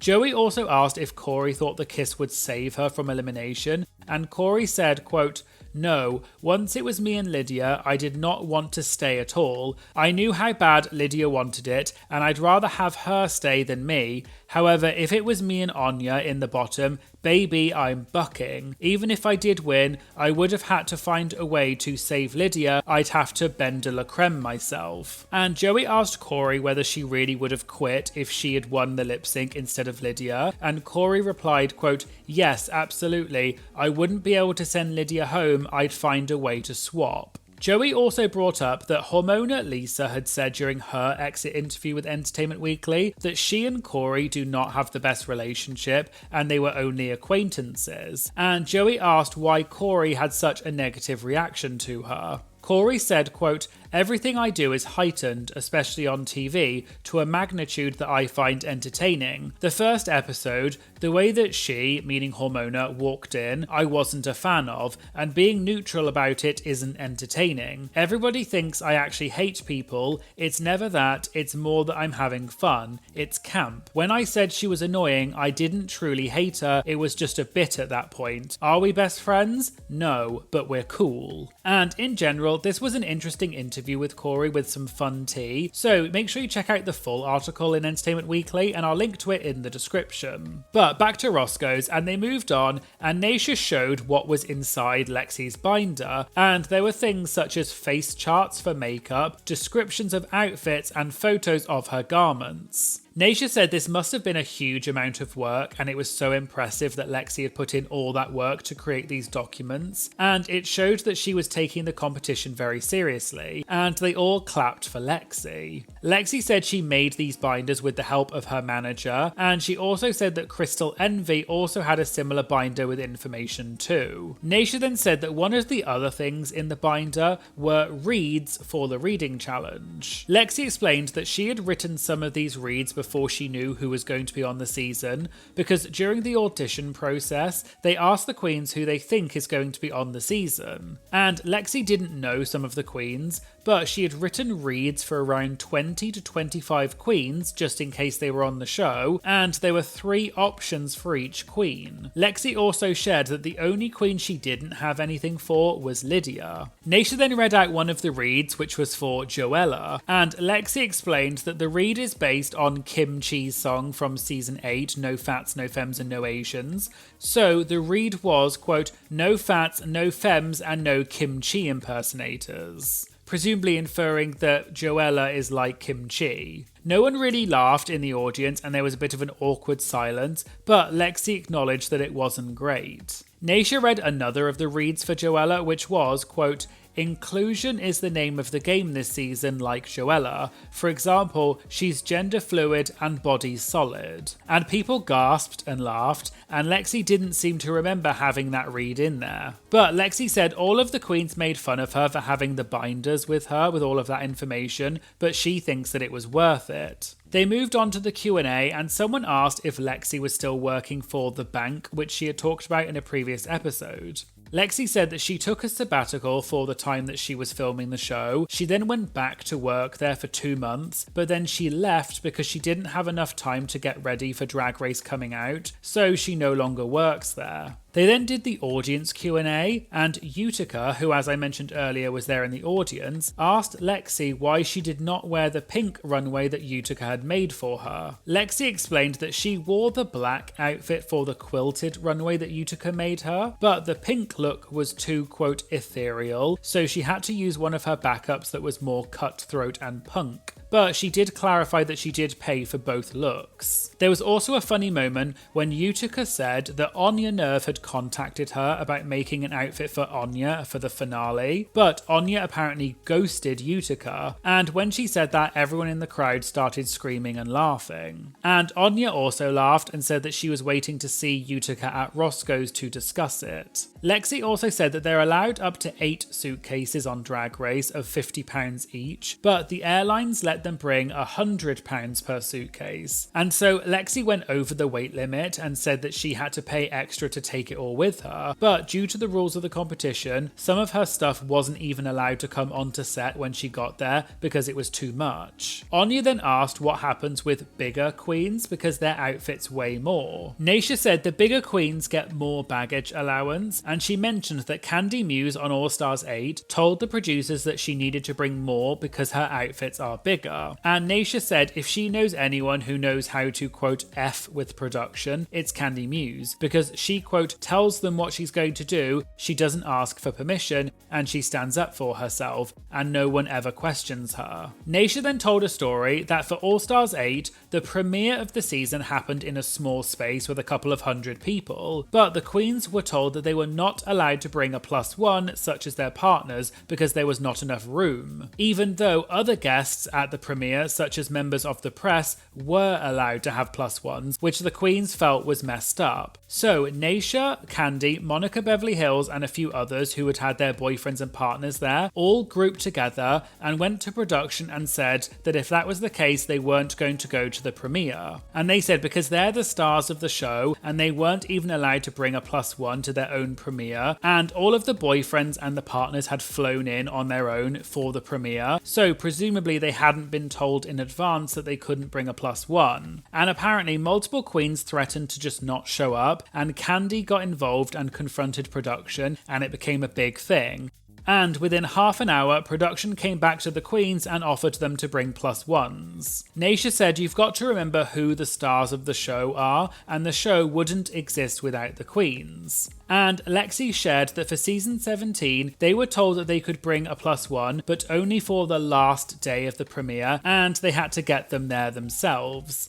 But for the rest of the premiere, they weren't allowed to have a +1. Naysha said that Paramount and World of Wonder are two different entities, and Paramount was always great, and if the queens needed more money for things, Paramount would say yes. But with World of Wonder, it's a different story. Hello everyone, and welcome back for some more Drag Race gossip, secrets, and drama. So, I'm back for another Roscoe's recap, and this viewing party was for season 17, episode 10. And the guests this week were Lydia B. Collins, Candy Muse, and Plain Jane. Today we're going to be talking about the real reason why Jules Sparkles did not call out Arietti for stealing her jokes, the backlash against this week's guest judge Whitney Cummings, and Lydia reveals whether she and Corey King snuck into each other's hotel rooms during filming. All that and more coming up in today's video, so let's get started. So they started off with host Naysha Lopez asking if Candy and Plain Jane are watching this season. Candy paused and said yes in a high-pitched voice, presumably meaning it was sarcastic, and everyone laughed. Candy then clarified that she watches clips of it on TikTok, which are the important parts. Candy then asked if Susie Toot is really that funny, because a lot of the other queens in this episode said that they were afraid of going after her in the roast. Lydia said Susie is funny in real life as well as on the show, and the other host Caramel said that Susie won both the reading challenge and RDR live, so she is funny. Plain Jane then joked that Susie is funny, but she's quote funny looking. She then said Susie's forehead is giving Doonese from SNL, which is a character from SNL played by Kristen Wiig who has a large forehead and small hands, and everyone laughed. Naysha then asked if Plain has been keeping up with season 17, and Plain said yes, but also that it's going to be harder now that her sister Corey King has gone. But her and Candy both joked that they only watched this week's episode because they were guest stars for the Villains Roast. Naysha then asked Plain to look into the camera and tell her sister Corey King exactly how she feels about her run on Drag Race. Plain said she'd already spoken to Corey about this, but quote, "You're a disappointment, you're a disgrace, not just to me but all of Boston, and I hope you've learned from your grave mistakes." Lydia then said, quote, "Didn't she wear your clothes the entire season?" And people in the audience gasped and laughed. Naysha then asked Lydia to look into the camera and tell Corey how she felt about her run on Drag Race 2. Lydia joked that it was, quote, flawless, and that Corey could do no wrong. Naysha also asked Candy to do the same thing, but Candy looked confused and asked Lydia whether Corey was her actual real boyfriend, and everyone laughed because Candy clearly had no idea that Lydia and Corey are genuinely together. Lydia confirmed that she and Corey are in a relationship, and Candy said she thought maybe it was just a thing for the show, a bit like Brooklyn and Vanjie. But Candy joked that Corey got a twink and a relationship out of the show, which is the real prize, but she said that Corey did, quote, worse than Jujubee. And then Plain said not only that, Corey did worse than Jujubee on that singing show Queen of the Universe, which was eventually cancelled, and everyone laughed. They moved on and they talked about the fact that Candy, Plain, and Mistress Isabel Brooks were the guests this week for the Villains Roast, and Naysha asked whether they were quick to accept the invitation when they got the call to be guest stars. Candy joked that they didn't so much ask her, they told her that she was coming on a certain day and certain time. And Candy said she was actually filming the pit stop, House of Villains, as well as a few other things at the time, and it was Pride season in June when they filmed this, so it was a very busy time. But she said she'll be there because she never says no to being on TV. Plain joked that she was more so confused why they asked her to be on a villain's roast, because Plain said that she is not a villain, she was, quote, a hero on her season. Plain then said that Dawn from her season was more so a villain and so she should have been asked, but then she said, quote, Dawn isn't as interesting, so that's probably why they asked Plain instead, and everyone laughed. They moved on and talked about the guest judge for this week, Whitney Cummings, who is a comedian and is well known for being on the celebrity roasts that they do on Comedy Central. They brought up the moment when Whitney shaded Lydia slightly during the table read when Lydia yawned, and they asked Lydia how that felt. Lydia said that Whitney was a quote B word, but she was a funny B word, but it was quote very intimidating because she has a very stoic face and it was quote scary. Also, just as some extra tea that happened outside of Roscoe's, I saw on social media that when the preview for this week's episode came out and people saw that Whitney Cummings was going to be the guest judge, there was some backlash against this because of some of the things that Whitney has said. So people had started posting links to an article in out.com as well as a few other publications which had reported on this back in January 2025. This was during the time that there were large destructive fires in Los Angeles and a lot of people lost their homes, had to be evacuated, and at least 29 people died. During this time, Whitney posted a video on social media, which has since been deleted, where she seemingly spread a conspiracy theory about lesbian firefighters. Whitney was talking about Kristen Cowley, who is the first openly LGBT+ fire chief in LA. When Kristen got appointed, it got a lot of criticism with people saying that she was a quote DEI hire, which stands for diversity, equity and inclusion. And a DEI hire usually implies that the person only got the role because they fulfill a quota of a certain underrepresented group rather than because they have the relevant experience. So in other words, people were implying that Kristen only got the job because she's a lesbian rather than because she is actually qualified, despite the fact that Kristen has decades of experience. But back to Whitney, when talking about Kristen, the new fire chief, Whitney said that, quote, lesbians can be firefighters and that she's not, quote, thinking about your genitals or your preferences when it comes to emergency responders. However, Whitney then implied that the gay women who run the LA Fire Department are, quote, recruiting more lesbians to work there and, quote, isn't that essentially just recruiting people in your dating pool to work at your office? I don't recall voting on a prop that said we could recruit our fire team off Grindr. She then likened that to a straight man wanting to hire, quote, more hot blondes to work in their workplace. Whitney then got a huge amount of backlash for these comments, with people saying that she was spreading a wild conspiracy theory, implying that the lesbian fire chief in LA was only hiring other lesbians so she could date them. People also referenced a tweet Whitney had posted back in early January 2025, where she was referencing a comedy set that she did on the CNN New Year's broadcast when she was roasting 2024. And Whitney said, quote, another 2024 CNN joke I cut for time, Shania Twain's on the show tonight, reminds me of this year's Paris Olympic theme, Man, I Feel Like a Woman. This was presumably referring to Imani Khalif, who is an Algerian boxer who won gold at the Paris Olympics, but misinformation about her circulated online that falsely claimed that she was trans and that she had been born a man, even though this was proven to be false later on. And Imani received a lot of hate and death threats because of this false information.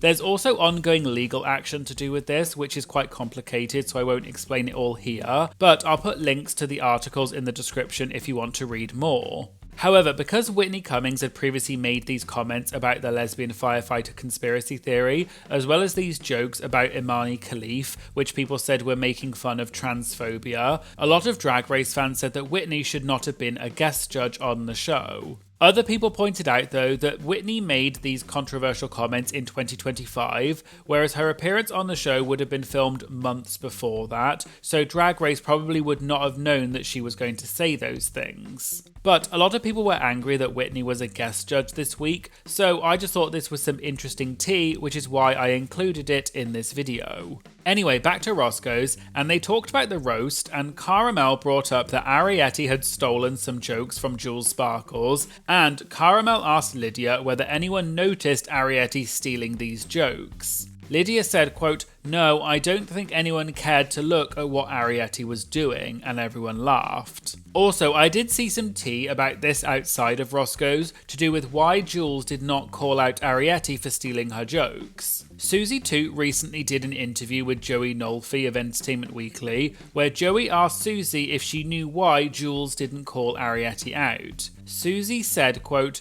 "She didn't tell anyone in the moment. It wasn't until a van ride that night until she told me what happened. Here's the thing, Jules said, I'm going to hold this in. I'm not going to say it unless Ariete says it, because if she goes home tonight, I don't want this to be part of her narrative." But Ariete did bring it up to the group later during Untucked, so Jules talked about it in a confessional which they showed during the roast. Jules later reposted the link for this interview that Susie did with Entertainment Weekly, and Jules said, "For anyone wondering." So Jules was presumably confirming that that was the reason why she did not call Ariete out for stealing the jokes. I also saw that Jules defended Ariete in a recent Instagram story that she posted where she said this. This should go without saying, but if you are sending hate to the girls, you are weird and lame. Death threats over some jokes that were bad to begin with is crazy, okay? Low-key, she did me a favor, because those jokes were terrible, okay? So, yeah, y'all need to relax. Another aspect of Susie's interview that I thought was interesting was that Susie said the fight between Ariete and Jules in this episode was, quote, one of the fights that affected the real relationships of the girls because it left things, quote, unresolved for weeks. Ariete also did an interview with Joey from Entertainment Weekly where she was asked about stealing the jokes, and Ariete said, quote, "This B word already peed me off. I'm already not feeling good. Let's have some fun. I love balance in my life. If someone gets me, I have to get them back. I'm gunning to get them back." Ariete also went into more detail about why she felt so, quote, backstabbed by Jules, and she confirmed that she and Jules are okay now, but they're not as close as they appeared on the show. And the full interviews with Susie and Ariete were really interesting, so make sure you go and check out the full versions on Entertainment Weekly, and I'll put links to them in the description. But back to Roscoe's, and they watched more of the episode, including the drama that happened between the queens. Candy said that watching this back, it's funny because when they filmed this, Candy had turned to Plain and Mistress and said, quote, "These girls look like they hate each other because there was so much tension on the stage between the queens." And Candy and the others did not know why because they didn't know about any of the previous drama that had happened earlier in the episode, but now they're seeing all of the background behind it. Lydia said all the tension was definitely real and was not edited, and it was, quote, even worse than that because it happened in real time. Lydia also said the tension lasted the entire time that the queens were getting ready in the workroom. Plain said she also felt that there was a, quote, weird energy among the girls, but she just thought that they were maybe nervous or something. Plain then said that watching this drama unfold, she's just, quote, rolling my eyes, and yes, the drama is good, but she can't relate to it because it's a roast, it's not hard to get up on the stage and say crap about other queens. Candy then said that the girls were mad about Jules and the running order, but all of the queens are, quote, broke F-slurs, who have no money and are used to working in bars for $50 to then competing on Drag Race for $200,000. Then Candy said, quote, "You don't think I'm going to sabotage the next B word? Absolutely." Which is exactly why Candy said she would have sent Jimbo home on All Stars 8 because she was competition, and the queens just need to get over it. Naysha then said that in the dressing room, queens roast each other all the time and it's their love language. They then moved on, and there was a question for Plain Jane about how she helped Corey prepare for Drag Race. Plain said that Corey doesn't ask for help and she hates listening, and if she thinks something is fierce, she'll just do it regardless. They also asked Candy if she helped her drag sisters prepare for Drag Race, which includes Aja and Dahlia Sin. Candy said that she actually sewed the Statue of Liberty outfit that Aja wore on season 9, and she also helped Dahlia prepare for season 12 as well. They watched more of this week's episode and the drama between Ariete and Jules, and Naysha asked Lydia about this. Lydia said it would have been worse if the jokes were, quote, smash bangers, but implied that they were not. Then, apparently, while they were getting ready, Lydia asked Ariete if she was really going to steal the jokes from Jules, and Ariete showed Lydia her notebook and said, quote, "Yeah, they're written down right here, baby." Plain then said, quote, the B-word stole jokes and the set was still trash. If I was Jules, I would have been double effing peed. And everyone laughed. Candy said Arietti's set really was that awful and it was not just the editing. Candy then said, quote, I had never seen a roast be so bad in person. Caramel then asked if it was worse than Utica's roast on season 13, and Candy said that at least with Utica, RuPaul flipped her off and that was funny, but, quote, no one in the room was laughing at Arietti. Candy also shared that as soon as the roast finished, she, Plain and Mistress had to leave the set, so they didn't see any of the rest of the episode, so they were experiencing it all for the first time watching it now. They then watched the moment that Lydia won the challenge this week, and everyone clapped and cheered for Lydia. Lydia said she, quote, blacked out and hardly remembers anything from this episode because it was so, quote, stressful and alarming, because she thought that she was going to go home this week after she had previously done so badly in the other comedy challenge. The other host, Batty Davis, asked Lydia what material for the roast she had pre-written before she went to the show,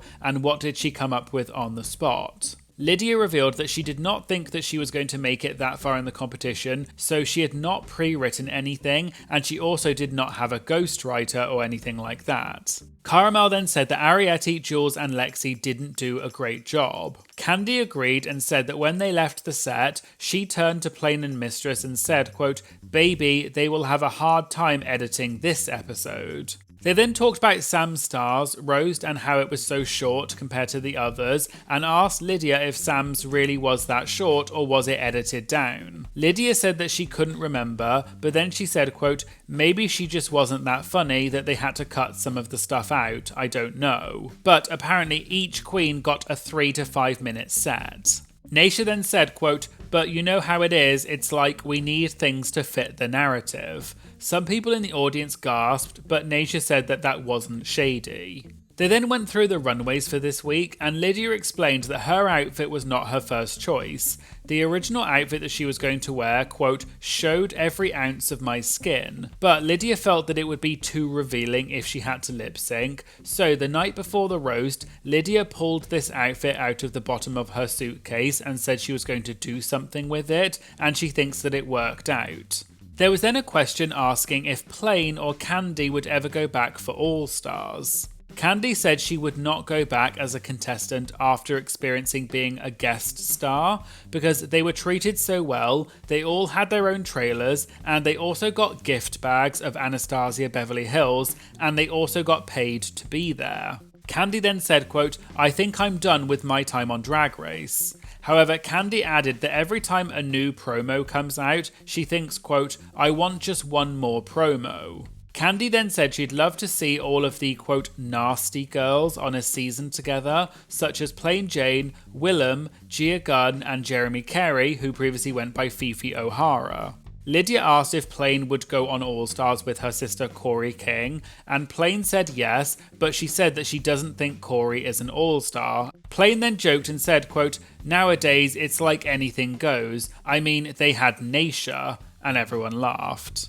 They then moved on, and Candy said to Lydia that she hopes that she doesn't win the season because, quote, losers have so much more successful careers than winners do after the show. Naysha then said, quote, you have 4 people that have lost the show sitting right across from you, and she pointed at all of the people on stage, including Lydia. But Naysha later clarified that what she meant was that Lydia has not won the show yet because she's still competing, and what she said was not a spoiler. But some people in the comments on the Roscoe's video wondered whether Naysha may have accidentally given away a spoiler that Lydia does not win season 17. They then watched Untucked when Anya was defending Jules, and Batty thought it was interesting that Anya and Jules had previously had issues because of Trimgate earlier in the season, but now Anya was standing up for Jules. Lydia said that Anya had said something to her at the beginning of the season that was very insightful, which was, quote, I could punch you in the face one day, but the next morning I'll pat you on the ass and say good morning, sister, and so this is a good example of that. They moved on to the Q&A section, and one of the questions was whether Lydia regretted production finding out about her relationship with Corey. Lydia said that it was, quote, inevitable and there was no hiding it. Plain said it was Corey's entire storyline, so she doesn't regret it. Naysha asked if it annoys Lydia that she always gets asked about Corey, but Lydia said no because she's quote obsessed with Corey and there's a reason why they're together. Candy then said that Lydia quote loves talking about her man and said that other people also love talking about their partners. Cara then asked who made the first move between Lydia and Corey. Lydia said Corey claims it was Lydia and that it was some kind of quote grand scheme, but it wasn't because Lydia was focusing on the competition. But Lydia joked that she thought Corey was a pit crew member who snuck behind the scenes, but she clarified that it was actually Corey who made the first move. Candy asked how Corey made the move on Lydia and how it happened. Lydia explained that there's not a lot of time on Drag Race to do anything. All you do is sleep, work on your looks, and you're allowed to go on a walk once. But they didn't have any time to bond, so all of her and Corey's bonding time was done in the workroom, and there were little moments of Corey putting her arm around Lydia and things like that, so Lydia said, quote, "I guess I'll indulge." Plain asked if Corey ever snuck into Lydia's hotel room during the night, but Lydia said no, and their rooms were on different floors of the hotel. But apparently when Corey got eliminated, she gave one of the PAs her sweatshirt and asked them to give it to Lydia, and because it smelled like Corey, Lydia slept with it at night.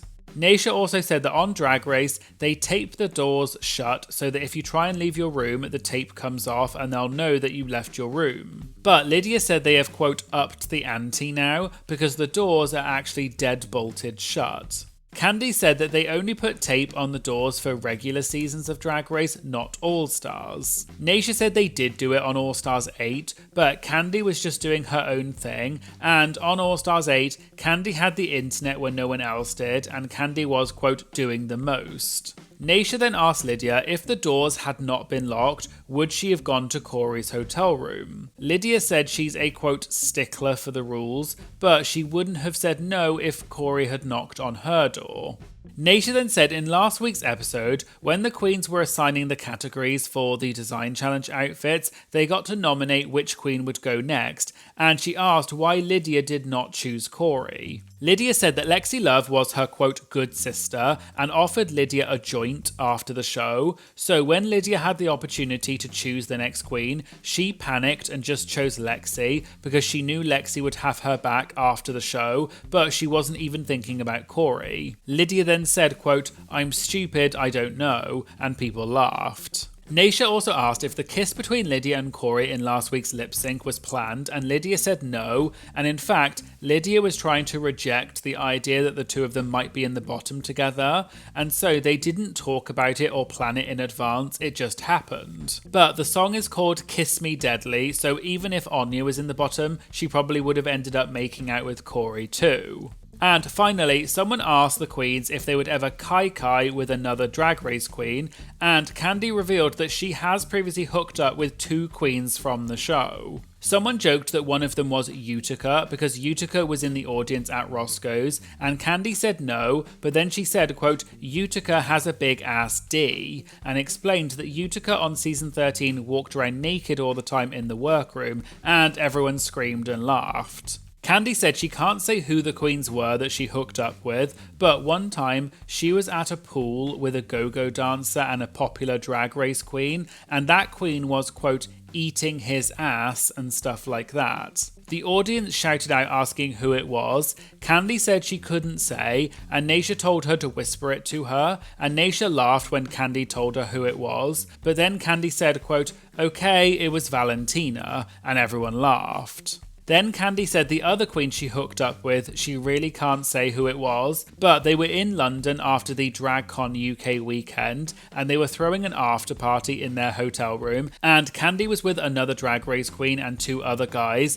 and they had a, quote, fab little foursome. Candy did tell Naysha who it was, but said that she wasn't going to tell anyone else, and joked that if you give her $1 later on, she'll tell you who it was. Naysha also said about herself that she's only ever kai-kai'd with one Drag Race queen, and she can't say who it is, but she said that they're from New York. However, she never actually revealed the name. Hello everyone, and welcome back for some more Drag Race gossip, secrets, and drama.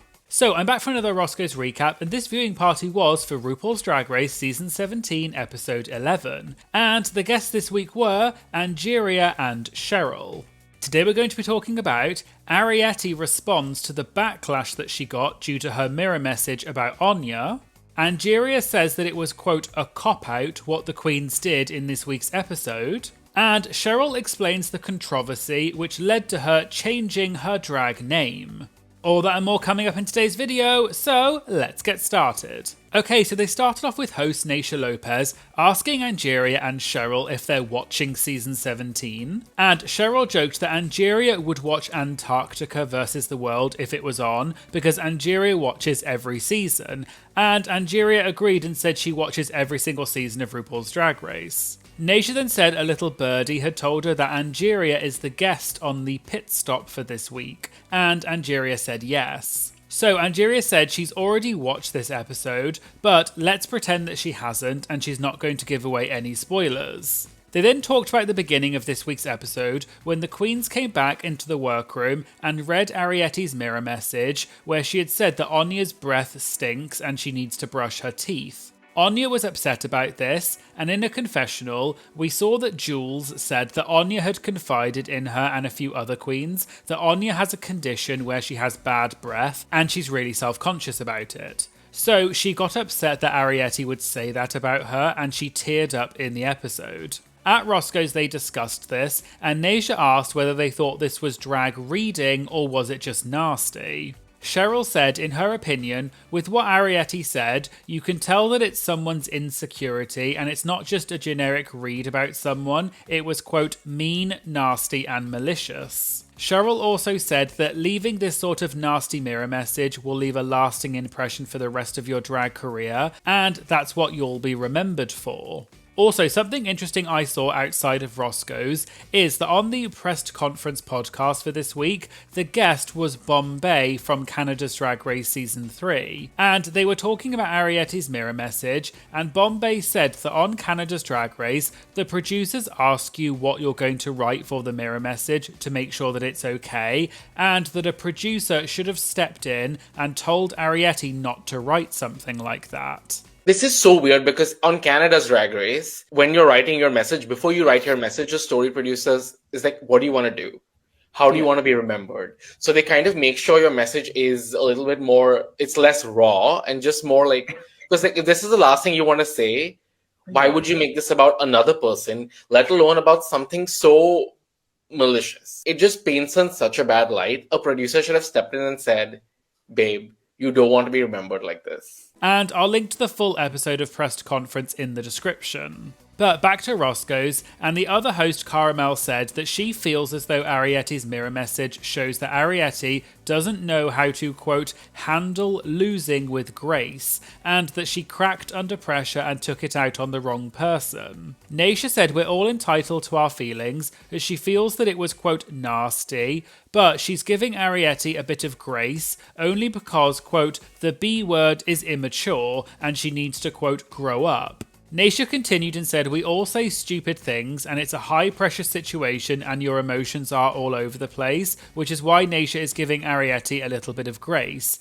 And Ariete probably wrote that thinking she was reading Anya, but it was more than that. Angeria said she could respect it as a read if it wasn't something that Anya had specifically said was one of her insecurities. But because Ariete did bring it up in the mirror message, it became drama, which meant that they did then have to talk about it on camera, and now Anya has to carry that for the rest of her career. Angeria then said that Anya takes everything, quote, like a champ. She takes everything with an effing charm, and that's why Anya is Angeria's winner, and everyone clapped and cheered for Anya. Also, I saw some tea about this situation outside of Roscoe's, which I wanted to mention. So, when the preview came out for this week's episode, and everyone saw that Anya was upset by Ariete's mirror message, as you can imagine, people on social media then started sending support to Anya, but they also sent a lot of criticism and hate towards Ariete. For example, Candy Muse retweeted a video clip of that moment when Anya was upset, and Candy said, quote, "Ooh, what a nasty C word." Arietti then responded to the backlash, and she tweeted saying, "Anya and I are Gucci. We've already had our talk in person and hashed it out. I love Anya, period." Someone replied to Arietti's tweet and basically said that they're glad that she and Anya are okay now, but they hope Arietti never makes fun of someone's condition in the future, because that's quote effed up, and there's a line between being shady and just mean. Arietti then responded to that person and said, "I genuinely never knew about her condition, she never told me. Whether you'll believe me or not, I wouldn't write something like that if she opened up to me about it." In the comments, some people supported Arietti and said it was just a bad mistake and they're glad that they're both okay now. However, a lot of people said they didn't believe Arietti and that she was lying and questioned why Anya would have told some of the queens but not Arietti. There was also another comment to Arietti's tweet which said, "We could care less about y'all being good now, we on yo ass." Lana Gerey replied to this person and said, "God damn, y'all are ruthless this season, Jesus." The person replied back to Lana and said they also ride hard for Lana as well. But Lana replied saying, "And I appreciate it, please ride hard for all of us though. Drag Race isn't easy and this fandom makes the experience 10 times harder. Our cast all loves each other and let's all remember it's a TV show. We all are human at the end of the day, like all of you too." A different Twitter user then posted saying, "Tip Anya instead of sending hate to Arietti." In the comments, someone tagged Anya and asked what her Cash App and Venmo were. Anya then retweeted this saying what her handle was for both platforms, and some people took this to mean that Anya was sort of agreeing that you should not send hate to Arietti and you should send tips to Anya instead, implying that her and Arietti are okay now. Also, on top of this, I saw that the remaining 6 queens from season 17 did an interview with Entertainment Weekly recently. Within that interview, Lana said that Arietti is, quote, a sweetheart, and she probably thought that it was a joke, but it just wasn't funny, and she never meant to intentionally hurt Anya. Anya herself said that she, quote, forgave Arietti right after the incident happened, even before they had had a chance to discuss it after filming, but she says seeing it still stung, and, quote, watching it on the show, I had to relive what I felt in real time and it wasn't fun. However, Anya said the fans had her back and she got well over $1,000 in tips from the fans. And Anya ended by saying, quote, I forgive Arietti, she's a friend and more importantly a sister, and life moves on. And I just thought this was interesting context to hear that apparently Arietti didn't know about Anya's condition, and more importantly, Anya has said that she has forgiven Arietti and they seem to be okay. So please make sure you don't send hate to anyone, because it's really not nice, and the queens can resolve these kind of situations for themselves. But back to Roscoe's, Naysha said she doesn't think that this situation is going to last because people aren't going to go to Anya and repeat what Arietti said because they know that it's a real insecurity of Anya's. Caramel said that Anya and Arietti have been working with each other since the show, and they even appeared at Roscoe's together a few weeks ago, so it's probably all fine. They moved on and talked about this week's challenge, which was an acting challenge, and the other host, Batty Davis, said they seem to be doing a lot of sewing and acting challenges this season. Naysha said she had seen something online and she wanted to get everyone's opinion on it, which was that someone posted saying something like, I'm so sick of the comedy queens being able to wear crap on the runway, but the fashion girlies don't get grace when they're not funny, and Naysha asked if the others agreed with that or not. Angeria said no, she doesn't agree, because we all know that for whatever reason, the runways on Drag Race do not matter as much as the challenges matter,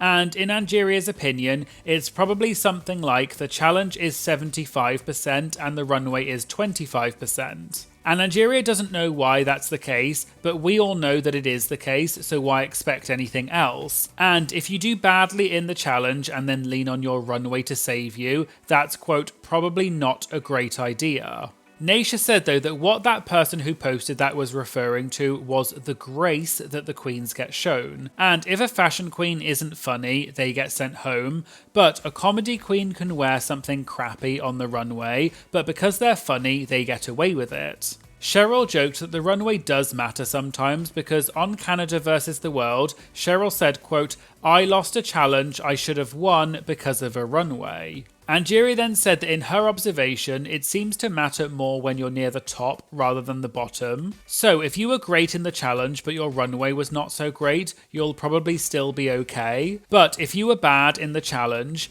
even if you have the best runway outfit in the world, it might not save you. They then had a question for Cheryl, which was, did she feel like she was robbed on Canada versus the world?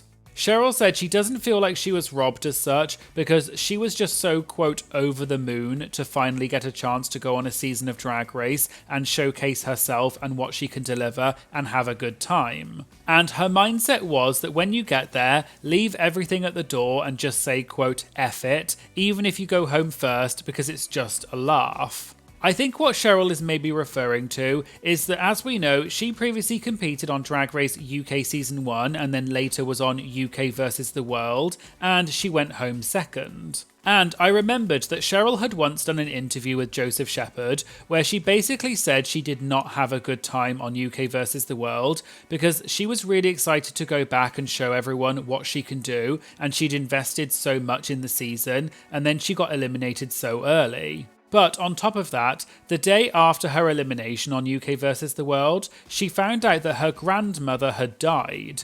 But because this was during COVID and lockdown times, if Cheryl had left the set, she wouldn't be able to come back for the finale or the promo. So Cheryl decided to stay on set, and her parents agreed with that decision because there was nothing they could do anyway because of the lockdown, but that seemed to add to Cheryl's negative experience. And I just remembered this when I was watching Roscoe's, and I thought this would be interesting context to add. You should go and watch the full interview that Joseph did with Cheryl because it was really interesting, and I'll link to it in the description. But back to Roscoe's, and Angeria said she felt like Cheryl deserved at least one win on Canada versus the World because, quote, Cheryl really did her big one that season, and everyone clapped for Cheryl. Cheryl then joked that she can't even say that she's the first queen to compete on 3 seasons of Drag Race and never win anything, because Pandora Box already holds that title, and everyone laughed. They moved on to the challenge for this week, and Angeria said that Jules had a really big task because she had that monologue based on Tiffany New York Pollard talking about Gemma Collins. And that's a tough role because we all know that monologue, and so many queens use it in their shows. Naysha then said that production was, quote, shady because they put Jules at the end of the filming and she had to apparently wait for 4 hours. And then she said that they would say that she had so much time to memorize and then do the most. Caramel asked from Naysha and the other queens' experiences on the show, was it really hours that Jules would have been waiting? Cheryl said it is a long time, and Angeria said, quote, it's all day. Naysha said it depends, and that on season 8, they did the Roscoe's Empire acting challenge, and she said they kept doing it, quote, over and over and over again.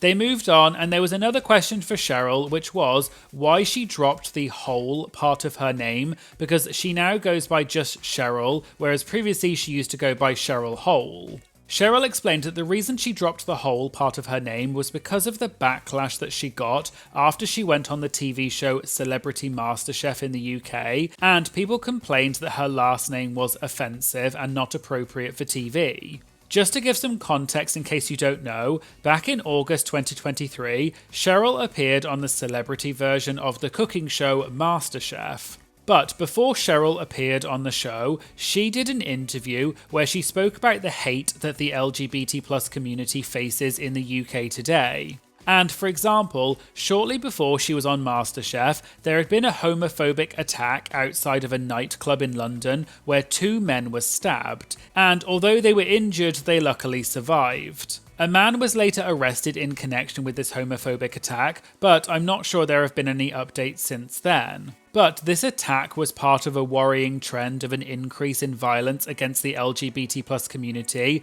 both within the UK but also the world in general. And in Cheryl's interview before MasterChef, she had also mentioned TERFs, which stands for Trans Exclusionary Radical Feminists. Some people consider the word TERF to be a slur against people who have gender-critical views, and several people criticise Cheryl for using this term. However, it should be noted that several of these people, and some of them come from the more conservative end of the political spectrum, also said that they felt that a drag queen should not be on MasterChef in general because it's a family show, and in their opinion, drag is, quote, not family friendly in any circumstances. Some people even said that drag queens are mocking women and that it's a form of, quote, woman face, likening it to something like blackface. Cheryl apparently received a huge amount of abuse as a result of being on MasterChef, and she tweeted afterwards saying, "All I will say is, people clearly don't understand the art form of drag and its celebration of women. Women shaped me into the person I am today, either through music, their words of wisdom, or support.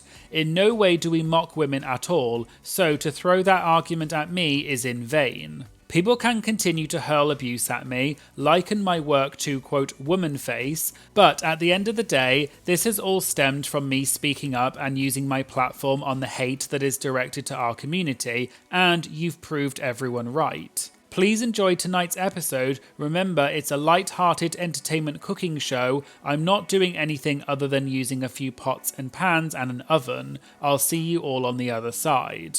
And back to Roscoe's, Cheryl explained that a big part of the criticism against her was that people thought that her last name being Hole was offensive and that it was misogynistic. Cheryl explained that the whole experience left a, quote, sour taste in her mouth because it was supposed to just be a fun TV show. So Cheryl decided to just drop the whole part from her name because then if people have a problem with her, it's because they actually have a problem with drag in general and they can't use her name as an excuse. So now she just goes by Cheryl or Cheryl the Queen. However, she joked that she'll always be Cheryl Hole to those who love and appreciate what she does, and people clapped and cheered for Cheryl. They moved on and watched the final edit of the acting challenge for this week, and Angeria said that she had never heard of Truman Capote before she was on the pit stop for this episode, but since then she's watched the new show based on him, which is a Ryan Murphy show called Feud Capote vs. the Swans.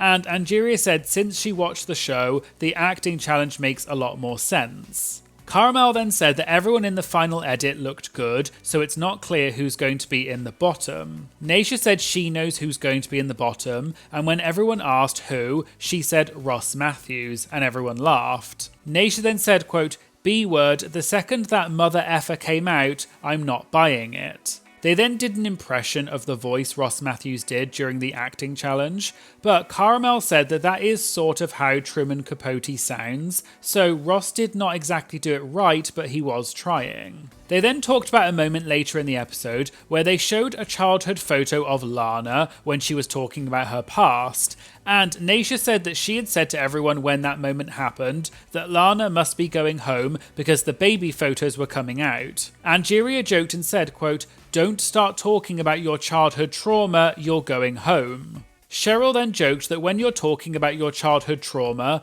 the producers are under the desk telling you to talk about it more. Cheryl then said that speaking of production, she mentioned the rumour that Jiggly Caliente apparently got a note under her door on season 4, which was a checkout letter from the hotel, which apparently happened before the lip sync even happened, implying that Jiggly's elimination was predetermined. And I have talked about this a few times on my channel, and I'll link to the relevant video in the description if you want to know more. Cheryl also joked that there was an era of Roscoes where they would invite the queens who won that week's challenge or got eliminated that week.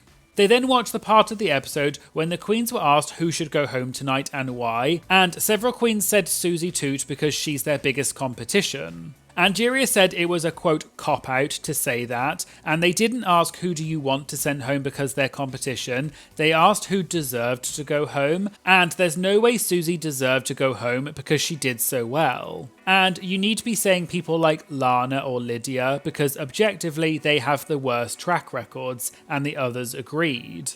And because all of them said Susie or said their biggest competition, they all kind of, quote, avoided answering the question. They then watched the lip sync and they clapped for Lana because she won the lip sync. Naysha then said, quote, "We could rephrase that. We could say, give it up for Lydia, who gave away that lip sync," referring to the mishap that Lydia had with the scissors during the lip sync. Angeria said that before the scissors came out, Lydia was going to win the lip sync and she won't be convinced otherwise. And they all said that Lydia made a mistake using the scissors in the first place because it was awkward to watch. Angeria also said other people have done the scissor thing on Drag Race during lip syncs in the past and she doesn't think that it really worked, and so Lydia should have just never pulled out the scissors in the first place. They then moved on to the Q&A, and one of the questions was, when are the confessionals filmed, and after you get eliminated, are you suggested to say things that avoid revealing spoilers about the lip sync? They all said they filmed the confessionals the next morning after the elimination. Naysha then said, in terms of the other part of the question about the way you speak in confessionals to avoid spoilers and stuff like that, when you get eliminated, you're very emotional, and they ask you to film confessionals really soon after, which Naysha described as, quote, extra to what is required of you. And Naysha said, quote, does it look like I want to answer that right now? Naysha then revealed that on All Stars 8, when she had to do the Fame Games runway for the Ice Queen, they made her record the voiceover audio for the looks right after she was eliminated, and Naysha said, quote, are you effing serious? So Naysha just said something like, quote, ice, cold, brr, because, quote, I was so mad. And the crazy thing is that that's what they ended up using in the show. Naysha said if you go back and listen to those runways, she, quote, sounds like a B word because she was mad.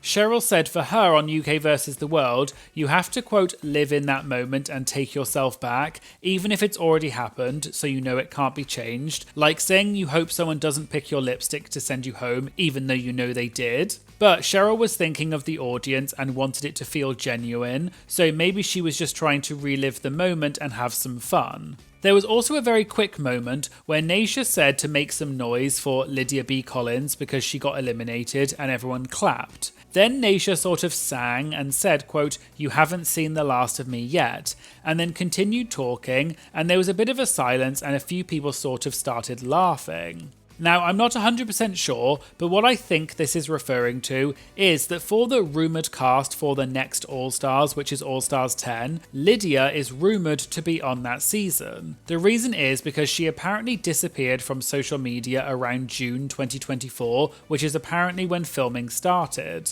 There is a full rumoured cast list for All-Stars 10 online, which I won't show here, but this is of course just a rumour and is not confirmed, so we're not sure if this is true or not. But there has been some talk online about Lydia being on All Stars, so I think maybe that's what Naysha was joking about, but this is just a guess and is not confirmed. They then had a question from last week from Candy Muse for Angeria, which was, how many drag queens has Angeria made out with, and who are they? Angeria joked that she does like drag queens, so she's made out with a few of them, and she can't say all of their names. But she did reveal that one of them was Blue Hydrangea from Drag Race UK, and Angeria joked that Blue has made out with most of the queens. Then, finally, they asked if Cheryl would ever go back to Drag Race for a fourth time. Cheryl said she would go back again and again, but she's only going to go back if she doesn't have to pay for her runway package, because she's still broke after having to pay for the last season, and she didn't win any money from the season. They also asked Angeria if she would go back for an all-winners season, and she said yes because she loves the show. But she said she could also win some actual money this time.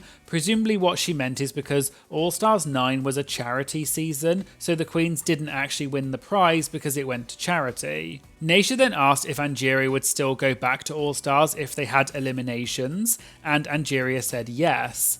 And they said that Angeria is a strong competitor, and they all clapped and cheered for Angeria. Hello everyone, and welcome back for some more Drag Race gossip, secrets, and drama. So I'm back for another Roscoe's recap, and this viewing party was for RuPaul's Drag Race Season 17, Episode 12. And the guests this week were Sam Starr and Trinity the Tuck. So today we're going to be talking about Joella calling out Naysha Lopez over some comments that Naysha made. Sam Starr spills some backstage tea on why she and Lana struggled in this week's challenge. And Trinity the Tuck dragged Susie Toot, and Susie then seemingly clapped back about it. All that and more coming up in today's video, so let's get started. Okay, so they started off with the host Naysha Lopez saying that Sam and Trinity were running a bit behind, so they were going to wait until after the first commercial break to introduce them. So in the meantime, they talked about how their weeks were going. Naysha said that she had a very, quote, eventful week.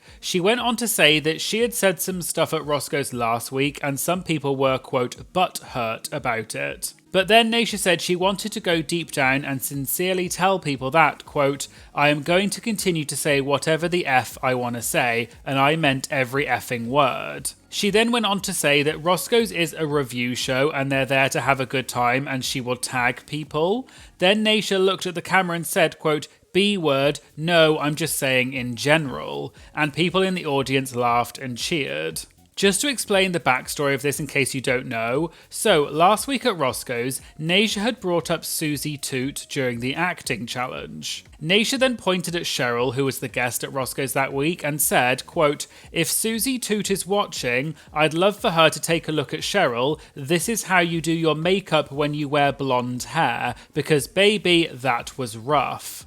This clip of Naysha saying that about Susie got posted on social media and got a huge amount of traction. Some people in the comments defended Naysha, saying it's Naysha's job to give her opinion because Roscoe's is a review show. But other people said that Naysha was being overly harsh to Susie. Someone then posted this clip of Naysha saying this on Twitter with the caption, Elimination.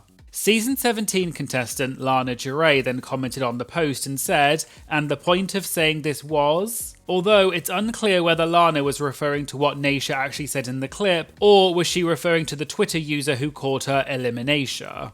Fellow Season 17 contestant Joella then replied to Lana's post, seemingly referring to Naysha, and said, girl, she's so irritating, like, you can try to be nice to someone, but if they're a bully, they will always be a bully. I just know I'm gonna treat every drag artist with respect, no matter what show anyone is or isn't on or how long they've been doing it, and that's all. Also, just as some extra context for the situation, when Joella was a guest at Roscoe several weeks ago, quite a few people in the comments on the video said that it was really awkward and people felt like the hosts did not like Joella. And the week when Joella got eliminated, in her exit line, you may remember she made a comment about not dying a local girl, which was apparently a reference to what Selena Estitties had said on season 15 during an acting challenge. But when Joella said that exit line, Naysha criticised Joella and said that it was really dumb. So in general, people feel like Naysha and Joella don't get on.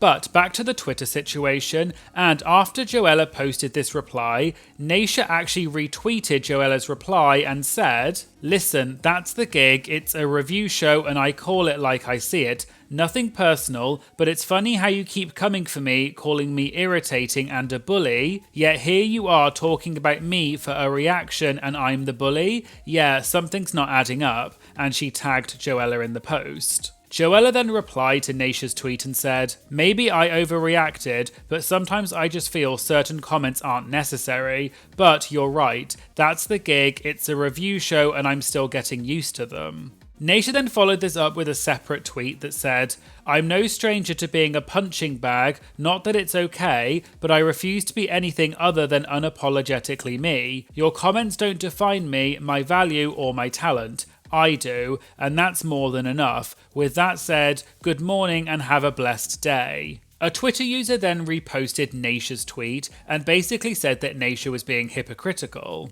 Naysha replied to this person and said, because I didn't say any bleepy comments, nothing that is not said on Fashion Photo Review or Sibling Rivalry or Chasers, but because it comes from me, someone that did poorly on Drag Race, I'm not allowed to say anything. So be baffled all you want, but it's pretty simple, shaking my head. And so this whole situation with Joella and what happened afterwards is likely what Naysha was referring to at Roscoe's when she said she had an eventful week and that people were, quote, butthurt about her giving her opinion. Naysha also made some vague jokes about the situation throughout the viewing party, but she didn't say Joella's name, so it wasn't 100% clear if she was talking about Joella. However, I later noticed that when this week's Roscoes came out, people in the comments were asking who Naysha was talking about, and Naysha replied saying Joella. And when someone asked what Joella was mad about, Naysha just said, quote, "Girl, she was a fool." So it seems that Naysha confirmed that she was indeed talking about Joella. Anyway, back to Roscoe's, and Sam and Trinity came on stage and everyone clapped for them. Sam said she's been a fan of Roscoe's for years, so being at Roscoe's was really cool. Naysha then asked Trinity what it was like seeing her drag daughter Sam on Drag Race, and also Jules Sparkles, who is Trinity's drag granddaughter. Trinity explained that she and Sam are from the same city in Alabama, and when she met Sam, she knew that Sam would be on Drag Race one day because she was, quote, super fabulous and way ahead of where Trinity was at the same age. Naysha then asked if there was one piece of advice that Trinity gave Sam that really stuck with her. Sam said that Trinity said just don't get overwhelmed because it's so easy to think that Drag Race is easy when you watch it from home, but when you're there it's so stressful and it's so easy to get overwhelmed, so she told her to just remember to have fun and be yourself. They talked a bit more about Trinity's time on Drag Race, and Trinity explained that she's been doing drag for 22 years, and long before she was on Drag Race, she was a pageant queen. So what Trinity learned quickly is that she was cast on the show as a pageant queen, and the show likes you to, quote, play the role that they assign you, then they want to be the reason why you're successful on the show. So Trinity quickly learned to lean into the storyline that she was a pageant queen and that she was supposedly discovering that she was so much more than that on the show. But Trinity said she knew that she was funny and creative long before Drag Race because she had been doing pageants and talent shows, so she was just leaning into that storyline because she knew that was what the show wanted from her. Trinity then said, quote, "I may be country, but I am smart," and everyone cheered for Trinity. Naysha expanded on that and said that the show, quote, wants to take responsibility for your success, which is why, in Naysha's opinion, they are now casting younger queens to be on the show. They then watched the part at the beginning of this week's episode when Anya and Susie said that last week, when the queens were asked who should go home tonight and why, many of the queens said Susie because she's their biggest competition, and that was a, quote, cop-out. Naysha said she's going to rephrase the question and say who should go home because they've been performing the weakest. Sam joked at first that she would nominate herself, which Naysha said was a pageant answer. Sam said she should have said Lydia or Lana, but as she explained in Untucked, the reason she didn't say Lydia was because she had grown really close to Lydia that week. And in the moment, Sam just joked that she felt like, quote, let's just bully Susie. Sam explained that at the beginning of the season, there was a lot of talk about the so-called Kumbaya girls who can't take a joke, and Susie was called as one of the Kumbaya queens. But Sam doesn't agree at all and thinks that Susie is actually someone you can kiki with, which is why she said, quote, Susie toot and I thank you on stage, because she knew that Susie could take it. And actually, Sam said her answer was much longer than what they showed, and apparently Sam explained to Ru and the judges that clearly they all felt that Susie was, quote, too funny, and Sam didn't like that, which is why she said she wanted to send her home. And Sam said, quote, I want to be funny like her, so F her. However, Sam said in hindsight she shouldn't have said Susie's name because they, quote, gave her more hype than she even deserved, frankly, and that they're dumb for saying Susie's name because it made it obvious that they all thought that Susie was really good. They then moved on and started talking about the outfits for Drag Race in general, and Sam and Jules have worn several of Trinity's outfits so far on the season. So Naysha asked how much of Trinity's wardrobe did Sam and Jules take. Sam said, quote, all of it, and said that Trinity was very generous. But Trinity said the true tea is that she did not want them to spend lots of money on their runway outfits when the runways don't even matter that much anyway. And that's why Trinity said that Sam and Jules could raid her closet, as well as her other drag daughter, Chantel Sparkle's closet, because they had so much stuff. Trinity also said that the fans always come for her saying you can't wear a look more than once, so all of these outfits were just sitting in her closet, so she may as well give them away to Sam and Jules to use. The other host, Caramel, then said to Sam that even though Sam and Jules are from the same drag family, we haven't seen much of them together on the show, so were they already close before the show? Sam said that they were, quote, smart drag queens and that they were, quote, strategic, because they knew that if they went into the show being too close and best buddies, the producers would love putting them in the bottom together, which is why they decided to keep their distance from each other, but Sam said she does love Jules. Sam also said that she got really close to Lexi Love during the show, so Jules just went and hung out with the other queens such as Lana and the other, quote, Kumbaya girls. They then watched the Maxi Challenge for this week, which was that the queens worked in pairs and each queen did a monologue while the other did an interpretive dance, and then they switched roles. Sam joked that she and Lana were clearly in the top and were going to win, and everyone laughed because Sam and Lana were actually in the bottom this week. Naysha asked if they had to memorize the monologue, or did they have a teleprompter or cue cards for when they were reading the monologue, and Sam confirmed that they had a teleprompter. Naysha then asked Sam to tell her about her experience this week, and she sort of laughed when she said it, clearly because Sam and Lana were not the best this week, but they were just having some playful shade and people laughed. Sam then joked and said, quote, "What the F does that mean, B? Tell me about your experience, Naysha," and everyone laughed. Naysha then said she welcomes that sort of shade because they're drag queens, and then Naysha looked at the camera and said, quote, "We don't cry over it, you stupid B," and she held up her middle finger and then said, quote, "Did you get that?" Trinity then asked who Naysha was yelling at, and Naysha pointed at the camera and then said, quote, "The girls that are not booked at home," and people screamed and laughed. Sam then talked about her experience during this week's challenge and said she was over it and she knew that she and Lana were not going to do well. Sam explained that her problem was that she couldn't remember Lana's story,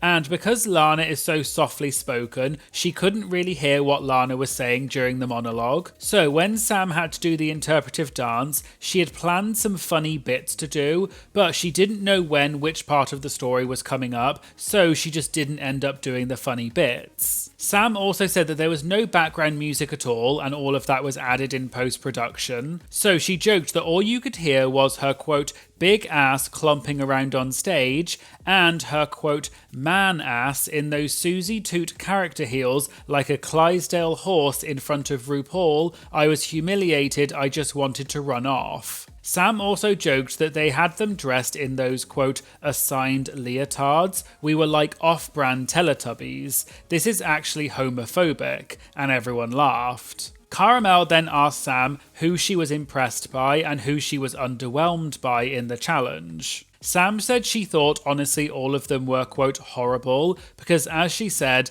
there was no background music, so all you could hear was them clomping around the stage. Sam also explained that she was confused whether they were supposed to make the monologues more earnest or more comedic. Naysha asked Sam if she thinks the judges did want it to be more earnest or more comedic, and Sam said in hindsight the judges wanted it to be comedic and funny. They then watched the runways for this week, and the category was ugliest dress ever, and Sam got critiqued because her dress was not actually ugly. Sam joked and said, quote, "I just don't really know how to be ugly, I guess." The other host, Batty Davis, asked if that was Sam's first choice of outfit, and Sam said it was her first choice of outfit that she could find in her drag sister's closet. They then watched the judges' critiques, and Sam said after they watched the other two groups perform, she and Lana realised that they went too earnest with their monologues and they didn't make them funny enough, and Sam's monologue was actually a true story. But Naysha and Trinity said, as they always say, the rule on Drag Race is always, if in doubt, make Ru laugh. Sam said, though, to give a little bit of backstory as to why they leaned a bit more towards the serious side for their monologues was because when they were presented with a challenge, they showed them clips from All Star 6 when the queens did the monologue challenge, and they were all very heartfelt, and it was things such as when Trinity K. Bonet talked about her HIV status. So they thought the judges wanted them to be more earnest because that was what they showed them in the clips, and it confused the queens. Naisha said that the show does that sort of thing a lot, and for example, they often change the names of the categories for the runway outfits. So for example, the prompt they gave the queens was Queen of Ice, but then when they were on set, they changed it to be Snow Bunny. Trinity then said the runway prompts are very vague and it gives them an excuse to, quote, make up some bull bleep name for it later, and it gives them a convenient excuse to say that the queen didn't meet the brief. They then got to the bit where Sam and Lana were announced as being in the bottom, and Sam won the lip sync against Lana, and everyone cheered for Sam. And they asked Sam what was going through her head when she had to lip sync for her life. Sam said she was, quote, terrified because Lana had sent home so many queens, so Sam just went into autopilot. She also felt that statistics-wise, as long as Sam didn't die, she was probably going to stay over Lana anyway because she had a better track record. Naisha then asked when both Sam and Lana did a dip to the floor, did Sam anticipate that Lana would do that, or was it just a coincidence? Sam said she had her eyes on Lana during the lip sync and wondered why Lana was coming over to her direction, and presumably Sam guessed that Lana was going to do a stunt, which is why Sam also did a stunt as well. Sam said the same thing also happened when Lana took off her dress to reveal her bikini, so Sam took off the bottom part of her outfit too because it was also a reveal. They then moved on, and I'm not sure exactly which part of the episode they watched and why Trinity said this, but Trinity suddenly said, quote, can I confess something? Girl, I'm just not feeling Susie. And people in the audience gasped. Trinity went on to say, quote, not her drag, her. It's not that I hate her, I'm just not vibing with this better than thou attitude. She's the only one I don't follow. Presumably she meant on social media, and people gasped again.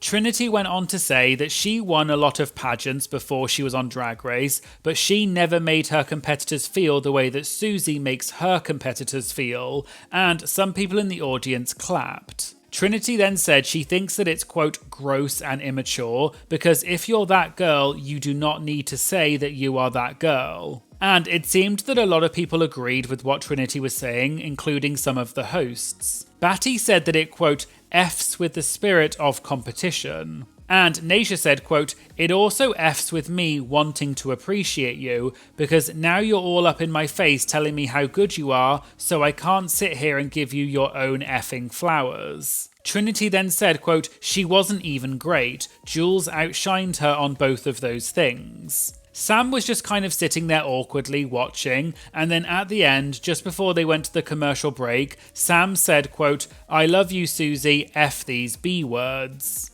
The clip of Trinity reading Susie, saying she doesn't live for her and she's the only queen from season 17 that she doesn't follow, then did the rounds on social media and got a lot of traction. I saw that Trinity then posted an Instagram story with the clip of her saying that and said, quote, I'll elaborate more on this for this week's I Live For This. And I Live For This is the podcast that Trinity hosts with her other drag daughter, Chantel Sparkles, where they review the episodes of Drag Race. However, at time of recording this video, the podcast for this week's episode has not come out yet. I also saw that Susie Toot seemingly tweeted in response to Trinity's comment about her, and Susie said, God, the messy things I yearn to tweet and still I choose peace. Someone replied to Susie and said that Trinity had a lot to say about her at Roscoe's. And Susie said, did she? I didn't notice. I don't follow her. This was presumably a clap back to what Trinity had said about Susie at Roscoe's. And I just thought this was an interesting development that happened outside of Roscoe's, and we'll have to see if any more comes of this situation. But back to Roscoe's, and they moved on to the Q&A. Someone had a question for Naisha and Trinity about the Drag Race producer named Mandy, and can they recall a time that Mandy was rude to them? And this question presumably came up because multiple queens in the past have mentioned Mandy, and it usually wasn't that favourable. Trinity and Naisha both told stories about Mandy, which they have previously told at Roscoe's, so I'll just quickly summarise the stories. Trinity said on All Star 7, she had a bag of feathers, rhinestones and other things like that, which she had brought for the design challenge, and they were expensive. The bag then went missing, and Trinity said one of the cleaning team must have accidentally taken it, so she demanded that Mandy go and look for this bag, otherwise she would be sending them a bill. Mandy apparently personally got into a dumpster out back and was going through all of the trash looking for this bag, but later a PA found the bag in Trinity's hotel room, and Trinity obviously just forgot that it was there. Trinity said Mandy was annoyed, but Mandy apparently got her revenge on Trinity because you may remember that at the beginning of season 17, they did the parody of Squid Games and Trinity got a pie in the face. Well, what you didn't see is that actually Mandy was the one who threw the pie and they filmed it twice. And when Mandy hit Trinity with the second pie, Mandy said, quote, "This is for All Stars 7. Trinity then said she personally didn't really interact with Mandy that much, so she doesn't mind her, but she said that she is, quote, aggressive at her job, but she has to be, and Trinity has heard stories from other queens about Mandy, but Trinity doesn't personally have an issue with her. Naysha then told her stories about Mandy, which I have talked about on this channel before, and that was that during All Stars 8, for the finale, the queens had to submit music that they thought represented their drag, and they used these tracks to then create tracks for the queens. One of the tracks that Jimbo submitted was Milkshake by Khalees. Then, later on, Mandy apparently came out and said to both Jimbo and Candy Muse that they had changed the final two lip sync to be Milkshake. Candy realised that they were clearly trying to favour Jimbo by giving her a lip sync song that Jimbo had literally said represented her drag. Naysha then said that it was, quote, not done discreetly. Candy then apparently got angry and said to give her her phone because she was going to leave, and she called out the producers for playing games and told them that she was leaving and she wasn't going to let them do their stunts. Apparently, Mandy went away, spoke to the other producers, and then came back and said she was sorry and she made a mistake, and they're actually going to go back to the original lip sync song. But it was implied that Naysha didn't really believe that it was actually a genuine error. Naysha then said that her criticism of that situation was that they could have decided all of that stuff in an email, and they didn't need to say it all in front of Candy because it, quote, F's with her psyche. Then Naysha said that her personal issue with Mandy is that on All Stars 8, the eliminated queens had to do the fame games and show off their unused runways. Naysha apparently asked if the queens would get paid extra for the fame games because they had to stay longer on set to film it, and they also had to show off all of their unused runways. Apparently Mandy told her, quote, absolutely not, and she was adamant about it. So Naysha said that she wasn't going to do it unless they paid her, but not only her, but all of the eliminated queens. Then Mandy apparently came back and said, quote, I made a mistake, you're actually going to get paid. But again, the way Naysha said it implied that she did not believe what Mandy said was actually a genuine error.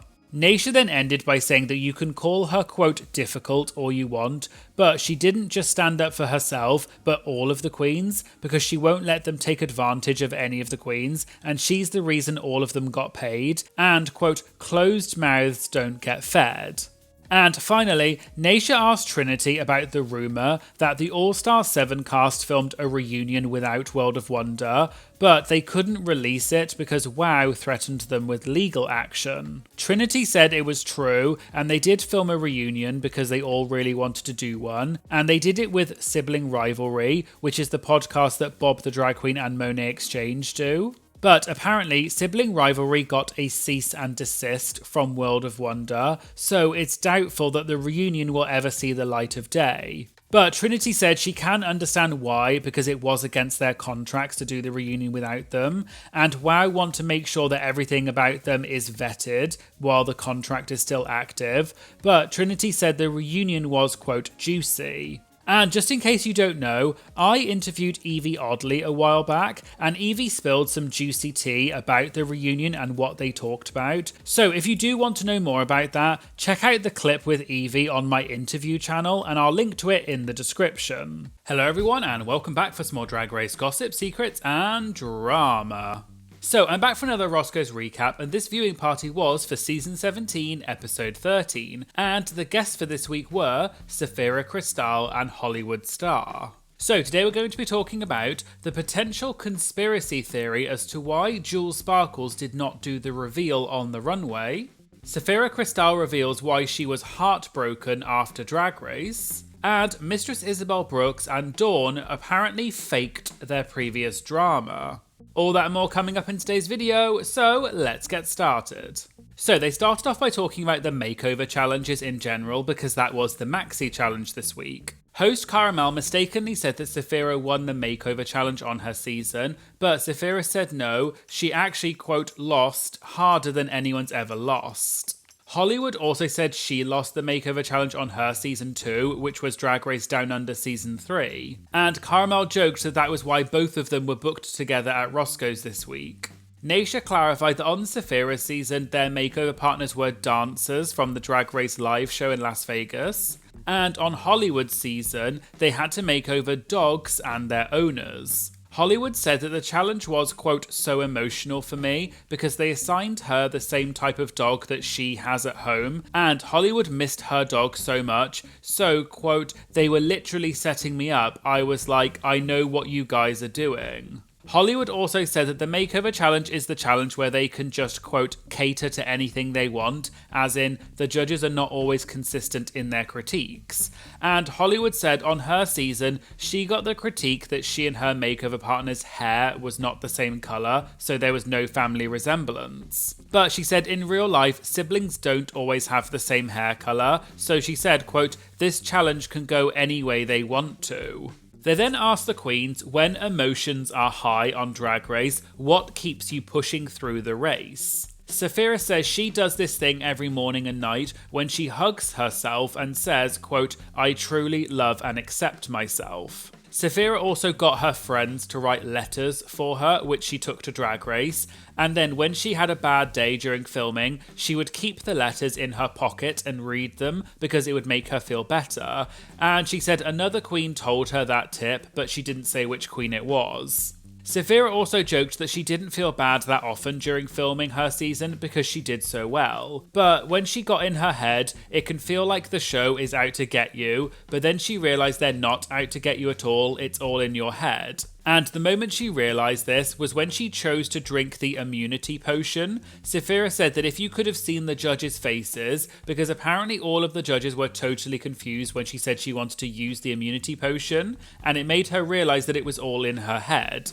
They then watched more of the episode, and the queen's mothers and fathers were the makeover partners this week. Naysha said one thing she thinks is really important that we saw is the relationship between Susie Toot and her mother. Naysha said that not everyone's relationship is the same, but what's important is that her mother showed up and, quote, they'll definitely get there, maybe, and if not, it's okay. But Naysha continued and said it's important to see that not every relationship is like best friends because it's not always like that. Sapphira said she's best friends with her mother, but her mother and grandmother have a different relationship, a bit like Susie and her mother, and even though they're close, Sapphira's grandmother is a bit more reserved. But when you have a queer child, you want to, quote, meet them where they are, but not everyone is like that, and Susie's mother seems to be very shy and a reserved person, and that's okay because she still showed up. Sapphira then joked and said, quote, if I was Susie, I would have been like, send someone else, because I love you, goodbye, get my dad, get my sister, get someone else, cause this one ain't it.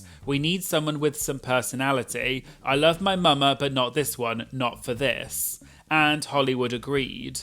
Naysha then said that the fathers seem to be having a good time. Sapphira then said, quote, I mean, every other parent is loving it if we're being honest. Sapphira then referred to when Lexi pulled her mother's face back with tape to give her an instant facelift, and she joked that her mother was loving it and was like, quote, B-word, how long have you known about this? Then Sapphira joked and said, quote, well, if you weren't calling me he the whole time, I would have told you about it, and they all laughed. Naysha then joked about Sam Star's mother's, quote, stank look that she was giving the other parents. Hollywood said that she was, quote, intimidating them, she was getting in their heads. And Naysha joked that now we've seen Sam's mother, everything about Sam makes sense. They then went through the makeover runways for this week, and whether they toot or boot the looks.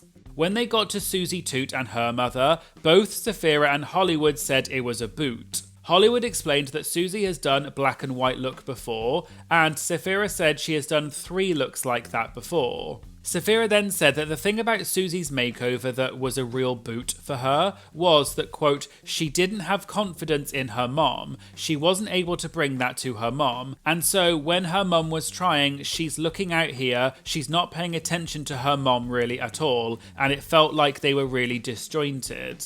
Saphira also said that she didn't feel the connection between Susie and her mother, and sometimes you have to make that connection yourself. But Susie was so in her head, and she knew that she and her mum aren't really like that, and Susie didn't try and make it be like that. Nasia said she felt like Susie went into it already being defeated because she felt like it wasn't going to work. Nasia also said that black and white does not make it family resemblance, and she thinks Susie should have stuck to her usual drag aesthetic, such as flapper, and put her mum in that type of drag, because it would have been more fierce, and it would have been, quote, less campy, costumey. They then watched the judges' critiques, and in particular, the part when Law Roach said that he felt like Susie's runway was high fashion, and it could be on a Paris runway, and it was very comme des garçons. It was obvious that none of them at Roscoe's agreed with that critique, and Nasia said she'd love to know what the others thought of that critique. Saphira said Law mentioned comme des garçons and, quote, he's the stylist so he knows what the F he's talking about, so she's not going to disagree with that. But she added, quote, I guess fashion and drag don't always mix. For me, it was just a boot. Hollywood said, as she mentioned before, Susie has done this look several times before, and she's surprised Michelle didn't say anything about it, because Michelle is, quote, the queen of saying that someone has worn something similar before and they want to see something else. Nasia then said what she finds funny is that Michelle had said about Susie and her mother that there was a family resemblance, but Nasia said, quote, mind you, it is the same. It is a copy and paste makeup, period.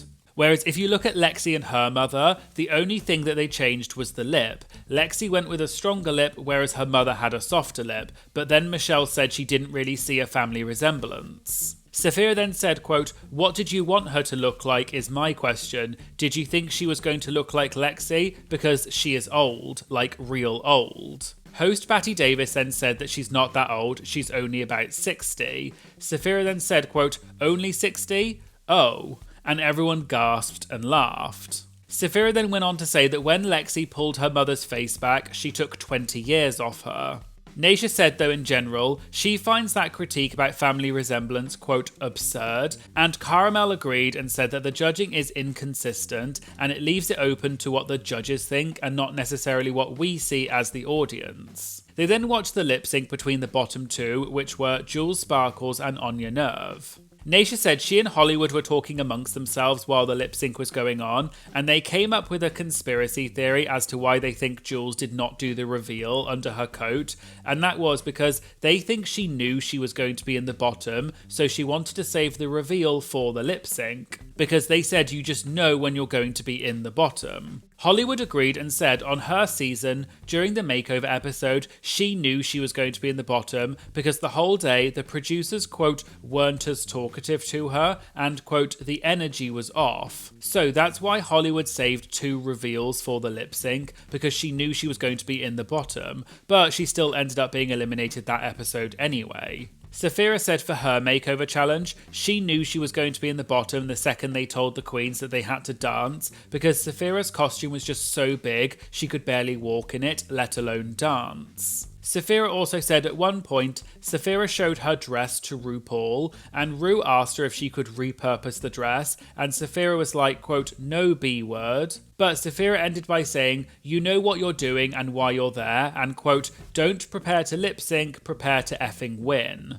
They moved on to the Q&A, and one question was whether Saphira knew that the season 16 finale lip sync was going to be Padam Padam by Kylie Minogue, and Saphira said, quote, duh, because she obviously prepared for the lip sync. The other part of the question was, did they get a list of songs to choose from for the finale, but Saphira said no. And the last part of the question was, if you knew it was going to be Padam Padam, and how long in advance did you know the song? Batty said they usually give the queens a list of lip sync songs before the season, but for the finale, do you get all the songs before? Saphira joked that they don't give you anything, they just give you the lip sync songs as the show goes on. She said that she did know it was going to be Padam Padam, but she can't remember how long in advance they knew, because that happened 2 years ago now, but she said that she was, quote, fully prepared for it. And they all laughed when Saphira said that, presumably because Saphira lost the finale lip sync, so the question about whether Saphira was actually prepared sounded kind of shady, and Saphira even joked and said, quote, that's some shady ass questioning. Saphira explained though that Padam Padam came out while they were filming Drag Race, so neither Saphira nor Nymphia Wind knew that song. So when they gave them that song for the finale, apparently both of them were like, quote, oh, that stupid song, because when the finale aired, the song was already a hit in the world, but when they filmed the finale, it wasn't yet a hit. Saphira also said that when they were down to the top 4, they were all just sitting around chit-chatting because there wasn't much to do, and they'd missed so much of what was happening in the world. And someone, presumably from production, mentioned that the queens didn't know about the OceanGate submarine that went to view the wreck of the Titanic with all the millionaires on board, and it imploded. And the queens had no idea what they were talking about, because the queens don't have access to live TV or the internet during filming. And it was the same for Padam Padam, and none of the queens had heard of the song, so they played the song for the 4 queens, and according to Saphira, they all said, quote, what the F is this? Turn that off. And everyone laughed. Another question was, how long is the time frame between getting eliminated and then filming What You Packin' with Michelle? Saphira joked that she never got eliminated, so she doesn't know, but it's different for every season. Naysha said that they do it right afterwards because you're going to be there anyway for the rest of the week to film things like confessionals, and it also has to align with Michelle's schedule. Naysha added that on season 8, which was her original season, that was when What You Packing was still very new, and they just filmed it with Michelle on a couch in Naysha's hotel room, which Naysha said was, quote, really cool and personal, and Michelle even gave Naysha her phone number. But Naysha joked that nowadays, Michelle sits over there and it's about 15 feet between you. An audience member then asked Hollywood if she felt that her elimination was fair, and Hollywood said no. And as part of the answer, Saphira said she would love it if one time a queen just said, quote, F you to RuPaul and flipped her off and stormed off when they got eliminated because it would be great drama.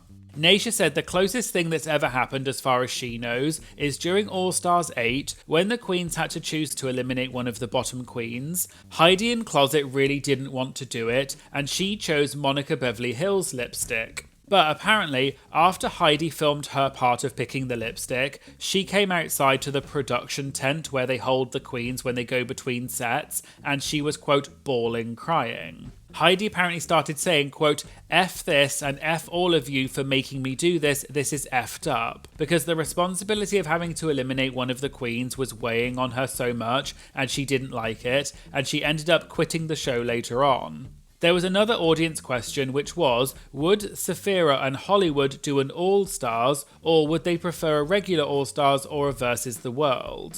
Saphira said yes, she would want to do the OG All-Stars because, quote, I need to win, and everyone laughed. Naysha said everyone thinks Saphira is incredibly talented and she's very beloved, so Saphira doesn't really need to win. Saphira joked that she wants to do it for herself and mainly for her heart but also for her bank account. Saphira also explained that if she's being completely truthful, something changed within her after she lost season 16 because when you work your hardest and do really well, you expect to win. Saphira likened it to her generation being told to go to college so you can get a good job, but then, quote, everything fell out from underneath us. But Saphira said, quote, something in my heart broke that day when she found out Nymphia won instead of her, because for the whole of the finale episode, Saphira really thought she was going to win, especially after her solo number, she was convinced she was going to win. So in order to, quote, mend my heart, Saphira wants to go back to All Stars and win because it's an ego thing, and everyone clapped and cheered for Saphira. They also asked Hollywood if she would rather do a US All-Stars, because Hollywood is originally from the US but has lived in Australia for 11 years, or would she rather do a Versus the World? Hollywood said she'd rather do a normal All-Stars because it has more budget and more people watch it. But if she got called for a Versus the World, she would also say yes. And then finally, there's a little bit of tea that happened recently outside of Roscoe's to do with Ariete apparently blocking Dawn, and Mistress says that her beef with Dawn was fake. So you may remember that in a previous one of my Have Your Say videos, I talked about some light drama that had happened recently when Dawn from season 16 appeared on the Sloppy Seconds podcast. Dawn told a story about when she appeared on Mistress's YouTube channel, and Mistress was apparently really late, and they ended up filming Dawn's part between 3 to 5 a.m, and Dawn said as a result she hated the video. She flies us in a day early, and we're like, what time? She's like 6, like something, like whatever. 6 o'clock rolls around. She's like, we're gonna push back to like 9. And then I think she picks us up around like 9:30 from like 10 until like 3 a.m. And then did mine from like 3:30 until like 5. And so I watched that back and I was like, I hate this video. After that podcast clip came out, people were tweeting at Mistress, and Mistress eventually talked about it during a live video, and she questioned why Dawn and the podcast hosts would bring up something that they knew would make the fans send hate to Mistress. And Mistress said that she had blocked them, but she didn't specify who she had blocked. Well, shortly after all of this went down, Dawn appeared again on Mistress's channel in a video called Confronting a Liar, Dawn's Evil Elf Revenge, where Dawn put Mistress in elf drag. In the video, according to Mistress and Dawn, all of that Sloppy Seconds drama was fake.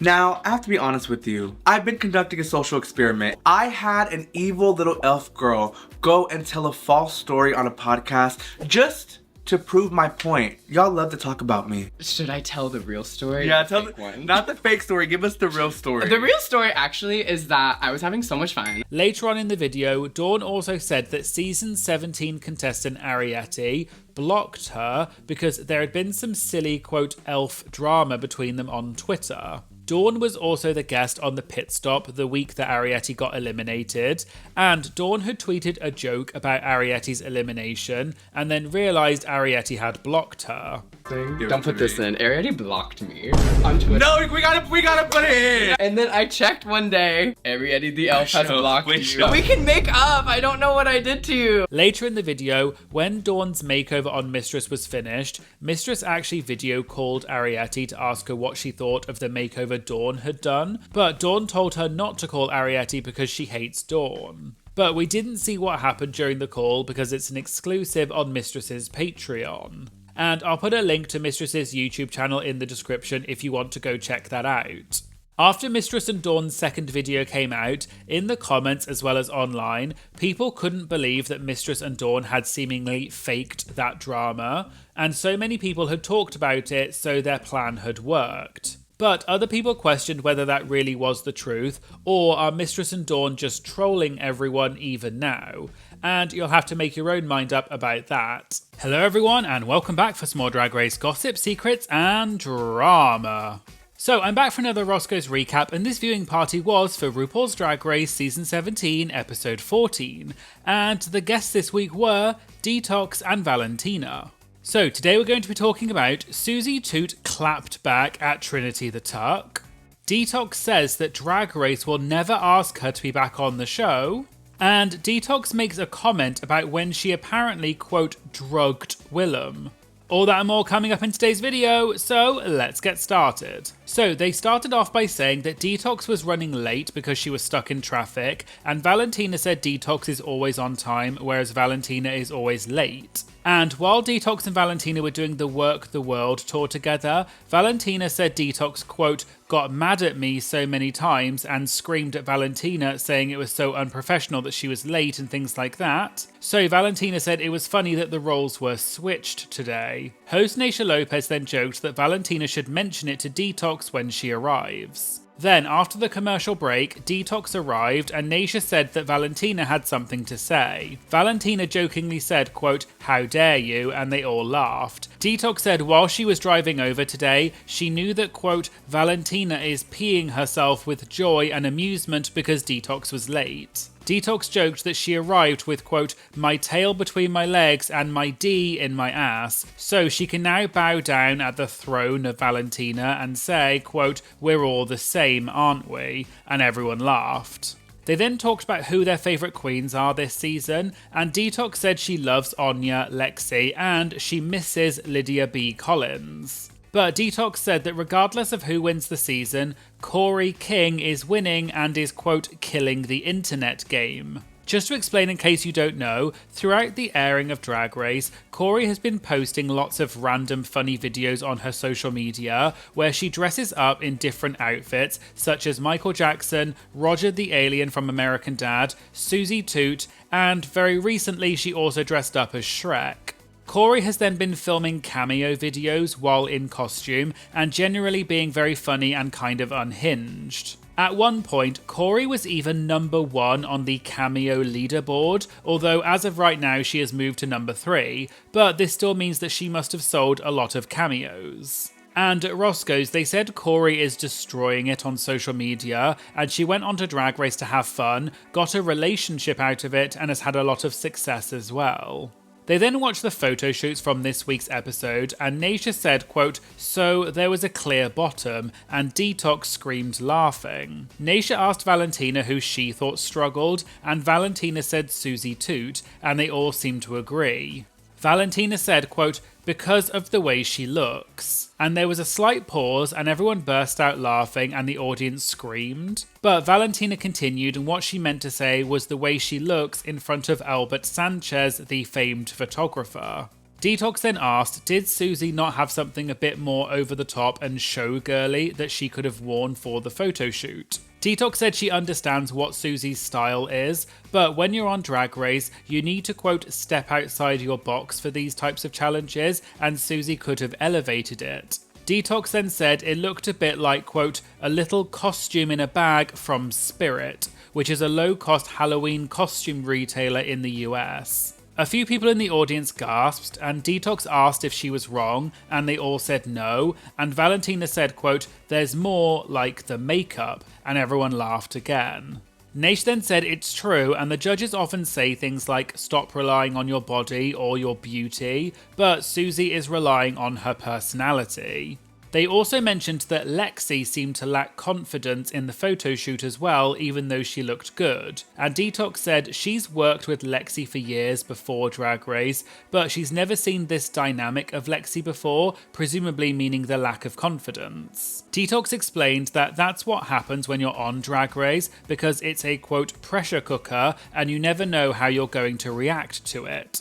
They then watched the interviews that the Queens did with the Latrice Royale, and in particular Lexi Love's interview. Naysha said with the current political climate, it's so important to address people's trans journey and celebrate that they don't have to hide and they can live authentically. Naysha then said, speaking of living their authentic selves, Detox has recently come out as trans, and everyone clapped and cheered for Detox. Detox joked that she sort of came out accidentally, and most people weren't even surprised, and some people even thought that Detox was already out as trans, and they joked that, quote, the closet is glass.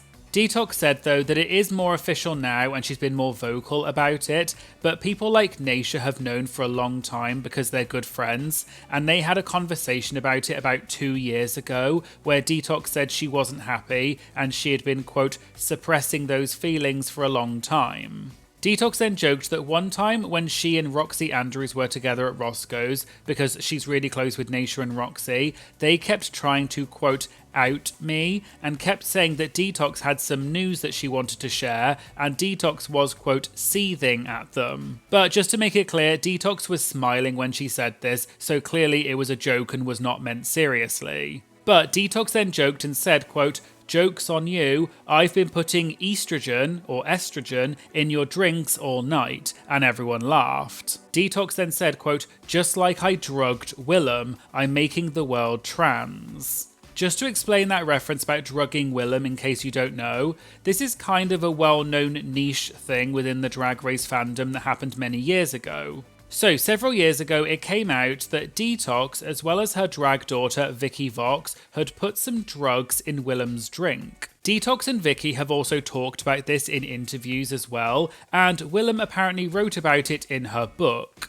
I found an old Reddit thread with screenshots of what appears to be Facebook posts from Willem, where someone asked Willem about this and even said they'd heard that Willem asked Detox and Vicky to do it. It's quite a long post, but basically Willem said she'd done some substances at Burning Man and she was excited to tell Detox when she saw her because Willem had basically been a teetotaler for most of her life. But when Willem told Detox that she had done substances for the first time, Detox said no, it's not the first time because, quote, we used to put it in your drinks. And she said it happened more than once. Willem said she wasn't mad about it, she was just shocked. Then later in the post, Willem said that she had once willingly drank from a water bottle that she knew had narcotics in it, but she didn't know what exactly it was. However, there was a time that someone did put something in her drink at a DWV concert without Willem's knowledge, and that was not okay, but Willem didn't specify who it was. However, Willem said she had no ill will and she knows Detox and Vicky would never have let anything bad happen to her and they're all okay now. But going back to Roscoe's, and Detox continued talking about coming out as trans and said how liberating it was. She also mentioned how the news came out, which was when she was at the Drag Pack event with Willem and she flippantly said, quote, I'm trans now. I'm trans now. I wanna go. Detox explained that when she said that, she was in a room with all of her friends and loved ones who all knew already, and she didn't expect that she was going to say it, it just kind of came out, and in fact, she had actually forgotten that she said it. But then the next day, the news spread on social media about Detox coming out, but Detox said, quote, that's not at all what I wanted, because she had been trying to, quote, cradle it and nurture it, and she had been dealing with these feelings since she was a child, and she wanted to protect herself as much as possible, but she's happy to talk about it now. Naysha then asked Valentina about coming out as trans too, because Valentina had previously identified as non-binary, and she'd even spoken about the struggles that she had with her gender identity. But then very recently, on the Trans Day of Visibility in April 2025, Valentina posted photos of herself saying, Happy Trans Day of Visibility, and seemingly came out as trans. Valentina explained that she is at a point of, quote, metamorphosis, and she's doing a deep dive to, quote, find the woman in me, and she's happy just saying that for now because she doesn't want to go into too many details. But she finished by saying, quote, when I fully transition, I don't just want to transition, I want to transcend. And everyone clapped and cheered for Valentina. They moved on and they watched the Queen's performance of the song Gift Shop. At Roscoe's, they all seemed confused because they thought the queens would be writing their own verses and they didn't seem to like the song. Valentina said, quote, do you want to meet them at the gift shop? What is your answer? Because I would say no thank you, and everyone laughed. Naysha then said Detox had made an observation while watching the performance and asked Detox to repeat it. Detox said, quote, did Susie Toot run out of wigs? And everyone laughed. Detox said that Susie has worn the same wig throughout the episode. Host Caramel said that Sam Star also wore the same wig, and Naysha agreed and said the difference is, quote, do I wear a 3 5 times or do I wear a 9 3 times? Naysha then said that, quote, that shake and go has not been shaken and it needs to go. Detox joked that she hadn't gone as far as saying that, but Naysha said don't make her look like the villain and you don't even know the things that Detox was saying, and Detox laughed. They continued talking about the fact that they thought the queens were going to write their own verses to the song, and they questioned why they just performed the song as it was. Detox said, let's be real, and this is just an opportunity for RuPaul to sell tickets to the show and also to sell a CD. Detox then said, quote, and no one's buying that track on Amazon. They then watched the runway for this week, and the category was opulent outerwear. Naysha said, quote, "We'll start with everyone's favourite Susie Toot." And Naysha smiled and questioned why people in the audience had laughed, and Batty said because she had prompted them. But they all said Susie's look on the runway was great, and she should have worn that for the challenge. Naysha then said she wishes that Susie had stuck to her aesthetic for the entire season to do the 1920s flapper style, and then said, quote, "This is my drag, like it or not." They then talked about Sam Starr's look, and Valentina said, quote, "It looked borrowed," and some people in the audience sounded a bit shocked. But the host said that it probably was borrowed because when Sam was at Roscoe's a few weeks ago, she said she borrowed a lot of stuff from her drag mother, Trinity the Tuck, as well as her drag aunt, Chantel Sparkles. And Trinity had insisted that they should not spend all that money when they go to Drag Race when they already have so much stuff that they can lend them. But Valentina said about Sam's outfit that it wasn't really her, and Naysha said that it was, quote, older.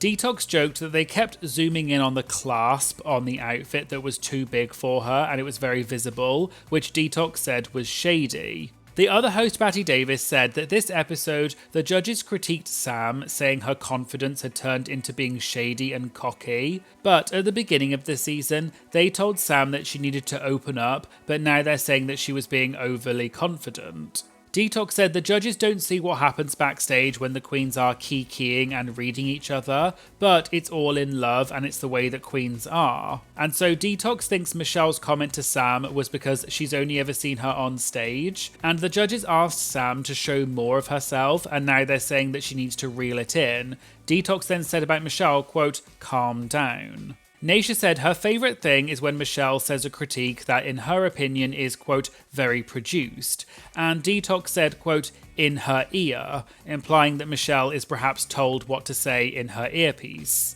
Naysha said her favourite thing is when Michelle says something like that, but then the guest judge disagrees, and Michelle then looks annoyed, and both Detox and Valentina agreed. They then watched the part of the episode where Susie got eliminated, and they all clapped and cheered for Susie. Naysha said at Roscoe's they love Susie, and when she was there several weeks ago as a guest, Naysha had said to Susie that she had, quote, winner energy because of her confidence. Naysha then asked the others if they think that Susie's confidence evolved to a certain level of cockiness, which may have affected her run on the show. Detox said, we all saw early on when Susie did really well at the beginning and got, quote, really comfortable at projecting and letting people know that she was the front runner. And also, Lexi kept saying that Susie was big competition, and it probably gave Susie, quote, a big head and it inflates your ego. But Caramel pointed out that Susie had not placed in the bottom the entire season up until this episode.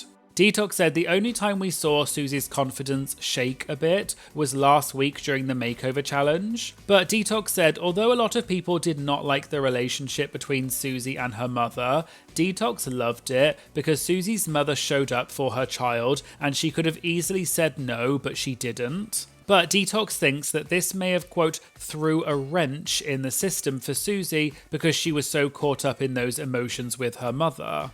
They then watched Untucked for this week, and Detox said that she wanted to say something, and she then said, quote, I'm sorry, Michelle, because after witnessing what I just witnessed in Untucked, I get it. That Sam Starr was cocky as F. Detox said she understands that Sam may be, quote, under duress because she's in the bottom and she may be deflecting. But she said Sam's behaviour was, quote, a lot, but Detox said she was entertained by it. Naysha said her opinion is that it's quite similar to when Luxe Noir London was on the show, and she came onto the show with a lot of confidence, but she also got a lot of backlash because of it. But Naysha said the alternative is that you go in and say things like, I suck, or I could have done better, and then you get in your head. And in Naysha's opinion, confidence will take you so much further than trying to be humble. Detox agreed and said her issue was that some of the things Sam said were, quote, a little bratty. But they all said she wasn't like that at the beginning of the season. It only happened because the judges told her she needed to open up and be more vulnerable. They moved on and talked about the guest judges coming into Untucked, and Detox shared a story that on season 5, the guest judges were not allowed to speak to the queens or come backstage. And the only time it happened was with the Pointer Sisters. The queens were all waiting outside because back then, once you got eliminated, you had to go right into filming your confessionals, and all of the other queens had to wait outside until they were done in the workroom. And during that time, the Pointer Sisters were outside, and they were told they were not allowed to go to the queens, but, quote, the tall one lit a cigarette, strutted over to the queens and said, quote, that was some fun bleep. The queens then got to kiki with them for a minute, but then the production staff came over and told them they had to go because they weren't allowed. But Detox said it meant a lot to the queens that the Pointer Sisters did that. Naysha asked Valentina what her favourite memory from Drag Race was. Valentina said the kiki in the van with the other queens was good, and Alexis Michelle had some crazy stories about getting trade, and one of the stories involved Alexis being in a store and a man helped her try on underwear in the dressing room. Naysha agreed and said that Alexis's stories are wild, and sometimes you don't know how to react to them, and you look around because you feel a certain way, and you're wondering if everyone else feels the same way too. They then announced that the guests next week at Roscoe's are going to be Thorgy Thor, Jessica Wilde and Jules Sparkles. Naysha said Jules is the only queen from season 17 who has not been at Roscoe's so far, and she was due to be there previously, but because of the 1000th Drag Race live show in Vegas that happened, WoW pulled all of the contestants to be in the audience, which meant that Jules had to miss Roscoe's.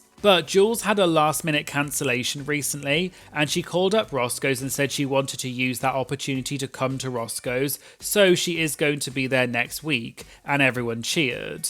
They moved on to the Q&A, and there was a question for Detox, which was that the last time she was at Roscoe's with Roxy during All Stars 9, Detox had said that she had, quote, an itch to go back to All Stars, and so the question was, would Detox go back?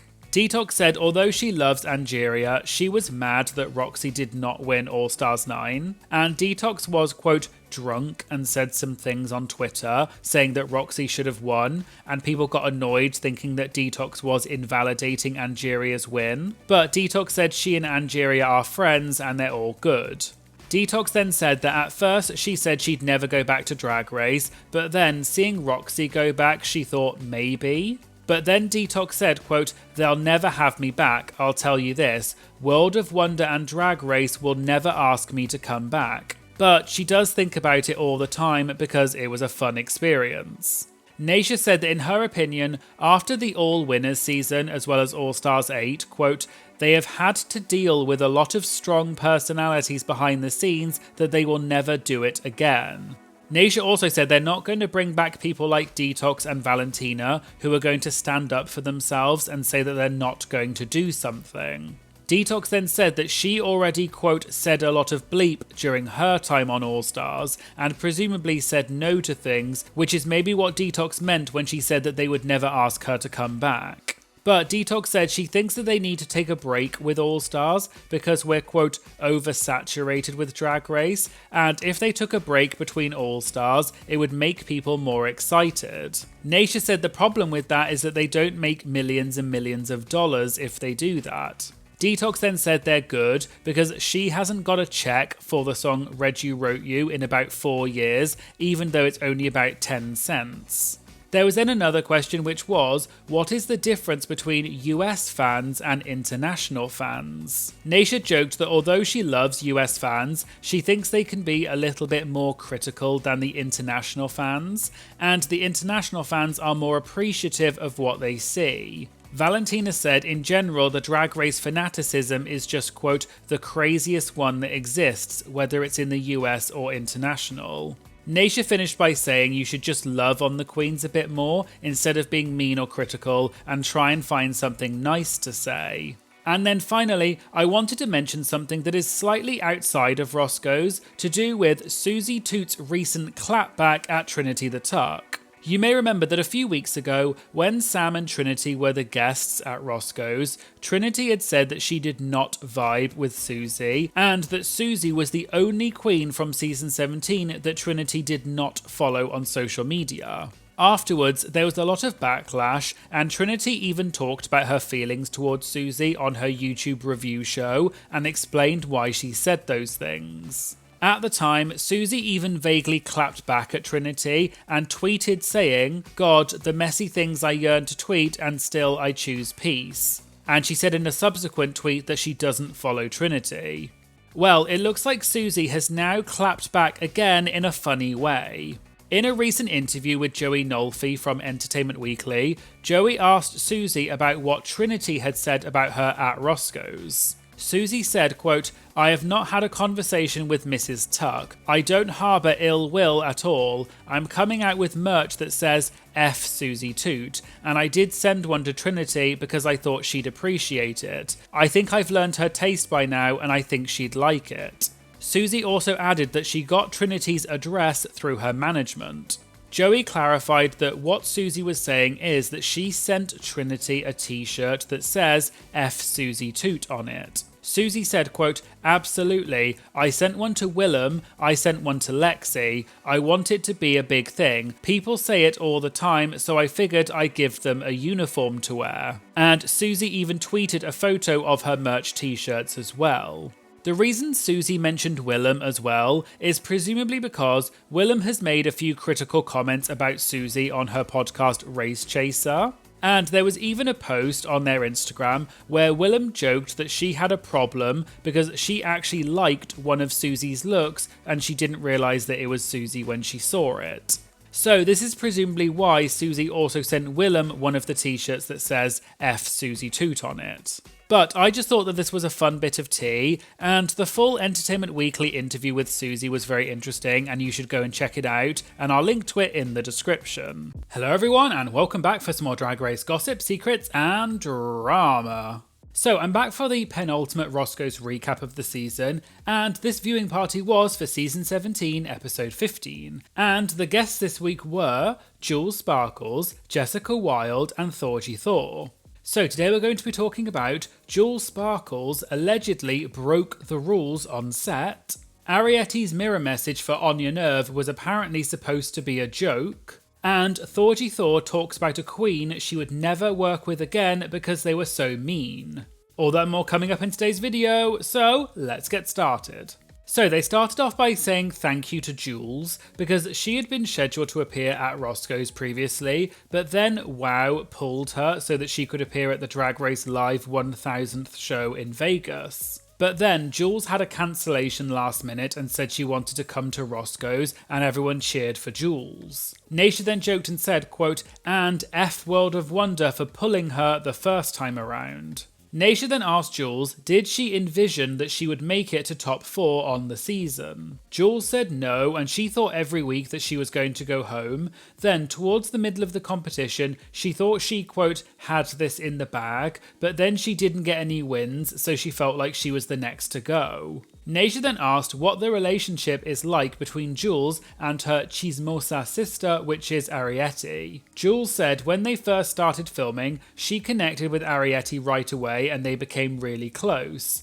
But then, quote, everything went crazy that one day, presumably referring to when Arietti stole Jules' jokes during the roast because Arietti was annoyed at Jules for where she placed her in the running order.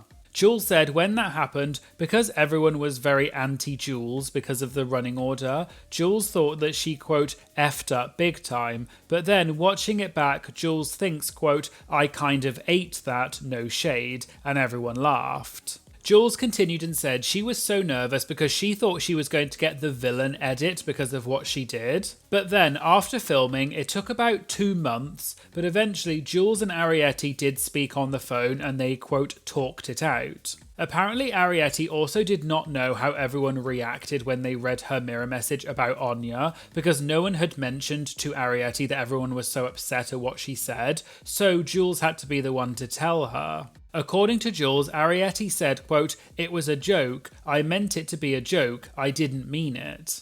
Naysha mentioned that when they showed that moment in this episode, she clocked that when Jules read out Arietti's mirror message at first, she sort of laughed and looked at the others who were upset, and then Jules changed her expression. Jules laughed and explained that she had just come off the lip sync for her life, so she was all shaken up and sweating, and she just wanted to go and read the mirror message. But when she was reading the mirror message, it didn't even cross her mind, and she didn't process what she was actually reading, so she laughed at first, then she turned around and saw the other queens were not happy, so that's why Jules then suddenly changed her expression, and she had to look back at the message, read it again, and thought, quote, "Oh bleep." They then watched the first lip sync of this week's episode, which was the lip sync Lollapalooza for the eliminated queens. And the first lip sync was Hormona Lisa versus Lydia B. Collins. They all said that Lydia won the lip sync and that Hormona did her reveals too quickly. Jules said she thought they both did a good job, but she thinks Lydia was better, and Hormona was, quote, very excited and took off all of her reveals. But Jules explained that when they were getting ready for the episode, Hormona told her that the only song she wanted was the Liza song, because Hormona had won 6 pageants doing that song. Nasia then joked that the gag is that that was the only song that Hormona did because she lost that lip sync. They then watched the lip sync of Lucky Stars versus Acacia Forgot. Nasia said that Lucky's outfit was the same outfit that Lucky wore when she was a guest at Roscoe's, and Lucky apparently made that look upstairs at Roscoe's before the show. Nasia said, quote, "It just upsets me a little bit because everyone puts so much into their drag, so to see someone, quote, slack because it's been 10 months. Jules sort of defended Lucky and said no one had really seen that look apart from at Roscoe's, but Nasia said Lucky wore it at both Roscoe's and also on tour. Thorgy agreed with Nasia and said you should spare no expense when you're doing the level of drag like on Drag Race, and Nasia said you're competing on a show.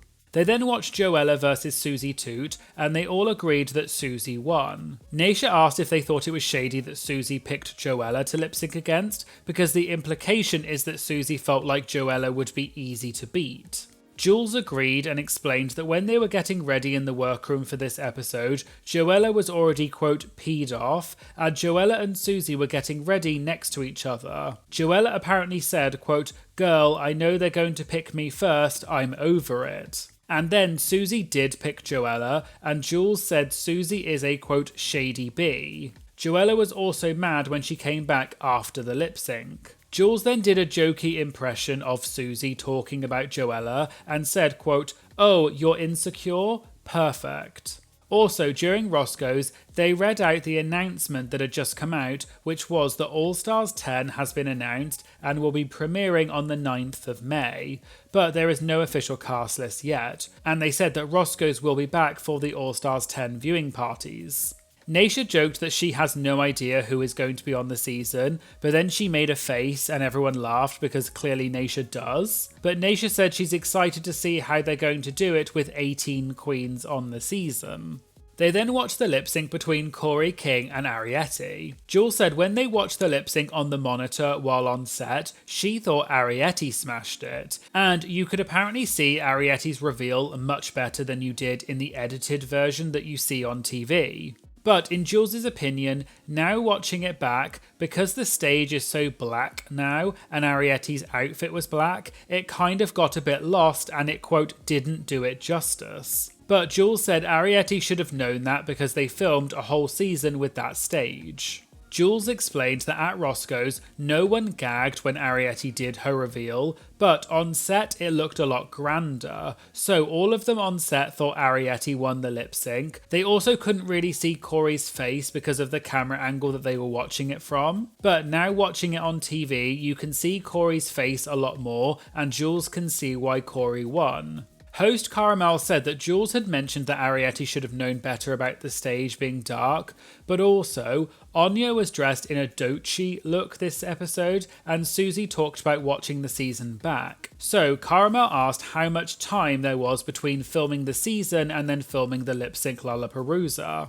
Jules kind of hesitated, and Nasia told her to hang on because she doesn't want Jules to get into trouble by saying something that she shouldn't. Nasia then said she had heard through the grapevine that they filmed this episode about 2 weeks ago. They apparently finished filming the season in around July last year, and then they filmed the Lollapalooza about 2 weeks ago. So some of the queens had around 8 months between filming the season and then filming this episode. They then watched the lip sync between Lana and Crystal, and they all said how surprised they were that Crystal had been eliminated so early on the season, and she's so good. Jules said that Crystal is one of the most talented queens she's ever met. She's so, quote, meticulous with every detail. And we've heard that some of the queens this season had binders full of information, like Lexi Love. But Jules said Crystal also had binders with a page for every single look and what makeup went with what look. Also on set, they're given drawers to put stuff in, and Crystal had organised every drawer with the looks and things that she would need for every episode, so Crystal was one of the most prepared people on cast. Jules joked and said that it was, quote, a little psychotic, but she also said maybe Crystal was a little too focused on that. Naysha said she'd heard that Crystal was also one of the nicest queens on set as well. Jules agreed and said that when Crystal got eliminated, a PA knocked on Jules's hotel room door and gave her a gift of a red wig that Crystal had left for Jules because Crystal thought Jules looks good in red. And apparently Crystal had left a gift for every queen. This does make sense because I also saw that several weeks ago, when they did the Truman Capote acting challenge, Crystal had tweeted saying that several of the queens were wearing things that Crystal had left behind for them. They moved on, and Naysha said that Jules, Sam, Anya and Corey had great confessionals this season, and she asked Jules if she had fun doing the confessionals. Jules said the producer who did Jules's confessionals with her was really good, and they paired her with the perfect person. Just to explain, this is the person behind the camera who asks the queens questions during their confessionals to get them to talk about certain things, and you can sometimes hear that producer's voice asking questions during the confessionals. Jules said she and her producer had a meeting on the phone before the season, and they just clicked right away, and it was giving, quote, bestie vibes. Then, during the confessionals, she just made Jules feel so comfortable, and Jules gave a shout out to Ashley, which was the producer. Cara then said that when Sam Starr was at Roscoe's a few weeks ago, she said that she and Jules obviously know each other from before the show because they're from the same drag family, but they decided not to make too much of that relationship on set because they didn't want to be put in the bottom together. And so, Cara asked Jules how true that was. Jules said it is true, but she and Sam didn't have a super strong relationship before, but they obviously do know each other because they come from the same drag family. They also got some stuff made for the show by the same designers, so they knew that each other were going to be on the season. Jules said that Trinity the Tuck, which is her drag grandmother, was such an incredible, amazing help and mentor throughout the whole process. And she said to both her and Sam, quote, y'all cannot go up in there and be besties. But they didn't end up having to think about it that much because both Jules and Sam just naturally made friends with different people on set. And she and Sam were a bit more in communication before the season, but then when they got on set, they just didn't interact that much. Naysha asked Jules who she's closest to from her season. Jules said she still talks to Lana, Crystal, Corey and Susie, to which Naysha said that's half the cast. But Jules explained that she's a, quote, yapper, and she talks to everyone. They then asked Jules who she does not speak to, and Jules said Sam is just hard to get in touch with because she never replies back to you, but they are close. They asked the other queens who they are close to from their seasons. Thorgy said she was really close to Chi Chi DeVayne and she misses her every day, and everyone clapped and cheered for Chi Chi. Thorgy is also close to Bob the Drag Queen because they already knew each other, and Thorgy also became really close with Naysha after the show when they did the season 8 promo tour, and Thorgy realised how cool Naysha is. Jessica said she's also really close with Naysha and they hang out all the time. She's also close with Candy Muse and Jimbo. Jessica joked that she hates Candy because she eliminated her on All Stars 8. But Naysha said Candy told her one time that the reason she chose to eliminate Jessica is because Candy knew that Jessica would beat her in a lip sync, and Candy thought she would have a better chance against Jimbo. So it was actually a compliment that Candy chose to eliminate Jessica because she was scared to go up against her. They then got to the part of this week's episode when Susie won the Lollapalooza, and everyone clapped and cheered for Susie. Naysha asked if everyone agreed with the outcome, and Cara said that when Corey started covering up the nipples on her breastplate after the reveal, she knew that Susie was going to win. Jules said that being on set, she thought Corey was going to win, and she felt like Corey did better in person, but then watching it back now, Susie was, quote, turning the party. They moved on, and one of the questions was about the makeover episode and Jules' dad and his drag name being Salchicha.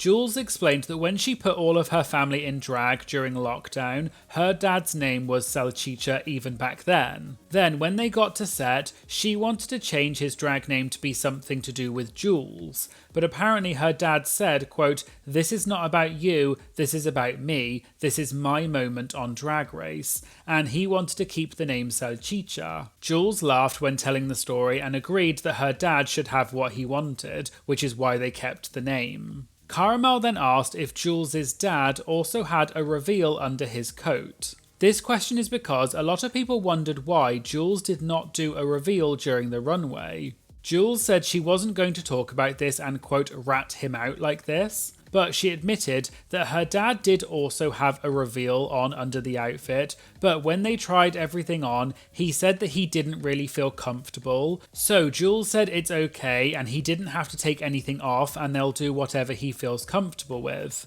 And Jules said she wasn't going to do her reveal and then just leave her dad not doing the reveal, which is why neither of them did it.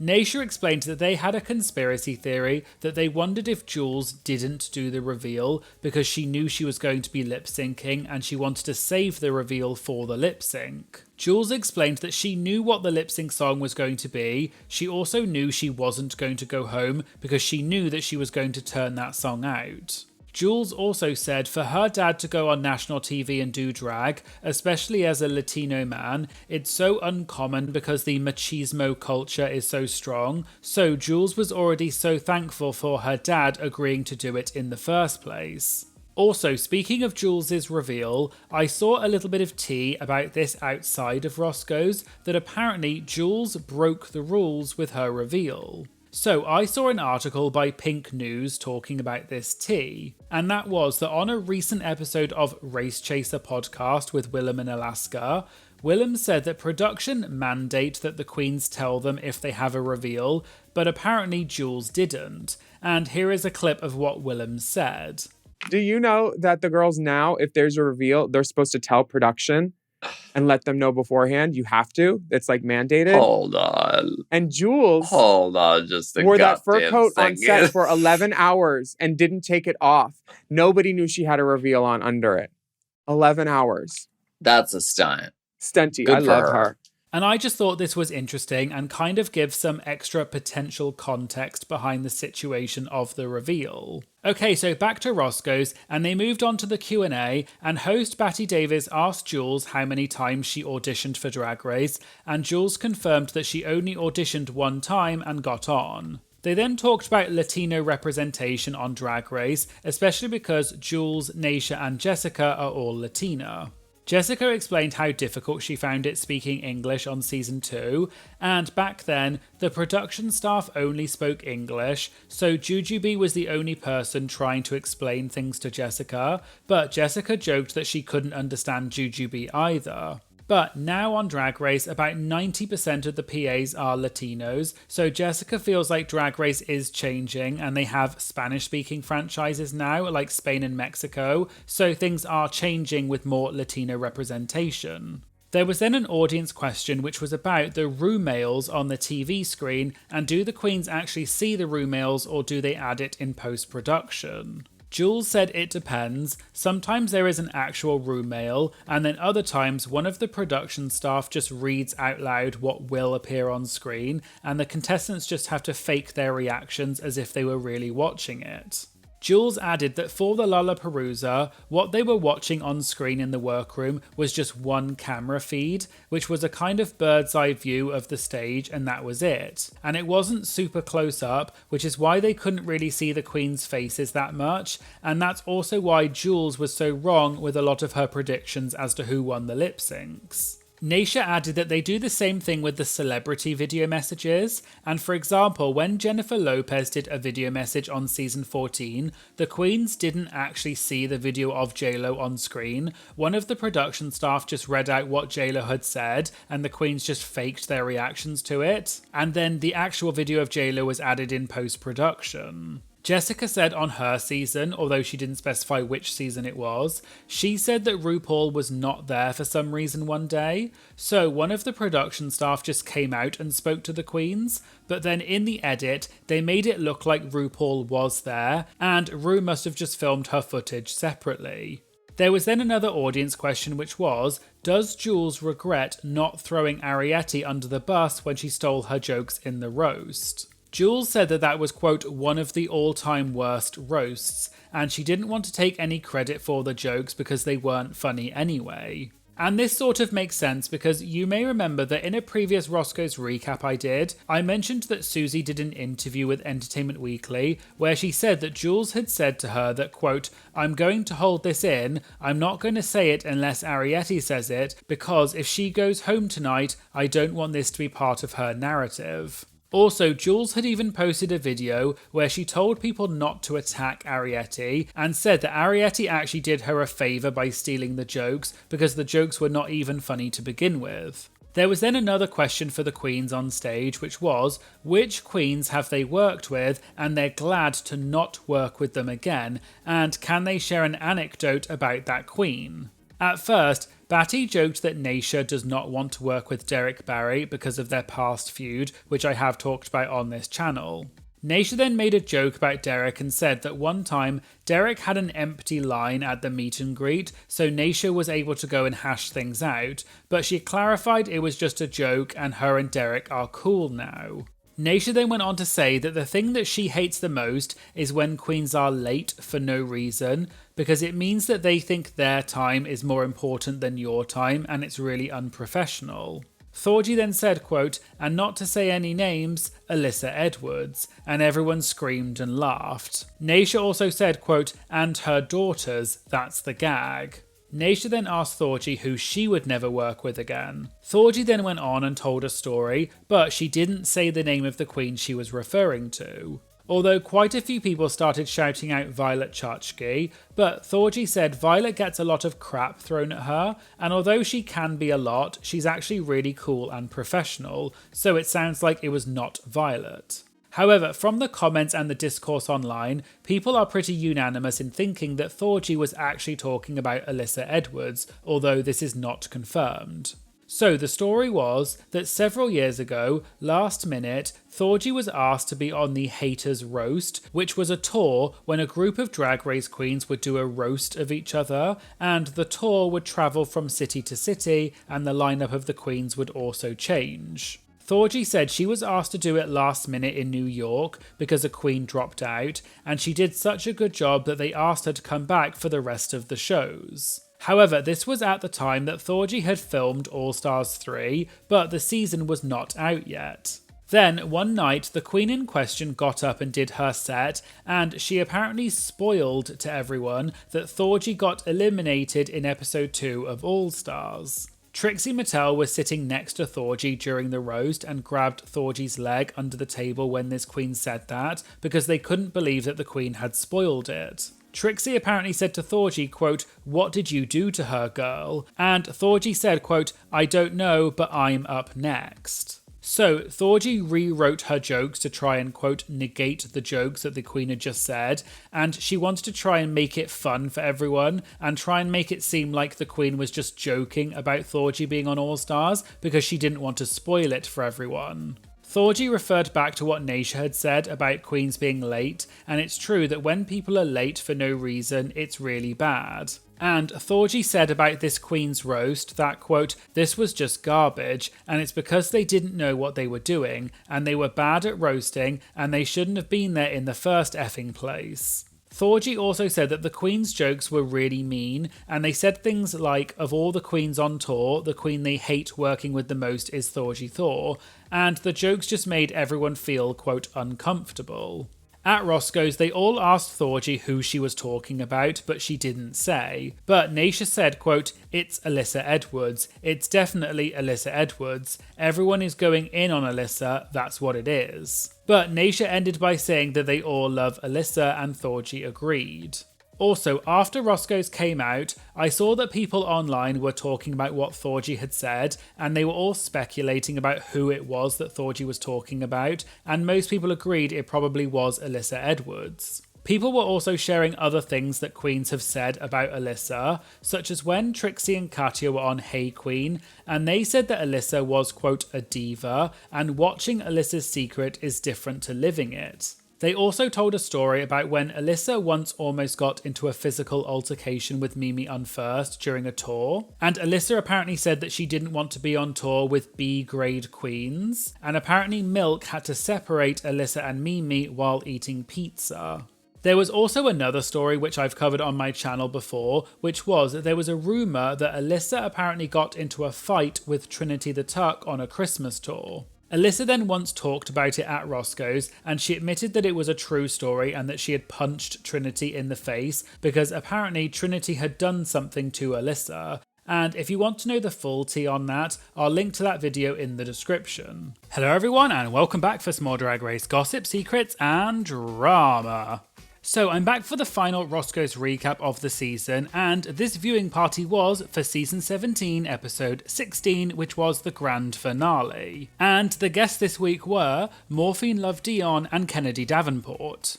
Today we're going to be talking about an update from last week's Roscoe's about who Thorgy Thor was talking about when she said she had a bad experience with a Drag Race queen, why people felt that Lexi Love should not make it to the top 2, and Jules Sparkles announces that she's taking a break due to negativity. All that and more coming up in today's video, so let's get started. Okay, so before we get into this week's Roscoe's recap, I just want to make a correction about something that happened in last week's Roscoe's recap. So you may remember that at Roscoe's last week, Thorgy Thor was one of the guests, and she was asked a question about which queen she did not enjoy working with. Thorgy had previously mentioned Alyssa Edwards, and then Thorgy went on to tell a story about a queen on the Haters Roast who spoiled that Thorgy was on All Stars 3, which had not aired at the time. And in general, Thorgy said this queen's jokes were just overly mean, not funny, and uncomfortable.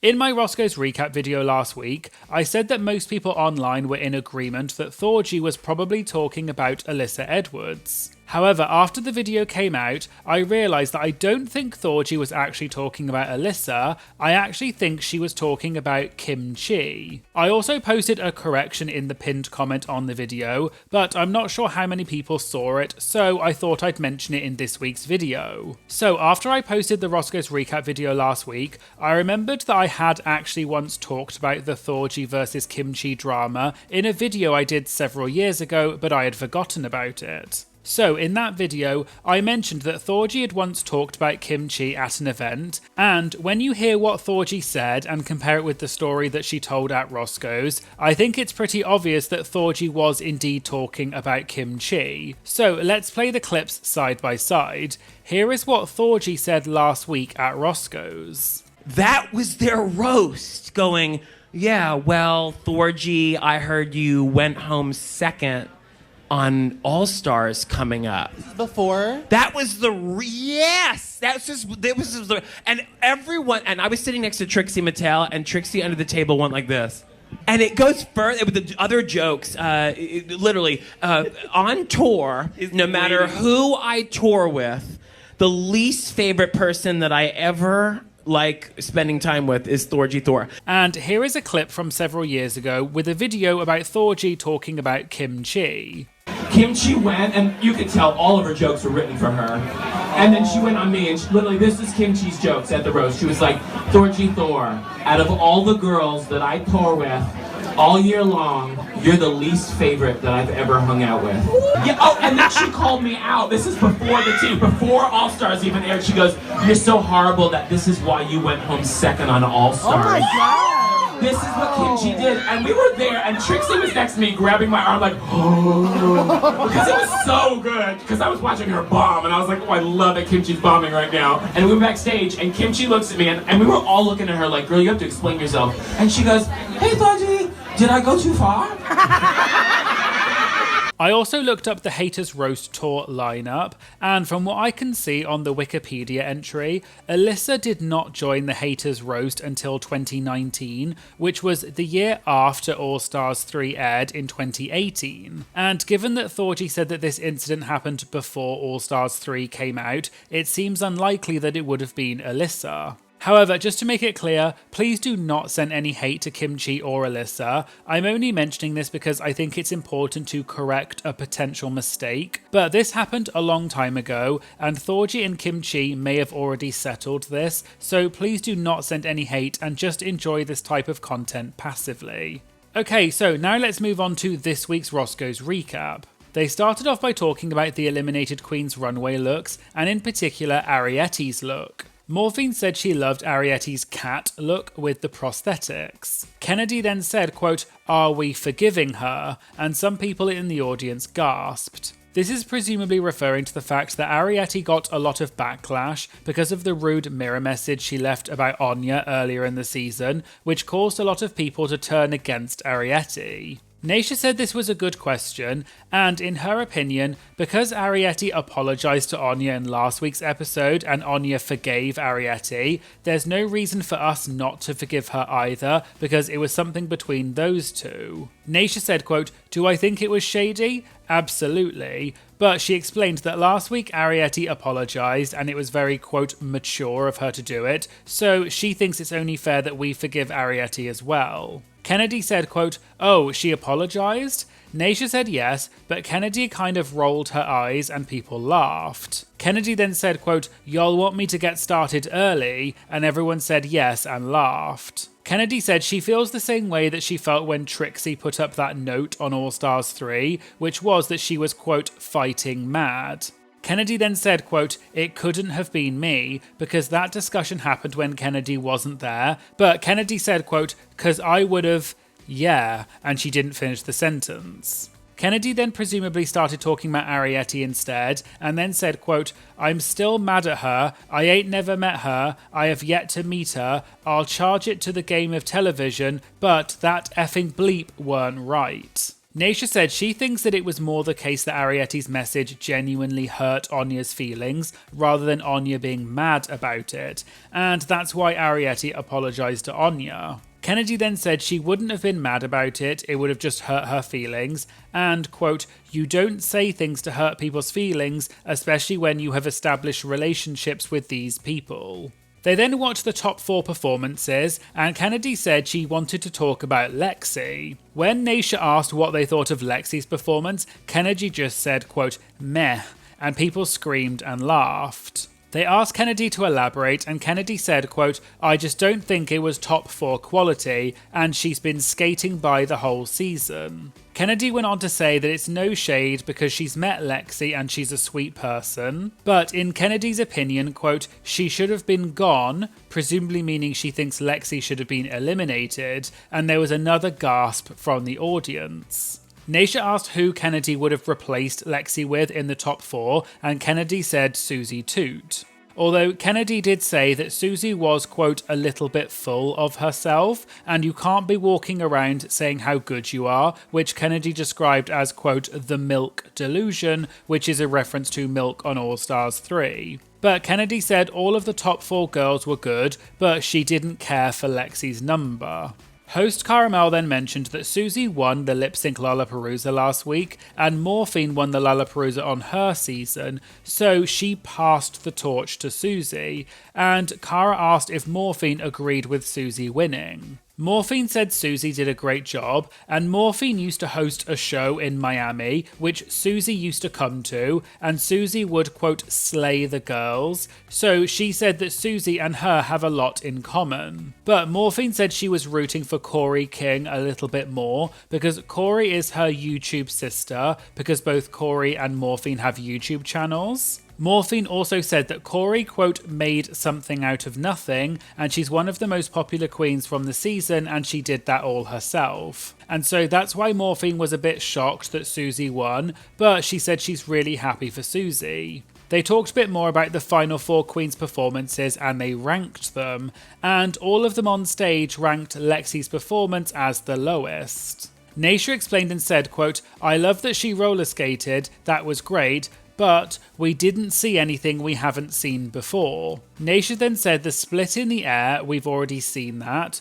Morphine said she just did that yesterday at Drag Race Live. Kennedy said she started that, which Morphine agreed with. Morphine then said she wasn't trying to throw any shade, but it's funny because the season 17 finale was filmed right after the season 17 queens came to see Drag Race Live in Las Vegas, which Morphine is part of. So Morphine is wondering if Lexi saw that show and thought, quote, oh, I'm going to do that trick, because apparently Morphine looked at Lexi when she did that move on stage. Naysha then said correct her if she's wrong, but didn't Mistress Isabel Brooks also do a split like that? And everyone started laughing. Naysha then said, quote, Mistress did a split and y'all lived for it because it was Mistress and it was fierce. Kennedy then said, quote, no, they gagged because she was bigger than the mother effers, and some people gasped and laughed. Naysha said she was trying to be a bit kinder, but the point is that Mistress also did that split move in her finale number as well.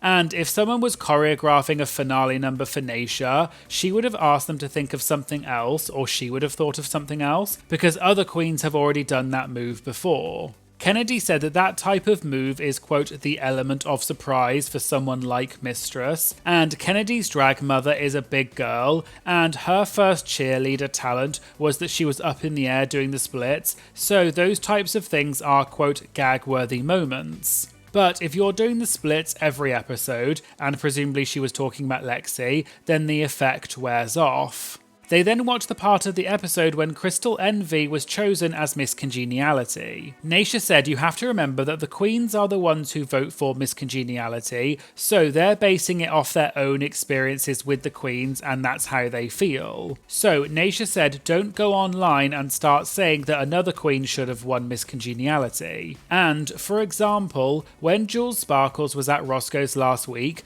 Naysha specifically asked Jules how she felt about Crystal. Jules went on and on about how amazing Crystal was and how she was so nice to everyone and helped them make stuff, and she also let queens borrow things from her. Also, when Crystal got eliminated, she left a gift for every queen. So Naysha said it was, quote, very well deserved that Crystal won Miss Congeniality. Morphine then said, quote, that's crazy because Tsunami didn't do none of that, and everyone laughed. Morphine clarified that she did not vote for Tsunami Muse to win Miss Congeniality. She voted for Saphira Crystal and Hershey LaCour-Jete, and, quote, when I heard Tsunami won, I was confused. However, Morphine clarified that Tsunami will laugh when she hears Morphine say that, and they're best friends and they talk every day, but she said Tsunami is, quote, so rotted, and when you talk to someone every day, you realise how rotted they are. Morphine joked that she says to Tsunami all the time, quote, how did you win this effing title, girl?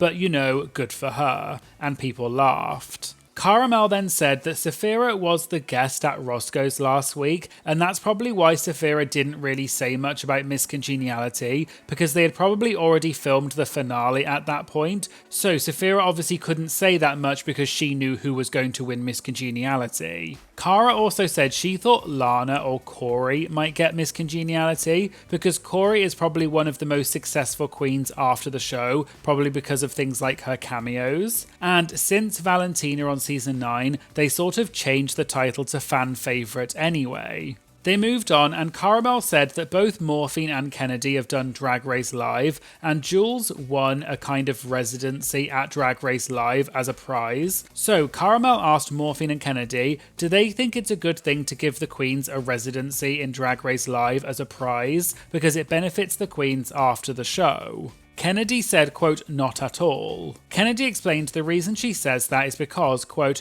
Drag Race Live is a different beast and is not fit for everybody. And just because you're a Drag Race girl or you're part of a certain company does not give you a ticket to be on that show, because you have to be willing to come into work every day and do the same thing every week. And she said maybe they could give the queens a test run to be on Drag Race Live, but no, Kennedy does not think that they should get a residency as a prize. Naysha asked them what a typical day is like at Drag Race Live. Morphine said for her, it was hard adjusting because it's 6 shows a week and you get 2 days off, and Morphine likes to party, but unfortunately she partied the first 3 weeks she was there and then she got, quote, burnt out. Kennedy said that's the point she was making, and Morphine managed to pull it off, but it's hard work and it's not easy. They then got to the part when the top 2 was announced as Lexi and Jules.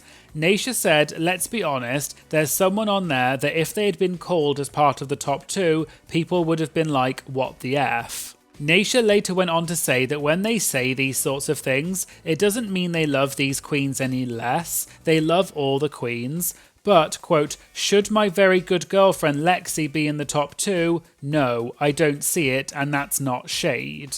Kennedy joked that they're all watching the same show, so the audience already agreed, but the other host Batty Davis said, quote, well, you would think that, Kennedy. Morphine asked if they all liked Nymphia Wynn's step-down look, and people cheered. Morphine said Nymphia made that outfit herself, and she, quote, finished it the day of, and she FaceTimed Morphine sweating and stressing because she was still finishing the outfit. Kennedy said, quote, that sounds about right, and she turned away and sort of said under her breath, quote, she's a late-ass queen, but it was hard to hear because Morphine was still talking. Batty and Cara laughed, and Cara said, speaking of that, can Kennedy share her experience working with Nymphia on Drag Race Live Untucked Season 2? Kennedy said she actually enjoyed Nymphia, but, quote, she's a prime example of don't know if that particular job fits her. She did the gig, but I don't think, will she return? I don't think so. They then got to the part of the episode when Anya was announced as the winner of season 17, and they all cheered and screamed for Anya and sent their congratulations to Anya. Batty then said she had something to say, but it didn't matter, but they said it does matter. Batty said that at the beginning of the season, everyone was very intimidated by Anya and saying that she was going to win. She then got in Lexi's head and in Susie's head, and she had a fight with Jules and all of this other stuff happened. So, quote, they let her win by default by her getting in their heads. However, I don't think Batty was discrediting Anya's win, she was just making an observation of how the others let Anya intimidate them within the competition by getting in their heads. They moved on to the Q&A, and there was a question for Morphine about can she elaborate on the date that she went on with the same guy who also hit up Plain Jane, but Plain couldn't go on the date. I assume this might be a story that Morphine has told on her YouTube channel when she had Plain Jane on as a guest, but I'm not entirely sure. Morphine went on to tell quite a long story that when she and Plain were in Vegas doing Drag Race Live, a really attractive man was watching the show in the VIP and he kept staring at Morphine. Then afterwards at the meet and greet, he said to Morphine and Plain how that was the best night of his life and he loves both of them. Morphine also said she noticed he was wearing a wedding ring. The next day, this man messaged Morphine using a whole new Instagram profile, saying that she was his favourite and that he loved the show. Morphine showed the message to Plain, and it turned out that this man had also messaged the exact same thing to Plain Jane. Then, one thing led to another, and Plain was out of town, so she told Morphine to just, quote, go get it. So Morphine carried on talking to this man, but she got nervous and didn't end up going on the date with him.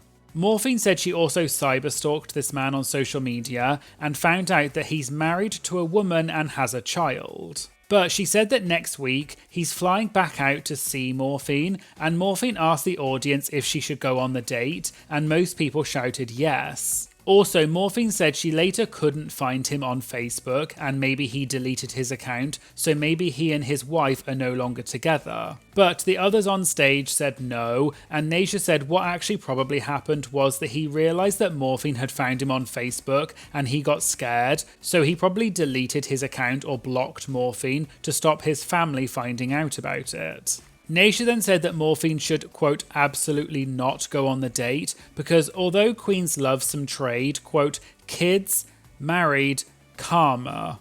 Morphine agreed and said he just wanted to hang out, and they all said no and that's not what's going to happen, and everyone laughed. Kennedy then said to Morphine, quote, I want you to stop lying to yourself, he wanna F. Kennedy then said that the story sounds so boring and, quote, either you're gonna have the man or don't have the man. Morphine said he's messaging her every day, and then Morphine joked that she would let you know what happens on her YouTube channel, and I'll link to Morphine's YouTube channel in the description, so go and check it out and see if Morphine ever posts an update.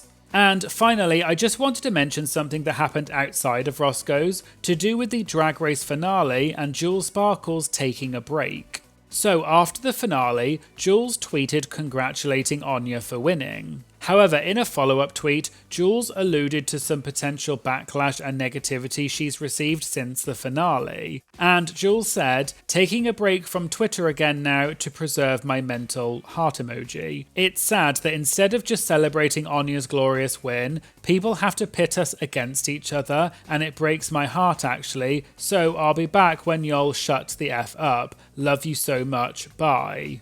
Jules got a lot of support in the comments with people calling out the toxic Drag Race fans. And, for example, Drag Race UK Season 6 winner Kyron Thrax tweeted seemingly in response to this and said, by the way, don't call yourself a Drag Race fan if you're online bullying people because your fave didn't win. You're not a fan, you're a troll. And on the other side of it, there were also replies to Jules's tweet, which seemed to go exactly against what Jules was asking for about people not pitting the queens against each other and being hateful. For example, one of the tweets I saw was in Spanish and said, F you at Anya Nerve, the real winner of season 17 is our beloved queen at Jules Sparkles. And another example was a tweet that was responding to Jules saying, this victory was yours, Anya is very generic. There were also some other more extreme replies which I won't show here, but Jules deciding to take a break from Twitter is just one of many queens who have also done that because of the backlash or the hate they get from the fans. But in general, please remember that it's not okay to be mean to the queens, and it's especially not okay to tag the queens telling them to go F themselves or that they didn't deserve to win. It's just a TV show at the end of the day and it's not that serious. So please just remember to be respectful to the queens. They're also humans just like we are, so please keep that in mind when writing comments online. So there you go, there was the final Roscoe's recap for RuPaul's Drag Race Season 17. What did you think of Season 17 overall? And what was your favourite memory from the season? Let me know in the comments. Also, I'd love to give a special shout out to my newest Patreon member, Dylan, who joined in the You're a Winner Baby tier. Dylan, you are definitely a winner, baby. If you'd like to get early access to my videos as well as have your comments featured in my Have Your Say videos and access to the exclusive Patreon chat, please check out my Patreon because it just costs a few dollars a month. It really helps support my channel and it really does make a huge difference to me being able to make these videos. So please check it out and I'll put a link in the description. And I'd just like to say thank you so much to all of my existing Patreon members. Your support really does blow me away every single time. I love the community I've built on Patreon and I love talking to you all on Patreon. So thank you so much for your continued support. It really does mean more than you know. Please make sure you like and comment on my videos because it really helps boost the video in the algorithm and promote it to more people. And please make sure you hit the subscribe button if you liked this video and you want to see more of them. Thank you for watching and I hope you'll join me again in a future video. Thank you, bye!